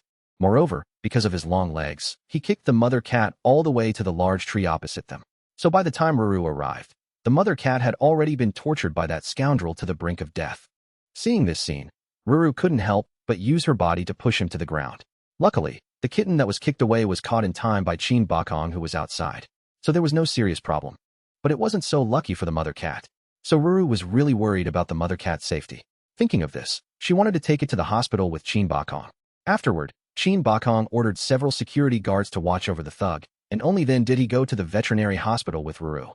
The scene changes to the nearest veterinary hospital, where Qin Bakong was now exuding a cold aura, continuously calling loudly for the doctor. Poor Ruru cried and begged the doctor to save the mother cat. Seeing this, the veterinarian didn't dare to waste a single second, so he urged the nurse to prepare for the operating room. After taking the mother cat into the operating room, Ruru and her kittens still stood outside the door, looking in. The kittens kept meowing for their mother, but it seemed they had been calling for so long that their voices had become hoarse. Only then did Qin Bakong slowly crouch down, gently wiping the tears from Ruru's face with his finger. "Be good, sweetheart. Let's wait for the doctor over there obediently." Hearing this, Ruru finally couldn't hold it in anymore and ran into Qin Bakong's arms, bursting into tears. "Daddy, Ruru knows. Ruru knows that in the car, Mimi was already dead. Isn't that right, Daddy?" At this moment, Qin Bakong also didn't know what to do. He could only gently comfort Ruru, repeatedly saying he was sorry. But at this moment, Ruru had no intention of blaming Qin Bakong. So she quickly wiped her tears and started cursing the scoundrel who had beaten Mimi to death. As she finished speaking, the operating room door opened, and with it came the doctor, shaking his head at Qin Bakong. Seeing the doctor's expression, Ruru guessed that her thoughts were correct. So she quickly grabbed onto Qin Bakong and burst into tears. Seeing his daughter crying so heartbrokenly, Qin Bakong's heart felt as if it was being squeezed. At this moment, his phone rang. It turned out someone was reporting to him that the person who injured Mimi was an imposter. It was unknown what he was trying to do by sneaking in, but he claimed that he and Ruru used the kitten incident to frame and beat him, that he now had many injuries on his body, and so he wanted to sue him and Ruru. Hearing this, Shin Bakong couldn't help but let out a sinister smile, praising that guy for doing a good job. Very good, he actually has the guts to sue me. Take a picture for me. I'll be right there. After hanging up, he immediately started messaging Nangong's son, expressing his desire for his help. At this moment, Ruru and Shin Bakong were in an atmosphere of heart-wrenching grief, waiting for news from Nangong's son. After thinking for a long time, Ruru still couldn't understand why that guy wanted to kill the mother cat, Mimi. But bad people don't need a reason to do bad things. So Shin Bakong could only try to comfort Ruru, because the most important thing we need to do is to protect ourselves and the people who are important to us. So there's no need to try to understand and forgive those who have done bad things. Before he could finish speaking, the phone in his pocket rang. Finally, the news from Nangong's son, whom Shin Bakong had asked for help, arrived on his phone, detailing all the crimes of the scumbags who had intentionally harmed Mimi. Nangong's son had even edited them into an expose video. But at this moment, Shin Bakong had no intention of letting Nangong's son go yet. So he signaled for Nangong's son to do a few more things. Receiving the message, Nangong's son also gave a thumbs up to signal his agreement with Shin Bakong. Then, while chewing on bread, he continued to type on his computer keyboard.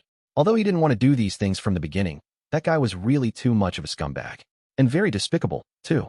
The scene changes to the school's infirmary, where the scoundrel was still crying out about his injuries, then trying to justify himself. But at this moment, Dr. Han only chose to remain silent in front of this troublemaker. But when Shin Bakong arrived, he began to speak and started to analyze all the wounds on the troublemaker's hands. Even if you have wounds on your body, they are all cat scratches. So who would believe that you were beaten by 2 children? On the contrary, you snuck into our school and intended to harm young students. In the end, those children were just defending themselves. Hearing this, Shin Bakong's face grew darker and darker, and he angrily began to list the imposter's crimes. Faking an injury? Of course, it won't be that simple. Li Huan, lazy and averse to studying. A rich second generation who relies on his family background to gather students for debauchery. Organized the collection of protection fees from other students. Beat and extorted over 100,000 yuan from students. After having relations with 2 female students, he filmed them for blackmail. One of the female students committed suicide. Her parents were threatened when they tried to sue. The other one had a mental breakdown, became withdrawn, and stayed cooped up at home. Hearing this, he was so scared he hurriedly cut Shin Bakong off, then repeatedly cursed him for talking nonsense. Looking at the unrepentant person before him, Shin Bakong's eyes became terrifyingly sharp with anger. Nonsense. Are you so confident that no one will investigate these matters? Remember this for me. If the Li family doesn't know how to raise their son, then there's no need for them to exist in this world anymore. Of course, Li Huan didn't believe these words, because after all, his family was still considered to have status and power, so these things would never happen. But he never expected that at this moment, the phone in his pocket would ring right on cue. Sure enough, a phone call from his father plunged him into complete despair. He informed him that the Bureau of Industry and Commerce and the police had suddenly come to their house, saying that he had offended someone he shouldn't have. This sentence caused his last line of defense to collapse. His hands trembled because of it, and he was so scared he couldn't even hold his phone steady, letting it fall to the ground. But he had no idea that this was just the beginning, because Li Huan's crimes had also begun to be exposed online. As soon as it was published, it created a wave of indignant public opinion. After Li Huan skimmed through the news online, he was completely desperate, knowing that he was finished. His eyes were thus filled with confusion and despair. His previous arrogance had long since vanished without a trace. Thinking of this, he crawled to Shin Bakong's feet, begging him to spare him. But at this moment, he had no idea that Shin Bakong had long since given up hope, looking at him coldly. It seems the people you threatened also begged you like this, didn't they? Do you remember ever letting them go? Hearing this, the guy was truly terrified. He could only reveal the mastermind behind the scenes to Shin Bakong to create an opportunity for himself. Although Shin Bakong had long guessed that he couldn't have just barged into the school for no reason, he still wanted to ask why he used 2 small cats to carry out his plan. With that thought, he pushed up his glasses and directly asked Li Huan who that person was. At this moment, although Li Huan was still a bit terrified, he had no other choice. So he revealed that the person was Mu Jiejia. It was she who instructed him to do this. She also said she would let Li Huan's family company cooperate with Mu Shun's Mu Corporation. Hearing the name Mu Jiejia, a hair-raising storm brewed in Shin Bakong's eyes. But at this moment, he didn't want to hear anything more. So he coldly turned and left. Li Huan looked at Qin Bokong's departing back, a bit of doubt in his heart, and asked directly, I've told you. So will you let me go? Unexpectedly, Qin Bokong just coldly asked him back, Since when did I say I would let you go? After speaking, he turned and left, leaving the battlefield for the remaining security guards to handle. Therefore, the police also quickly arrived, handcuffed Li Huan, and took him away. On this side, Qin Bokong couldn't wait any longer. He had to quickly message Mu Shun, because after all, that was Mu Shun's family member. So he just needed to hear one sentence of explanation from Mu Shun. With everything over, Qin Bokong returned to his dormitory room. As soon as he entered, he saw Ruru's small eyes, which were already red from crying. The two small kittens were also obediently nestled beside her. Seeing this scene, he couldn't help but feel heartbroken. At this moment, Qin Bokong also walked over and sat down, then gently stroked his daughter's head. While stroking her, he didn't forget to lean close to Ruru's ear and whisper, Daughter, Daddy has helped you get revenge for the mother cat. Those two will soon face their retribution. Hearing this, Ruru's eyes couldn't help but blink, looking expectantly at her father. Daddy, have the bad guys really been taken away by the police, uncle? Seeing Qin Bokong nod firmly in confirmation, Ruru finally felt truly relieved. She sat down and hugged the small kittens, comforting them with a choked voice. Did you hear that? The bad guy who hurt Mother Cat has really been taken away. But faced with the internal strife of Mu Shun's family, Qin Bokong still couldn't help but feel anxious and wanted to get closer to dote on his daughter. He didn't forget to remind Ruru that if she encountered Mu Jiejie again when her parents weren't around, she should still avoid her and not get into a direct conflict with her. Hearing this, Ruru also obediently nodded in agreement with Qin Bokong's words. But unexpectedly, at this moment, Qin Bokong's gaze turned icy, hoping that the self-proclaimed big brother among Mu Shun's dads would know what he should do. The scene changes to Mu Shun's office. At this moment, Mu Shun had also received the news from Qin Bokong about everything that had happened to Ruru today. After understanding everything, he couldn't help but angrily clench his phone, his eyes also turning frighteningly cold. What's to come will come. At this time, his secretary also brought in documents about Mu Tianjian's embezzlement and misappropriation of funds in recent years for Mu Shun to inspect. Looking at the file in his hand, the cold aura around Mu Shun couldn't help but intensify by several degrees. Because he had never dared to imagine that one day, Mu Tianjian's hands could reach so far. Just as he finished his thought, a knock suddenly came from outside the door. It turned out to be, Speak of the devil, and he shall appear. At this moment, Mu Shun still sat coldly opposite Mu Tianjian. Eldest uncle, although I haven't paid much attention to you these past few years, but you shouldn't treat my company as your own home, doing whatever you want. That's going too far. Hearing this, Mu Tianjian couldn't help but force a worried smile, then immediately defended himself. Mu Shun, my nephew, what are you talking about, eldest uncle? How could eldest uncle be that kind of person? At this point, Mu Shun was too lazy to continue talking to him, so he directly threw the file from before in front of Mu Tianjian. Seeing the things he had done in the past, Mu Tianjian couldn't help but feel anxious, his whole body beginning to tremble as time passed. Mu Shun, opposite him, put on an indifferent expression, observing every expression on his face. His mouth didn't forget to curl into a sarcastic, mocking smile, but he had long since lost his patience. So he grabbed the file and threw it directly in Mu Tianjian's face. You should remember, me calling you eldest uncle is already giving face to grandpa and dad.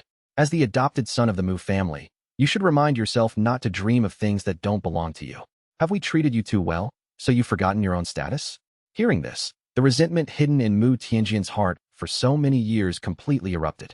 Well, treated me well? But why didn't you let me inherit the Mu Corporation? In the end, he only cared about the son he gave birth to. Don't sit there and say you love me like your own son. He only saw me as a stray he picked up, giving me a bite to eat and expecting me to repay him for a lifetime. He always left the most precious things for his own son.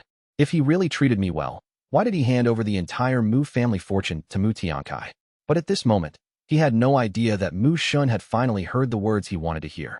So he took out the phone he had hidden beforehand. Then he slowly spoke into the phone. Grandpa, Dad, I think you all should have heard clearly what eldest uncle just said. Only then did old Master Mu's sigh come from the phone. This scene made Mu Tianjian's hands and feet tremble, and he hurriedly stammered an explanation. He said he was just joking with Mu Shun earlier. He was provoked by Mu Shun and didn't mean it at all. But how could Mu Shun's family trust him again? Therefore, Mu Shun's father directly cursed him for being ungrateful and declared that from now on, Mu Shun would have full authority to handle this matter. Hearing this, Mu Tianjian felt as if he had been struck by lightning. His pupils seemed to freeze, and with tears welling in his eyes, he begged old Master Mu. Looking at Mu Tianjian's fake, tear-stricken face, Mushin couldn't help but let out a mocking smile. Oh, it seems I forgot to tell you. Your son, Mu Chu, has gone astray at school, smoking and fighting. He even used the Mu family's name to recruit followers and collect protection fees. At home, he's obedient and gentle, but outside, he becomes a gang leader. And your daughter, Mu Jejia, is no better than her brother. At school, she beats up anyone who looks at her the wrong way. She also uses the Mu family's name to throw her weight around at school. And today, because a few cats scratched her while trying to protect Ruru, she hired 2 thugs to sneak into the school and kill those cats. Hearing this, Old Master Mu and Mu Shun's father couldn't help but roar over the phone. What? Ruru was bullied. Just the thought of it made the 2 Mu family men unable to remain calm anymore. They even said they wanted to go straight to Mu Tianjin's house to settle this matter completely. They were determined to get justice for Ruru. Hearing this, Mu Tianjin was so scared that he fainted on the spot. At this time at school, Mu Jejia also felt uneasy, because while she was on the phone with her father just now, the call was suddenly cut off, and she couldn't hear anything. This made her feel that something was happening to her and her family. At this moment, her brother Mu Chu also found her. And just as he was about to question her, they were suddenly surrounded. The girl in the lead strode forward aggressively and directly gave Mu Jejia a slap. At first, Mu Jejia couldn't believe her eyes, screaming Yang Xiaoxiao's name repeatedly. How dare you hit me? But as for Yang Xiaoxiao, she had long since grown cold, so she directly grabbed Mu Jejia by the collar and asked, "Hitting you like this is considered light. If you dare to touch my cousin again, don't blame me for not being polite. Who gave you such audacity?" Hearing Yang Xiaoxiao's words, Mu Jejia's face turned pale with fear. I don't understand what you're saying." Just then, Mu Chu also stared grimly at the people around them. As expected, they were all relatives of Yang Yi and Yang Xiaoxiao. This made him quickly guess that his little sister had caused trouble. Seeing that the Mu siblings could still play dumb, Yang Xiaoxiao sneered and said, "You don't understand what I'm saying? Mu Jejia, it seems you're really stupid, not just pretending. Did you think no one knows what you did?" But at this moment, Mu Chu still didn't seem to understand what was happening and warned Yang Xiaoxiao to watch her words. Otherwise, don't blame him for hitting a woman. Who would have thought that at this moment, Yang Yi would walk over from a distance and directly shove his fist toward Mu Chu's face. He was about to land a punch. And so, the 2 groups just like that started fighting relentlessly. But in the end, the Mu siblings became the ones being beaten, not the ones doing the beating. They had no choice but to run home, crying and begging for help. However, how could Mu Jejia and Mu Chu know that their home was already in chaos? This stunned the 2 of them, their eyes revealing impatience. Mu Chu even glared fiercely at the servant who was packing their luggage and roared. Only then did he realize that their backer, Old Master Mu, had already abandoned them. "Get out, you bastard. Who are you telling to get out? Do you think your father is still the young master of the Mu family?" This also left Mu Jejia's mother and grandmother in disbelief, because they couldn't believe that in such a short time, Mu Tianjin's family could become destitute with nowhere to turn. Mu Jejia, still unaware of what had happened, kept asking her grandmother what was going on. Unexpectedly, upon hearing this, her grandmother just glanced at her and called her a jinx. Even her brother Mu Chu couldn't help but grab his sister by the collar and ask her what on earth she had done. Why did second young master Mu Shin suddenly blacklist their family like this? But Mu Jejia didn't dare to explain that the reason was that she had sent people to abuse Ruru's kittens. She couldn't imagine that such a small matter could escalate to this extent. She couldn't accept it. So at this moment, she still wanted to seek help from Old Master Mu. But unexpectedly, all she got was the beeping sound of a disconnected phone call. Who would have thought that when the phone call didn't go through, she would choose to go find him in person? The scene changes to Mu Shun's large villa. Ruru was being held tightly in Grandma Mu's arms, sighing with a sad expression on her face. Looking at Ruru's small face, her grandmother's heart ached. But Ruru had always been very understanding since she was little, so she told her grandmother that she was fine, and that the mother cat, Mimi, must have gone to heaven to eat lots of delicious food. Surely the mother cat would never have to go hungry again. However, this warm atmosphere was soon shattered by an eyesore. It turned out that Mu Jejia's arrival had surprised Ruru's uncle, Muin, so much that his jaw dropped. Seeing Muin appear, Mu Jejia felt as if she had found a lifeline. So she immediately pointed at the servants, loudly calling them snobbish dogs, because they dared to stop her from seeing Old Master Mu. Hearing these words, Muin couldn't help but frown in annoyance. What are you talking about? They are all people of the Mu family. Why are you insulting them like that? Besides, compared to them, it seems you and I aren't anything special either. Looking at you like this, did you do something to make someone hold a grudge, which is why you were beaten up like this? I wonder who could be so formidable. Muin said, his tone laced with sarcasm. Just then, hearing the noise outside, Old Master Mu also slowly walked out, leaning on his cane. But as soon as she saw him, not only did Mu Jiejia feel no remorse, but she was overjoyed to have found him. It seemed she still thought she had found her savior. "Grandpa, it's me. It's your good Jiejia. Grandpa, quickly tell them to let me in," she said, putting on a pitiful expression. Tears also began to fall like rain. Sob, sob. "Grandpa, why has our family become like this? Now Jiejia has nowhere to go. They even lied to me, saying you kicked our family out of the Mu family. Quickly tell me, is that true? Don't you love Jiejia the most? How could you kick me out, right, Grandpa?" But she didn't expect that old Master Mu would just calmly ask who told her that. This made Mu Jiejia think that old Master Mu still cared about her and her family. So, a smug and joyful look appeared on her face. She didn't forget to tell old Master Mu that Yang Xiaoxiao said it. Furthermore, she didn't understand why Yang Xiaoxiao had deliberately brought people to beat her up today. Hearing this, old Master Mu couldn't help but sigh, because by now, he was completely disappointed with Mu Jiejia's family. But he still wanted to ask if they had told Mu Jiejia why he had deliberately abandoned her family. Hearing this, Mu Jiejia was about to tattle to old Master Mu, but she suddenly understood the meaning behind his words. This made her face turn pale with fear. Who would have thought that at this moment, old Master Mu's expression would be extremely calm as he began to explain to Mu Jiejia that Mu Tianjian was not his biological son. He was originally just the son of a friend who had passed away in an accident. So he couldn't bear to let him become an orphan and was determined to raise him to adulthood. At this moment, every word he spoke was extremely clear, leaving Mu Jiejia momentarily stunned. Her heart felt as if it had just been swept by a great storm. Therefore, her mind was now filled with old Master Mu's piercing words. "He is not my biological son, so in fact, you have no blood relationship with the Mu family either." Thinking of this, Mu Jiejia couldn't help but take a few steps back, her face full of disbelief. But not even a few seconds later, her eyes turned red again, revealing a look of indignation, and she began to shout loudly, "You're lying to me. You're lying to me, right? You clearly love me the most. Is it because of that little girl named Ruru? Is it because she came that none of you want me anymore? Everything. It's all because she stole everything from me." Hearing this, Muin, who was standing nearby, couldn't take it anymore. He appeared behind Mu Jiejia with his arms crossed, an unconcealed look of annoyance on his face as he began to stake his claim. "Things that didn't belong to you from the start. What right do you have to be here crying and screaming to take them back?" Even old Master Mu had no more patience for Mu Jiejia and wanted to send her away. "Go home now. Becoming what you are today is your own family's doing. Don't stand here arguing about pointless things anymore." Unexpectedly, Mu Jiejia seemed to go crazy and tried to rush towards old Master Mu.